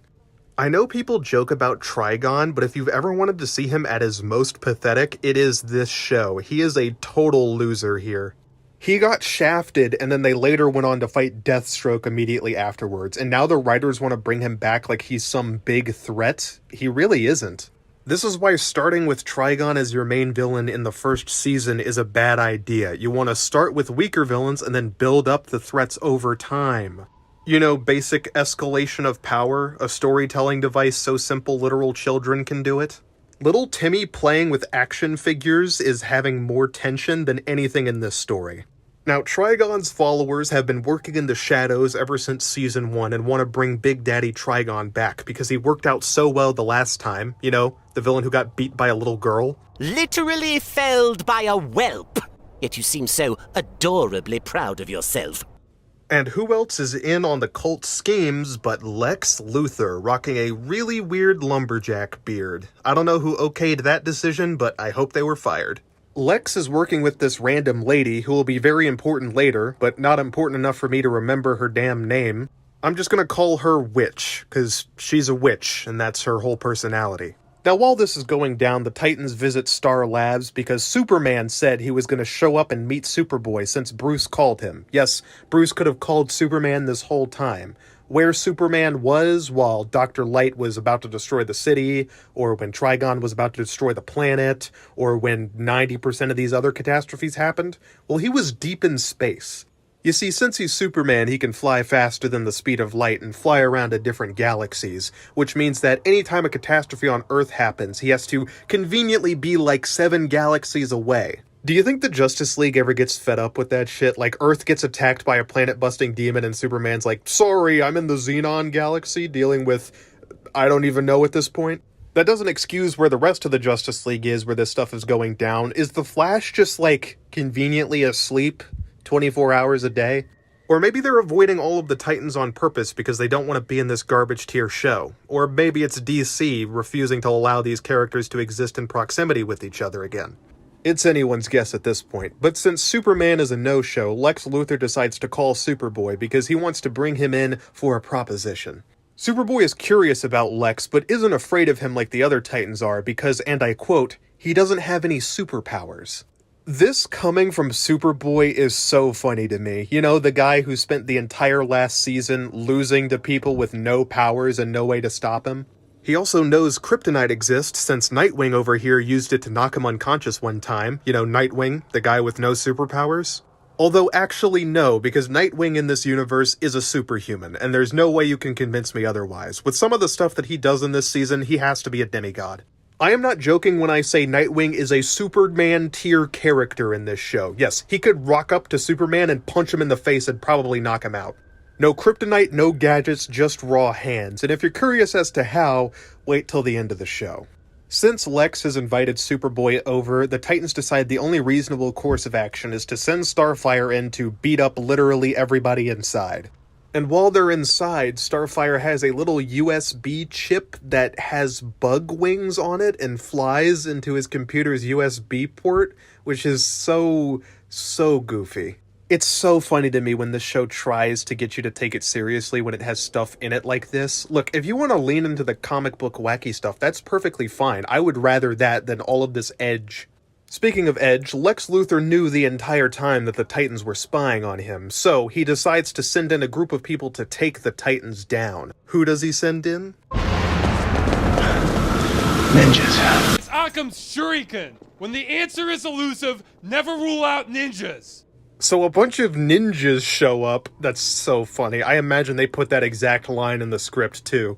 Are these real ninjas, or did he just find a bunch of cosplayers on the street? Or did he go out and purchase some services from City Ninja? You don't sound Japanese. Are you sure you're really ninjas? Yeah, I ninja. Look at my fucking eyes. Come on, give me a check made out to a City Ninja service. So Nightwing starts fighting ninjas, typical Nightwing stuff, and Tim Drake actually joins in, the guy who has pretty much no training at this point, and he's holding his own against a literal trained ninja. I am getting Gotham Knights flashbacks here, with untrained characters suddenly fighting master martial artists and holding them back. So these ninjas are completely pathetic if Tim Drake, of all people, is managing to kick their ass when he has no training and literally a stick. But seeing a moment to be an absolute psychopath, Nightwing drops his sticks, picks up a katana, and then slices a guy through the chest. Literally, blood goes spurting everywhere as he falls to the ground in agony. So, that guy's dead. Yeah, Nightwing just murdered that guy, just killed him right then and there, execution style. He practically did everything but a Mortal Kombat finisher on the man and didn't call an ambulance afterwards, so yeah, Nightwing now has killed another person during this season. Stealing and killing is not the Titans' way. With the ninjas brutally murdered, the Titans managed to escape, and since they snuck that bug, which is a literal bug, inside of Lex's system, they now have all of his files. The other Titans also go off to, like, the Daily Planet archives and find out about Lex's criminal history and a bunch of stuff, but I don't know why this was necessary. The writers could have just had them find all the relevant information on Lex's servers, but I guess they needed this. Okay. It turns out that Lex is dying from kryptonite poisoning. And the Titans theorize that by giving him Superboy cells, he could somehow survive, which that doesn't make any sense. If he is dying from kryptonite poisoning and he got injected with Kryptonian DNA, wouldn't that make the kryptonite poisoning worse? But it turns out that Lex already tried that, and it didn't work, because, yeah, obviously that's stupid. What he really wants Superboy to do is take over as the head of LexCorp. Since he always dreamed of somebody merging Superman and a human together and becoming the next generation or something, which I swear I thought Lex Luthor's whole thing was that he didn't like Superman, like specifically, so I don't know why he would do that, but okay. But while Mr. Luthor is explaining all this, something quite tragic happens. And I'm not joking here, he vomits a giant snake and dies. Let me just repeat that. Lex Luthor, in the first episode of Titans, vomits a giant snake and then dies. Like, he's dead. That, What the fuck? Like, this is what I mean when I say this show isn't predictable. You can never know what the hell is about to happen next. Any character could vomit a snake at any moment. It happens more than once, and they fixate on it to a weird degree that makes me wonder if someone on the writing team had a very specific fetish. But seriously, how do you even come up with this nonsense? You know, I once heard of a writing trick of taking a particular scene and asking, what's the worst thing that could happen here? And having the characters go through a very serious trial to keep the story going. But for the Titans writers, I think they've adapted that trick. So instead, when they're looking at a scene, they ask, what's the dumbest thing that can happen here? And they do that every single time. So Lex isn't our main bad guy this season. Our actual main bad guy, the rug pull villain, is the Witch Lady. And if you think she's gonna get more interesting later, no. But while this is happening, we also get introduced to another character, Sebastian, who is, I think, a British game developer? At first, I was very curious as to why they were fixating on this random dude for so much, since they delay the reveal of what's actually going on for an awkward amount of time, and it makes it feel like we're watching a different show every once in a while. I don't really have much to say on him right at this moment, so I guess we'll have to wait till he decides to be relevant. Also, yeah, this show jumps around a lot. It's really awkwardly paced and spaced out. It kind of feels like you're having a schizophrenia attack in the middle of the show, but whatever. So there's a ghost face killer now. He has the ghost face mask on, kind of. And he's got a knife. I'm sorry, I've just been watching a lot of Scream lately. So Mr. Stabby over here has been going around and killing people for the cult to start a blood ritual. And since he went slicing and dicing, the entire LexCorp inner circle has all perished except for like one guy, so the company essentially has no leadership anymore. So the entire LexCorp inner circle has died in one night, and Superboy was just kind of vaguely around Lex, so they pin everything on him and immediately arrest the guy. Something that's funny to me is that they have access to kryptonite, but don't use it while they're arresting him, only after they arrest him, even though they had ample time to go get it. Like, he was just kind of sitting there for a couple hours, and then they bring in a SWAT team, so they could have brought in the kryptonite handcuffs, but bring in normal handcuffs, so if he wanted to run away, he just could. The police finally arresting a member of the Titans is like a breath of fresh air, but it's not for murdering all those police officers or all the innocent people, no, it's because one rich guy died vaguely in his vicinity.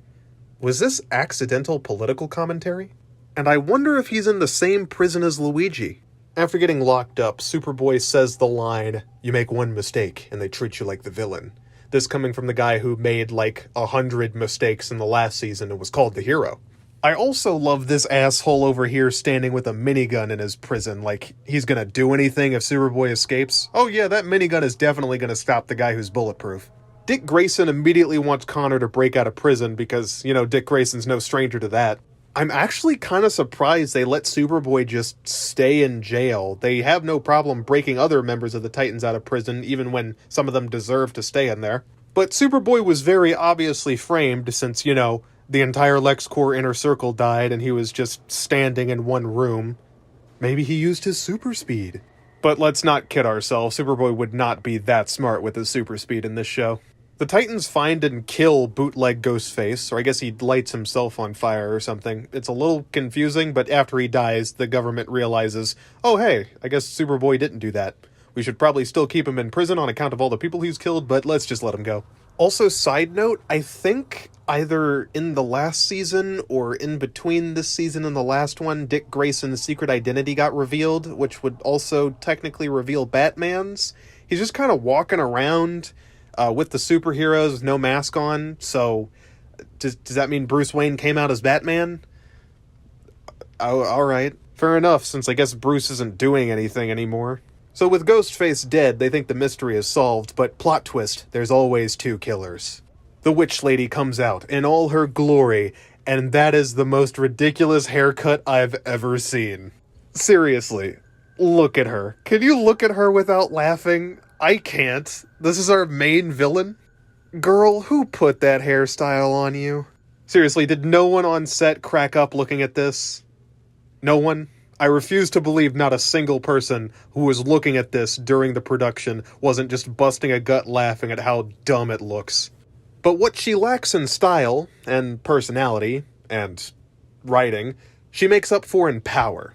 because she is a wizard, which of course means she's got laser beams for days, and can immediately one-shot Superboy, since Superboy is weak to magic. Well, not weak to magic, more just like not invulnerable to magic, but shut up. It's really funny seeing Superboy just get ragdolled and then Dick Grayson walk up with the sticks like he's about to do anything. Like, come on, man. Come on. Raven gets slurpeed and loses all of her powers, and they're taken into a gym. So the whole of the Titans is just getting trounced one after the other, but Starfire comes in with her blue powers. Using the power of blue, Starfire scares the villain off, and that is the end of episode 1. Okay, so we have to pause to talk about a few things here. 1, the magic in this show. We'll get into more of that later down the line, but starting off, it is way too vague and way too powerful. We already knew Raven was busted and can do practically anything, but here, since the entire season is about magic, you would think they would explain some things more, but they really don't, and you're left with a lot more questions than answers. First and foremost is the snake thing. They're able to do a ritual that just puts a snake inside somebody, and they do that again later, and it gets more complicated, but for the most part it seems like they can just do that to whoever they want. Which raises the question of why they just don't do that to all the main characters. Well, the answer is plot, but still, there's no reason for them not to just instantly snake kill Nightwing at least. Second on the list is Starfire's blue powers. So it turns out this entire time, Starfire has only been using 8.1% of her true energy.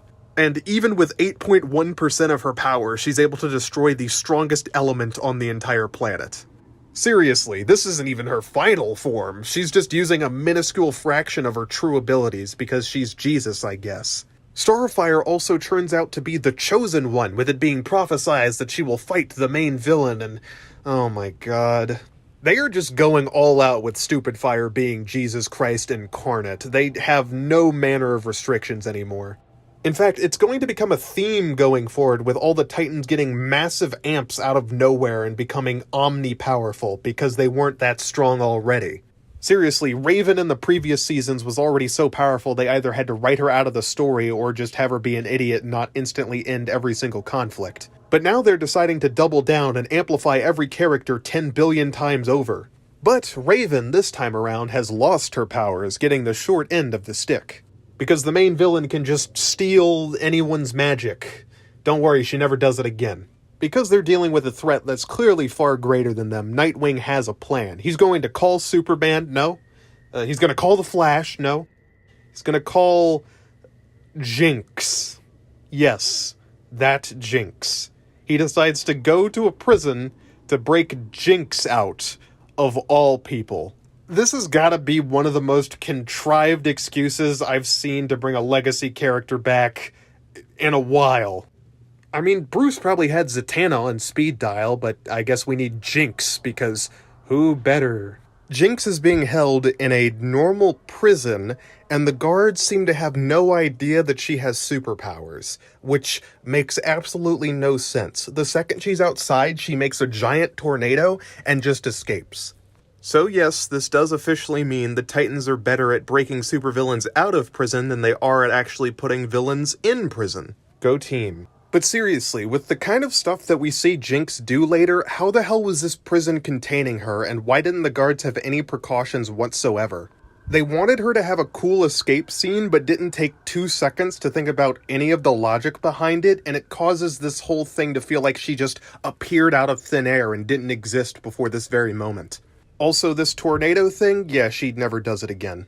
They never do it again should be the tagline for this magic system. So after Jinx makes her daring escape, which she could have done at literally any moment, Nightwing immediately knows where to find her and knows exactly where she's going. Yeah, 5 seconds later, he instantly guesses her exact plan and knows the exact place she's going to rob.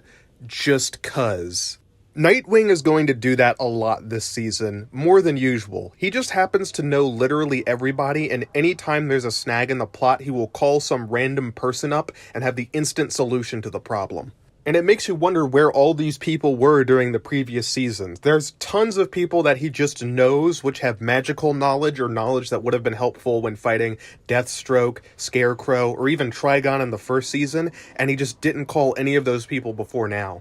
Regardless, they track down Jinx and she's trying to steal a magical heart, which was made by dark elves. Yes, dark elves. I don't know what it is with these comic book properties and trying to shove dark elves into things, but it's always really stupid. But anyway, it turns out the dark elves have a magical heart, which if you look at it, turns you to stone. Starfire immediately gets transmuted into a statue, thank God, but unfortunately it doesn't last. Because Nightwing's gonna save her, and he has to team up with Jinx. Yay. I don't know what the weird fascination superhero media has with taking all the villains and making them into heroes or anti-heroes, but it's really gotta stop soon. Morbius, Kraven the Hunter, Black Adam, people just have to stop with this. Just make the villains, villains. So the Dark Elves apparently have magic powerful enough to turn Starfire into a statue. Just to be clear, Starfire is like a planet-destroying god-tier being, and she just got defeated by this spell. Makes you wonder why the witches who were fighting against them didn't also try to steal this, if it's that powerful and could end the Titans immediately. Jinx and Nightwing track these Dark Elves down to a Dark Elf club that exists apparently, and these people look absolutely nothing like an elf or dark at all. They look like normal humans. I guess the costume designers just got bored. Nightwing, with no suit and no weapons, beats up like all of them, even though they're supposed to have magic so powerful it can petrify people, and the only spell they use is throwing some knives. Really creative. So they get trounced, man these dark elves suck, and it turns out that Jinx actually betrayed Nightwing and was going to steal from the dark elves. Seriously, I cannot understate how stupid Nightwing is. This is the second time he's worked with a supervillain and then got immediately betrayed or they immediately escaped. If he was smart, had basic pattern recognition, and was acting as, you know, a superhero, he would beat up this villain and put them back in jail where they belong. And also put himself in a cell right next to her because, you know, it would be hypocritical otherwise. But no, he doesn't do that. Instead, he gives her $5 million. I'm not kidding. He drops $5 million on her and then adds her to the team. Yay, a new member of the Titans. Woohoo. Let's talk about Jinx for a second. Jinx is a walking plot device. If you thought Raven was bad in the previous seasons, Jinx is that, but way worse. Her powers allow her to do anything. Pretty much anything. She can shapeshift, freeze people in place, perform teleportation rituals, shoot lasers, create tornadoes. She's practically a god. The only real limitation to her powers is that her freezing people thing has a cooldown, but that's about it. She literally only exists as a plot device to allow the Titans to just get whatever they need in any situation related to magic. There is practically nothing this chick can't do, which is why it's even funnier she was being held in a normal prison with no safeguards against magic. So her entire existence in this story can be boiled down to replacement Raven. And go figure later on, the second Raven gets her powers back, they kill Jinx off. But we'll get to that later. So they find out that this Sebastian guy who just got framed for murder is actually the son of Trigon. Yes, there was another son of Trigon that they just didn't know about until now. And if he is transformed in the blood ritual, he'll be able to blow the magic horn and yada yada yada. I really don't care. This has to be the most by-the-numbers fantasy plot that I've ever heard in my entire life. Who directed this? So I looked into it, and it turns out one of the writers' name is Richard Hatem. Yes, their name is Richard Hatem. I could not imagine a more perfect name for a writer of Titans. And they also worked on Supernatural and a bunch of other supernatural-related shows, it looks like, which explains the direction the season went perfectly. But on top of there being a generic demon summoning ritual, it turns out that Starfire, once again, is the chosen one who's destined to stop it. She's having fever dreams again and sees the diner from season 2. Yeah, you know, that diner scene that was so confusing and really weird? Yeah, well, the writers thought it was so incredible they needed to remind you and go for round 2 in that diner. Yeah, I'm sure the fans were clamoring for that. Starfire talks to another Tamaranian lady, and it turns out there's a magic song, which it describes her destiny. Oh, God. Did ChatGPT write this? Seriously, it feels like a bunch of random generic fantasy tropes shoved together. So just so we're clear, there is a random dude who was born into the cult, and now is being used to summon a world-ending threat? And the Titans get in the way of this and try and take him away from the dark side and push him towards the light. Which, thinking about it now, is just a complete ripoff of an episode of Doom Patrol. Yeah, Doom Patrol, you know, the show they're crossing over with in this season. I guess it's not stealing if it's taking from yourself. But yeah, there's an episode of Doom Patrol that is about this exact thing. There's a kid who's born into a cult, and he's going to bring about the end of the world, and the superhero group has to stop him. They just took the plot of that one episode and extended it for 12. And I'm gonna say it, Doom Patrol did it way better. I don't think Doom Patrol is perfect by any means, but it's way more interesting than whatever this is. And it works better in Doom Patrol because Doom Patrol doesn't take itself too seriously and knows it's goofy and leans into that, and isn't some insane edgelord fantasy that you're supposed to take seriously. Titans shows off these goofy dark elves and takes it seriously and thinks that you expect this to be the most epic and cool thing ever, whereas if Doom Patrol did this, they would treat it as what it is, a complete joke. Anyway, where were we? Nightwing and Starfire are back, everything's fine, woohoo, and Jinx is a part of the group now. They save Sebastian and start trying to figure out everything that's happening with the cult. The cult lures them into a trap, which has to be one of the dumbest parts of this season. So the cult has the Titans on a silver platter. The witch chick has shown she can beat all of them up with little effort, and Starfire's blue powers are malfunctioning right now. So all she would have to do is just show up, kill all of them, take Sebastian, and there you go. But no, instead of just killing them outright in that way, she's gonna try and kill them in a different way. By sending in a bunch of mindless zombies, yeah, they can resurrect and make zombies now. Don't worry, they never do it again. Now these zombies seem to have the strength of a regular human, so Superboy, with his super speed, should be easily able to run around and knock all of them out instantly, right? He doesn't, of course. You know he doesn't. I need to talk about his super speed for a bit, because I'm trying to understand the writer's mindset when it comes to it. They seem to treat super speed like Tracer's ability from Overwatch, where she can blink forward a few feet. Superboy will run up a few feet at super speed, get close to a person, and then start moving at normal speed again, for no reason. It's not like a burst ability that can only be used in small increments. We see that he can run long distances and view the entire world moving in slow motion, so there's no reason for him to just turn off his superpowers mid-fight. I wouldn't be so mad at this if this misunderstanding of how his powers work wasn't a major factor in the plot. Because after this pointless fight scene where Jinx just freezes everybody in the room, I don't know why she didn't do that right off the bat, but okay. Zombie Deathstroke shows up. Yes, Zombie Deathstroke.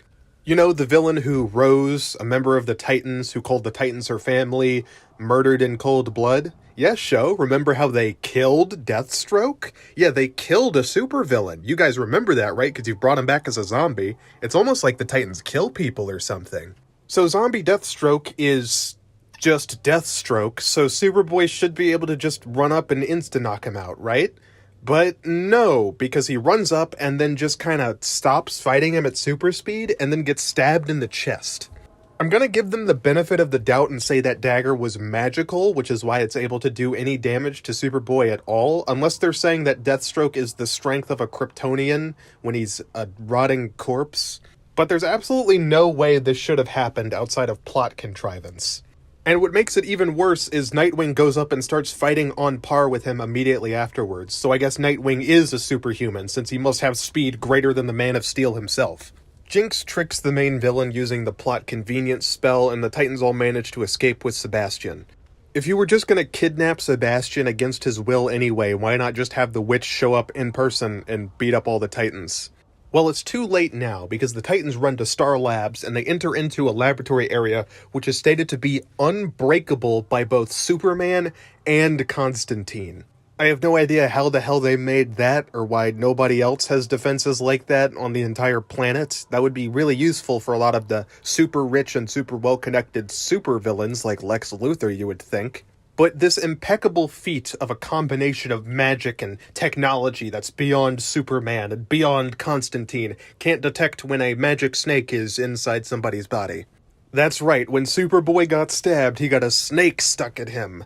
So you need to stab the person for that to work now? Was Lex Luthor stabbed before he talked to Superboy? How did he not notice that? Did each member of the LexCorp Inner Circle have to get stabbed before the snake thing could happen to them? It didn't look like they got stabbed, so how does this spell work? And if you have to stab them for it to work in the first place, why not just stab them in the heart and get it over with? Inconsistent magic aside, Superboy is now not only infected with a snake, but also being mind-controlled. Yes, the villains can mind control. They just take over Superboy's mind. Why don't they do this to the rest of the whatever. Oh, and if you're curious, they do this again later, but in very different ways, which are... we'll get to it. So there's a giant snake roaming around the base now that the group notices and tries to fight off. And while everyone's doing this, Beast Boy has a confession that he makes to Jinx. So, Beast Boy. Okay, Beast Boy in this season is... a lot. Right now, all you need to know is that he is a skinwalker. Yes, they call him a skinwalker. He's gone to a location called the Red, which is a real thing in the comics. It's this sort of multi-dimensional force that connects all life and all of creation. It's complicated. And his powers have been acting all weird, and he's trying to figure out what exactly is going on there. I'll talk about that more later, when it becomes relevant, because this story cannot stay on track with anything for more than like 5 seconds. I keep saying I'm going to talk about things later, but I'd rather talk about them never. Moving on, the group finds Superboy and finds out that he's evil, and Nightwing manages to backflip over his laser vision, which... okay. There goes Nightwing dodging light blasts again. Maybe he does have super speed. Jinx immediately freezes Superboy because Jinx is practically a god and there's nothing that can stop her. So it turns out that Superboy has the snake inside of his body, and surprise, Superboy inflation jump scare. Yes, the writers somehow managed to get Superboy inflation material put into an official DC property. That's almost impressive. What is it with DC and pumping out weirdly specific fetish content? It's starting to get really gross. So Superboy is close to dying of organ failure on account of, the giant snake. But the Titans have a plan that's so stupid, the plot just might let it work. Beast Boy is going to turn into a virus, and they're going to inject him into Superboy's nose. That is a sentence I never thought I would say, and I never want to say again. Beast Boy turning into a virus is really pushing it for me. I know they give the excuse that, viruses have DNA or RNA or whatever, but a virus is about the furthest from the line you could possibly get when turning into animals. Beast Boy's powers get a huge amplification in this season, going from only being able to turn into a tiger to being able to turn into practically anything, I guess. Could he turn himself into a Kryptonian? Into a Tamaranian? Well, that would be interesting, but instead of doing anything interesting with Beast Boy, they decide to have him turn into a virus.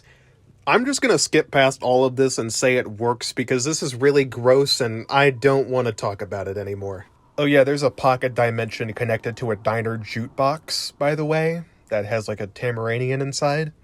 Don't question it. Oh, and of course the most important thing, Tim Drake is now in a gay relationship with another character. I know you've been asking for it for so long, and it's finally here. He has this relationship with some random dude from Star Labs. The other character is so boring that I practically forgot them up until now. They have almost no chemistry, and this relationship is just incredibly boring. There's nothing wrong with having a gay relationship, but if you're going to do that, can you at least make it interesting, compelling, anything? At the very least, it gives Tim something to do, because he's incredibly useless throughout this entire season. He might as well be a side character, not one of the main cast. Now, moving on to things that matter in the slightest for the plot, Superboy, after his experience with the snake, is having a huge identity crisis. So he decides to shave himself bald with his laser vision and start acting like Lex Luthor. This whole evil Superboy arc is just frankly adorable. He is probably the least intimidating villain ever. First of all, that cue ball head up there is not doing him any favors, and I just can't take him seriously. I am not joking when I say the writers do a better job of making Superboy look like a villain when he's working with the heroes than they do with actually trying to make him a legitimate villain. When he's supposed to be acting heroic, he murders multiple police officers in broad daylight for no reason. And when he's acting like a villain, he makes some satellites do some things. Oh, the horror. This is something interesting that I've thought about for a while, but I feel like with a lot of really bad writers, they could turn all of their weaknesses into huge strengths if they actually tried. Like, the Titans writers make all of the heroes seem like villainous psychopaths, and they do it very well. The only problem is they aren't doing it on purpose, so it makes the story look really stupid. But if they actually took all that and made it into a real, legitimate villain using the same techniques, it would be one of the most compelling villains of all time. But that is the tragic curse of a Titans writer, to only succeed by mistake. So after Superboy goes baldy mode, he starts talking to the Titans, and they have one of the most annoying conversations I've ever heard in this show. There's an old saying, Richard. He who doesn't learn from history is, what is it? Oh yeah, a fucking moron. If we'd killed him when we had the chance, we'd all be in the RV heading to Frisco right now. Don't call it Frisco. We don't kill people, Connor. We're not murderers.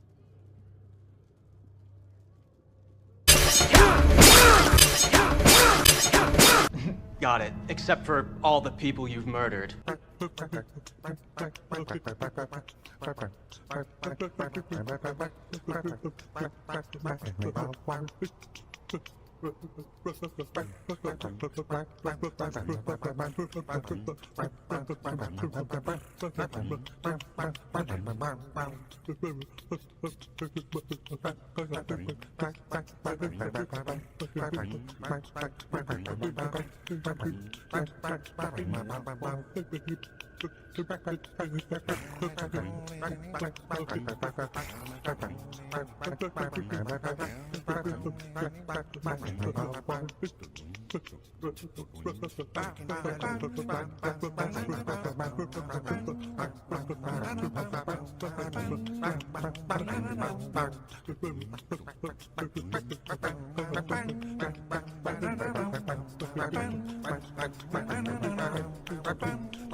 No way.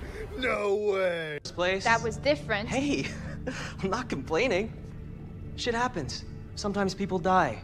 It's not always a bad thing. We're not killing Sebastian. Even Bruce figured it out eventually. Do you know how many people the Joker killed since Batman bashed his head in? 0. 0. I like that kind of math. I hate to say it, but Superboy's kind of spitting here. The Titans are just murderers. They just are at this point. They've killed so many people. So the sheer gall that they have to say that they aren't it's beyond words. Do the writers genuinely just not remember any of the killings when they happen? Like, did they just black those parts out of their memory? I wish I could black this show out of my memory, so I envy them. Now that Superboy is baby Lex Luthor, he has a new plan to stop the cult. You see, in order for the cult to complete their blood ritual to transform Sebastian, what they need to do is have him get into a blood pool willingly during the blood moon. But if he uses all of LexCorp's satellites to shoot lasers at the moon, it'll dispel the illusion that the moon is red, and therefore, since there's technically no blood moon anymore, the ritual won't work. Which is admittedly kind of clever, using magic's own stupid rules against it. And since this plan is clever, and it does work, the Titans are completely against it. No, what they want to do instead is perform a teleportation ritual, since teleportation apparently didn't exist until now, but it was discovered by wizards 10,000 years ago. They could use that excuse for practically anything. Oh, we need to destroy this villain? Well, it was discovered by wizards 10,000 years ago. Oh, we need to end all life on the planet? Well, it was discovered by wizards 10,000 years ago. Oh, we need to avoid paying our taxes? Well, this was discovered by wizards 10,000 years ago.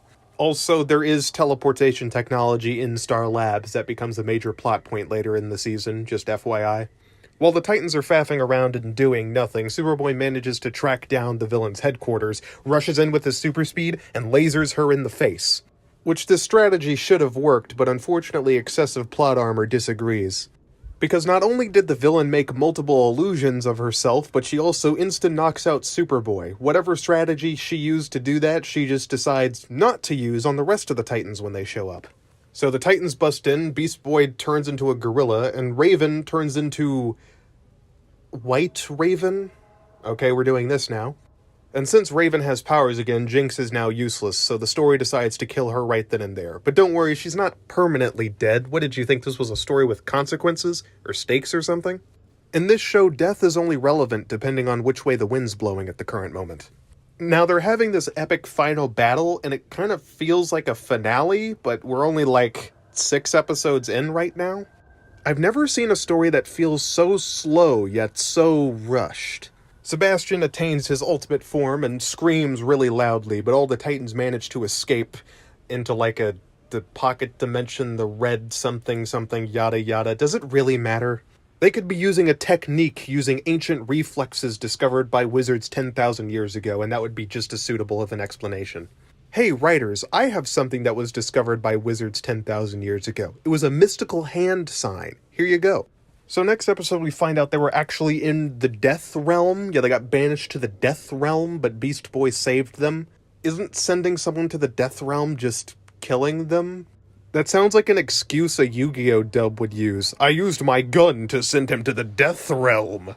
But if you want to get out of the Death Realm, all you have to do is cross a bridge. It's not that hard, amateurs. So inside of the ritual room, Lex left a book which contains information, and he says that Dick Grayson is a master detective which can figure this out. Being really generous, Lex. Well, Nightwing's master detective strategy is to call up a random person which has totally existed this whole time and didn't spawn into the world 5 minutes ago. It's this really weird conspiracy theory lady who, like, sniffs Starfire. Why is this character here? I imagine this is kind of what the writers acted like on set anytime somebody asked questions about what was going on.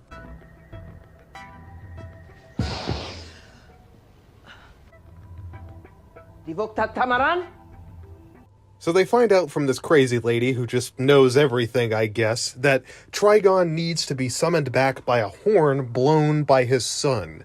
Raven didn't need a horn to summon him in the last season, so I don't know why this horn is only coming up now. I guess it's a cheap way to extend the plot a little longer.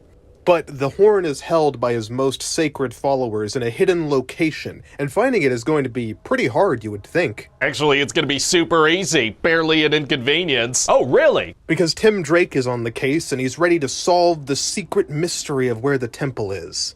I talked about this in the previous season when they discovered Red Hood's location via chess tips.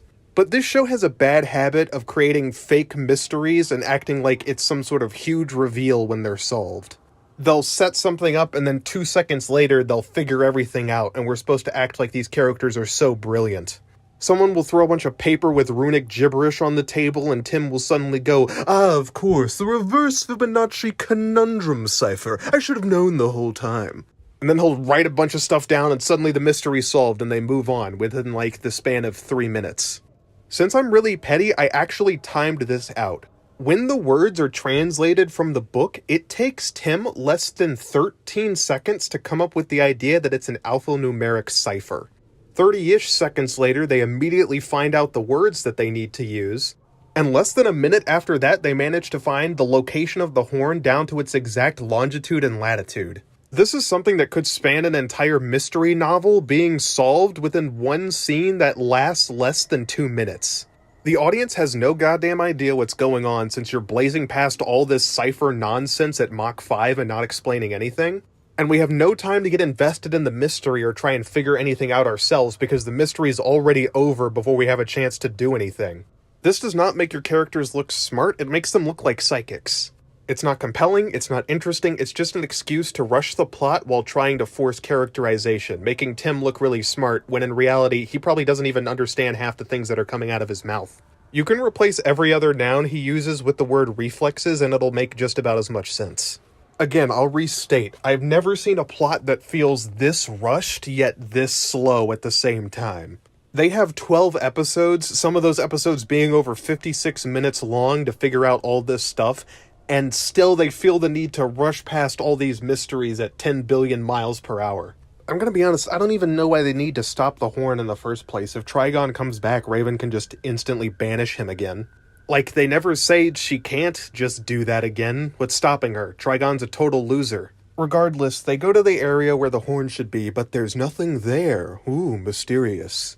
Some of the Titans drive to investigate, and they get sucked into an invisible town. Yes, there's an entire civilization inside of this strange barrier that's trapped them inside, and the individuals inside are getting mind-controlled, and oh my god, they just ripped off the plot of WandaVision. Even in DC, I can't escape the MCU. So the Titans are trapped inside the Hex. What now? Tim Drake and his boyfriend are left outside, and can't seem to find the Titans anywhere. With nothing else to do, the writers decide now is the perfect time for a gay sex scene. Or the start of one. But no amount of gay sex will ever be as rough as this story's writing. So let's get back to that. Raven gets kidnapped immediately. Again. Again with this? It's like once a month with this chick. Seriously. And Dick Grayson decides to go investigate the police station to figure out what's going on. Dick Grayson, alone with a bunch of cops. In the show Titans. Yeah, what do you think is gonna happen? Fellas.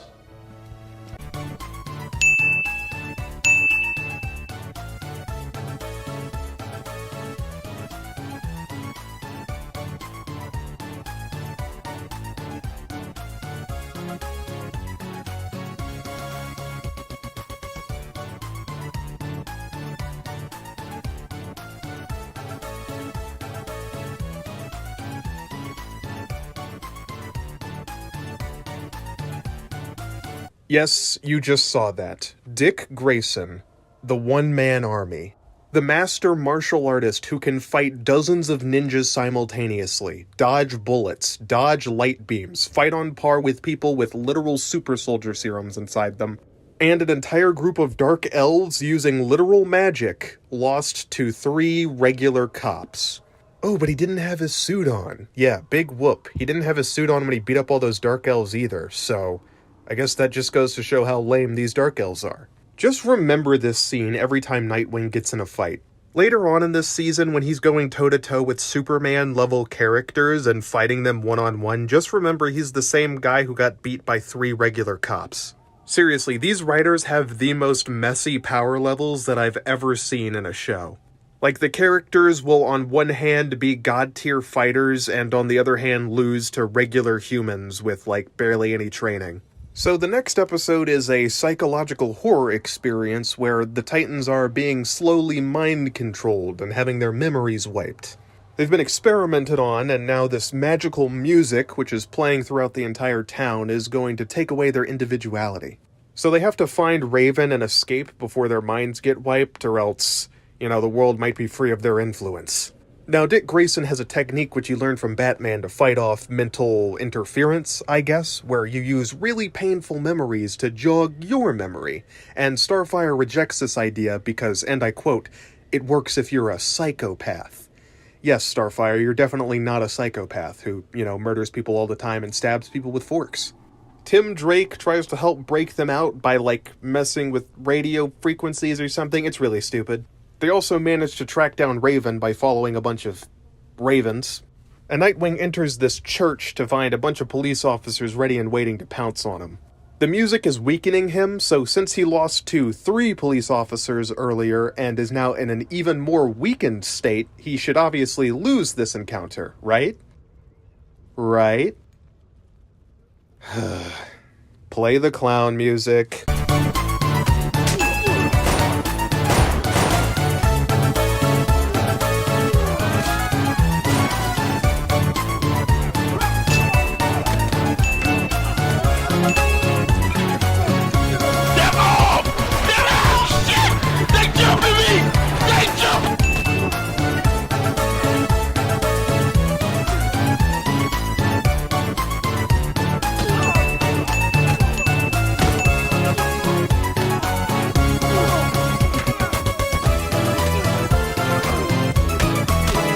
Look at Randy Orton slithering. Watch out, watch out, watch out, watch out!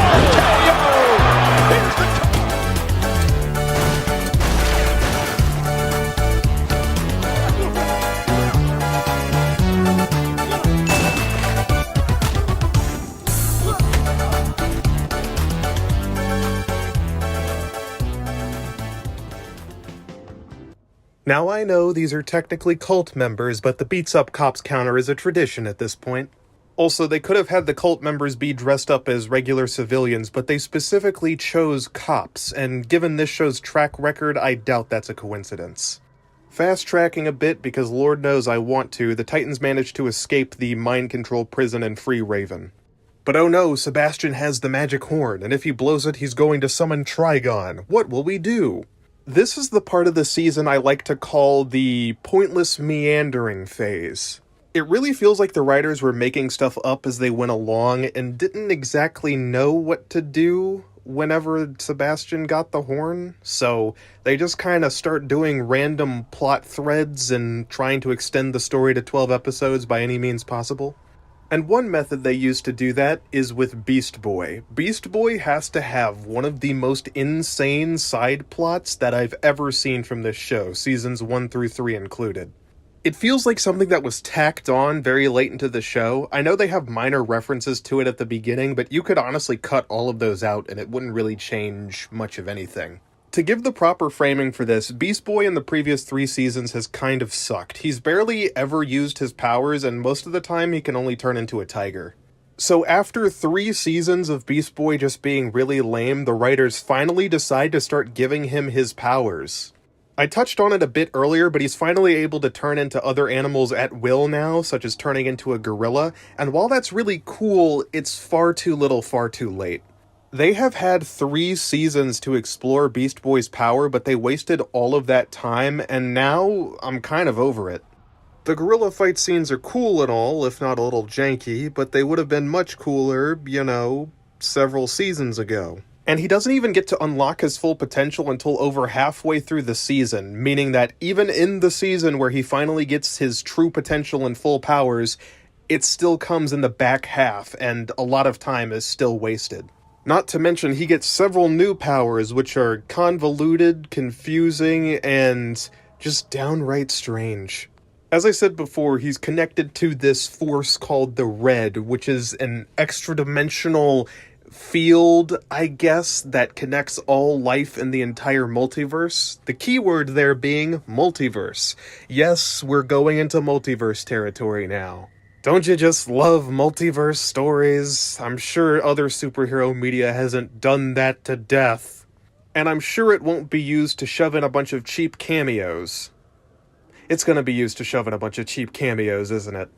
Once he entered the Red in that last encounter they had with the Witch Lady, he actually got teleported to Mount Kilimanjaro, where he meets up with this Beast Man. The Beast Man explains how the Red works and all of the information about how it functions and yada yada yada. It's mostly gibberish, but I'm starting to realize this feels a lot like a scene in the game Fahrenheit, if you've ever played that. Only you can find your way back through the Red. What exactly is the Red? It is a force that connects and pervades all animal life in this universe. Chroma? What does that mean? The force that created the universe. The origin of everything. It gives extraordinary powers to those who possess it. The Red is just sort of this vague concept that allows the characters to do anything from time travel to reality hopping. And in order to access this power, Beast Boy just needs to drink a potion. After drinking it, he goes on what I would call a drug trip if it weren't for the fact that everything in this season feels like a drug trip. How long does it take to begin? How long does it take to begin? How long is it gonna take to begin? How long does it take to begin? How long does it take to begin? How long does it take to begin? How long is it gonna take to begin?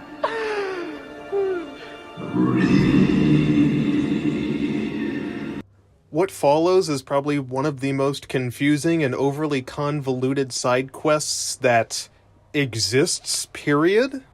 It involves time travel and fighting people who have already been defeated and a bunch of other stuff that just doesn't matter. I'm gonna skip past most of it if you don't mind, but if you actually care about what goes on during whatever this mess is, you're free to watch it yourself.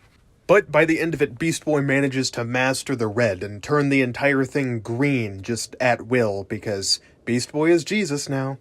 Yeah, just this multiversal concept, this energy that connects all life in the entire universe, and he can just snap his fingers and control it. From one of the weakest characters in the show to a literal god. I don't even know if Goku could pull off an amp like that in one episode. We then get into the cameo montage, where he goes around the multiverse and starts seeing a bunch of characters from different DC shows and properties, such as CW Flash. I don't want to talk about CW Flash, that's like 10 billion more reviews. I'll let Madvocate handle it. What I do find really funny about this scene, while he's ping-ponging through all these universes and all these shows, it feels like DC going, hey, look at all these cool things we own, right? Look at all these cool shows. But now, looking back on it, most of these shows are cancelled. Titan Season 4 came out in 2022, and he goes to visit Stargirl, you know, Stargirl from the show that got cancelled that very year. CW Flash, that show ended. He sees Shazam from the DCEU, you know, the massive failure that is now getting replaced with an entirely different universe. What was supposed to be a monument to DC's success was actually a gallery of all of their failures. I think it just goes to show how much DC and Warner Bros. Have been screwing the pooch lately.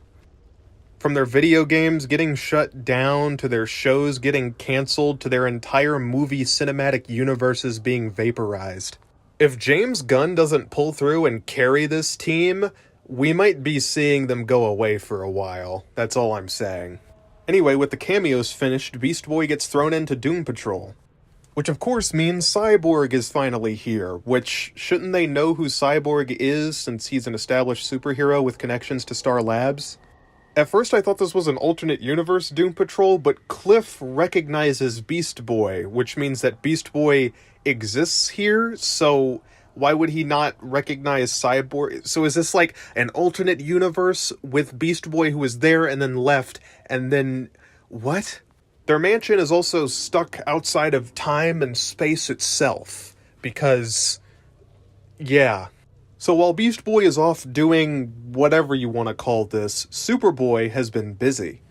So Superboy has been with Sebastian, who also has the horn. Yeah, remember Sebastian and the horn? I feel like the show forgot for a moment there. And he wants to lure Sebastian in to work with him so he can kill Sebastian later so he doesn't summon Trigon.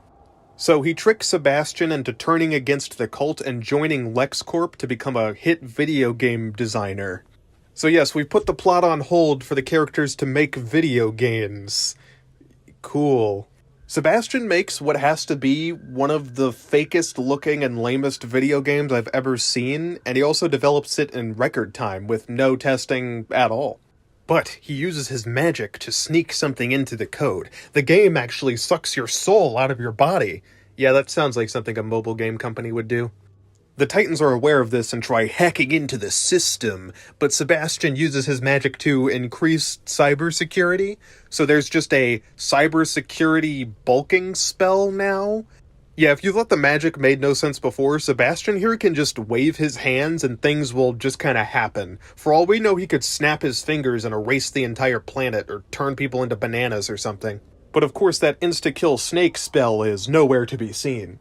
I guess there was only one giant snake, and once the Horcrux was beheaded, then Voldemort lost his powers. Speaking of people losing their powers, Raven and Nightwing perform a ritual to separate Raven from her brother Sebastian, and that causes him to lose his powers temporarily. Superboy also puts a backdoor in the system for the Titans to hack in and save the day. Hooray. I guess the cybersecurity spell couldn't stop that. What do you think Sebastian is, a miracle worker? He can't do everything. Also, Starfire gets trapped in another dimension with the Doom Patrol and they play tennis or something. It's not important. Moving on. So Sebastian gets his powers back by drinking blood, and then he starts going back and forth between wanting to work with the cult and not wanting to work with the cult, and back and forth, and it's so annoying. And Superboy realizes that stealing and killing isn't the Titans' way, so he decides to join up with the Titans again. And he brings Starfire to one of Lex's labs, where they have a magic orb which can absorb all of Starfire's powers. So they start filling it with the power of blue, but they only get 98% pure blue. Heisenberg would be disappointed. They could have gotten 99% pure if they didn't forget the aluminum. Bet he forgets the aluminum. Guaranteed. Guaranteed he forgets. You forgot the aluminum. Superboy runs off with the orb and confronts Sebastian, who has just killed the mother and summoned Trigon by blowing the horn. Oh no! Arising from the pool of blood, Trigon comes out, his full power unleashed. The demon who will consume the world. The final threat, and he's dead. He's dead. Alright, moving on. Sebastian eats Trigon's heart and absorbs Trigon's power, becoming a superhuman.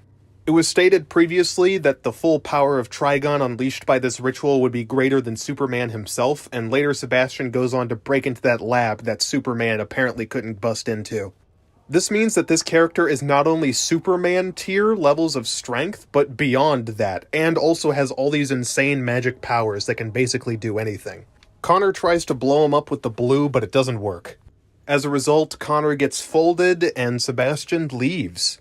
But the Titans can't let that stand, so they have to track down Sebastian and finish him off for good.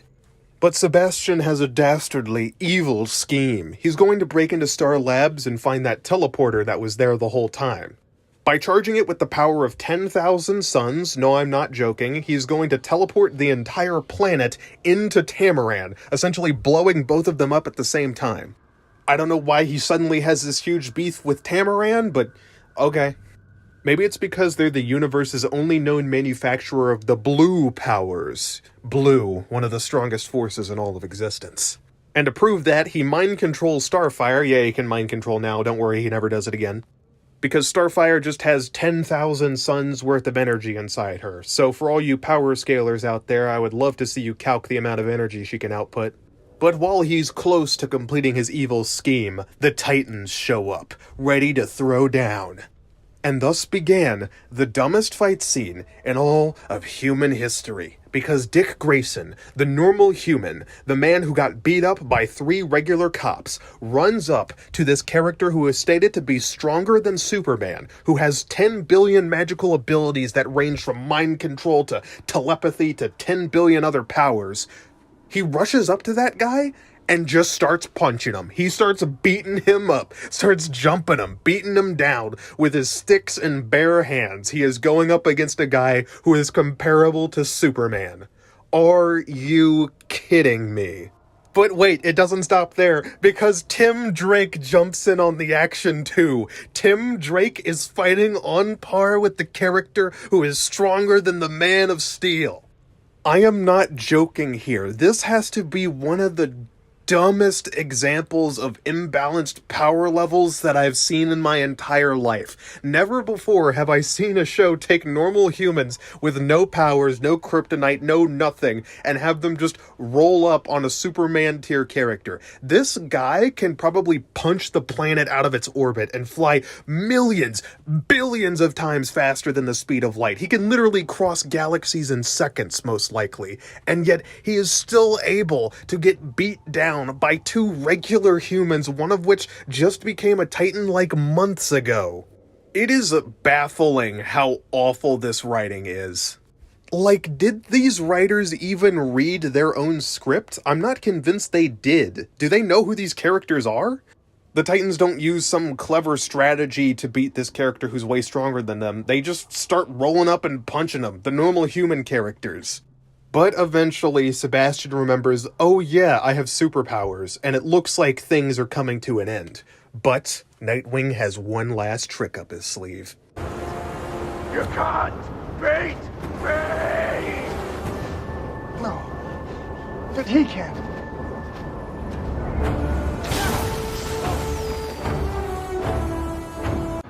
You can't defeat me. No, I know. But he can. So Superboy, the guy who got folded by magic earlier in this season and also easily beaten by Sebastian earlier, beats up Sebastian. Cool. But they can't kill Sebastian for good, so there's only one option left. Starfire has to use the full power of blue, 100% pure blue energy, to kill Sebastian once and for all. But in return, it'll kill her too. Does this mean Stupid Fire is finally gonna die? Okay, show. If you actually manage to pull it off and kill Stupid Fire for good, I might just give you an extra star. Let's see it. Oh shit. Oh shit. Oh shit. Oh, there she goes. There she goes. Let's see it. Let's see it. Come on. Come on. Yep, she flies now. Come on. Come on. Come on. Oh, is she gonna die? Is she gonna die? Come on. Come on.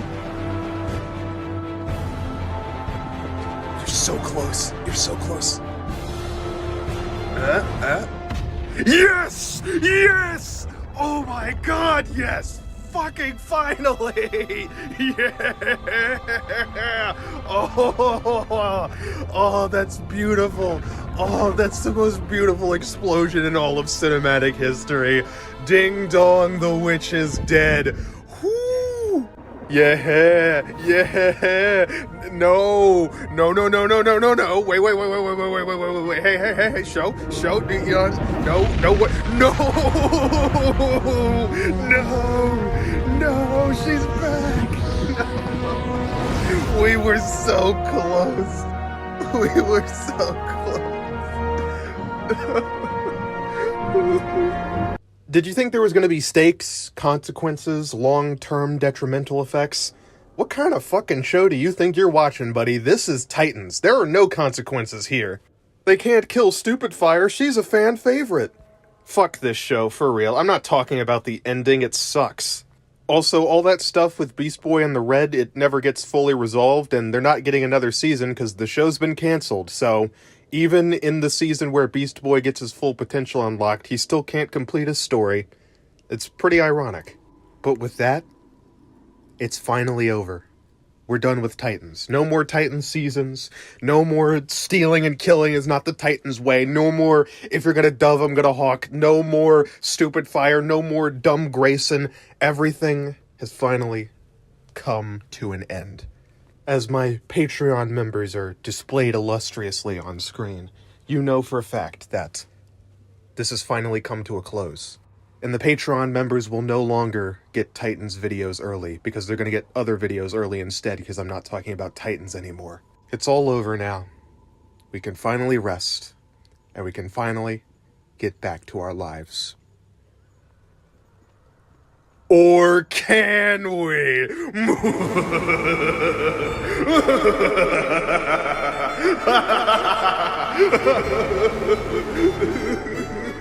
That's right, it's getting a movie. It never ends. You thought it would end, it wouldn't end. It never ends. 10 million sequels, 10 million Titans sequels. There will be infinite Titans movies. You can never escape. It never ends. No reviewer will be able to save you now. You will be forced to watch every second of every Teens Titans movie that ever gets released in live action. That is your fate.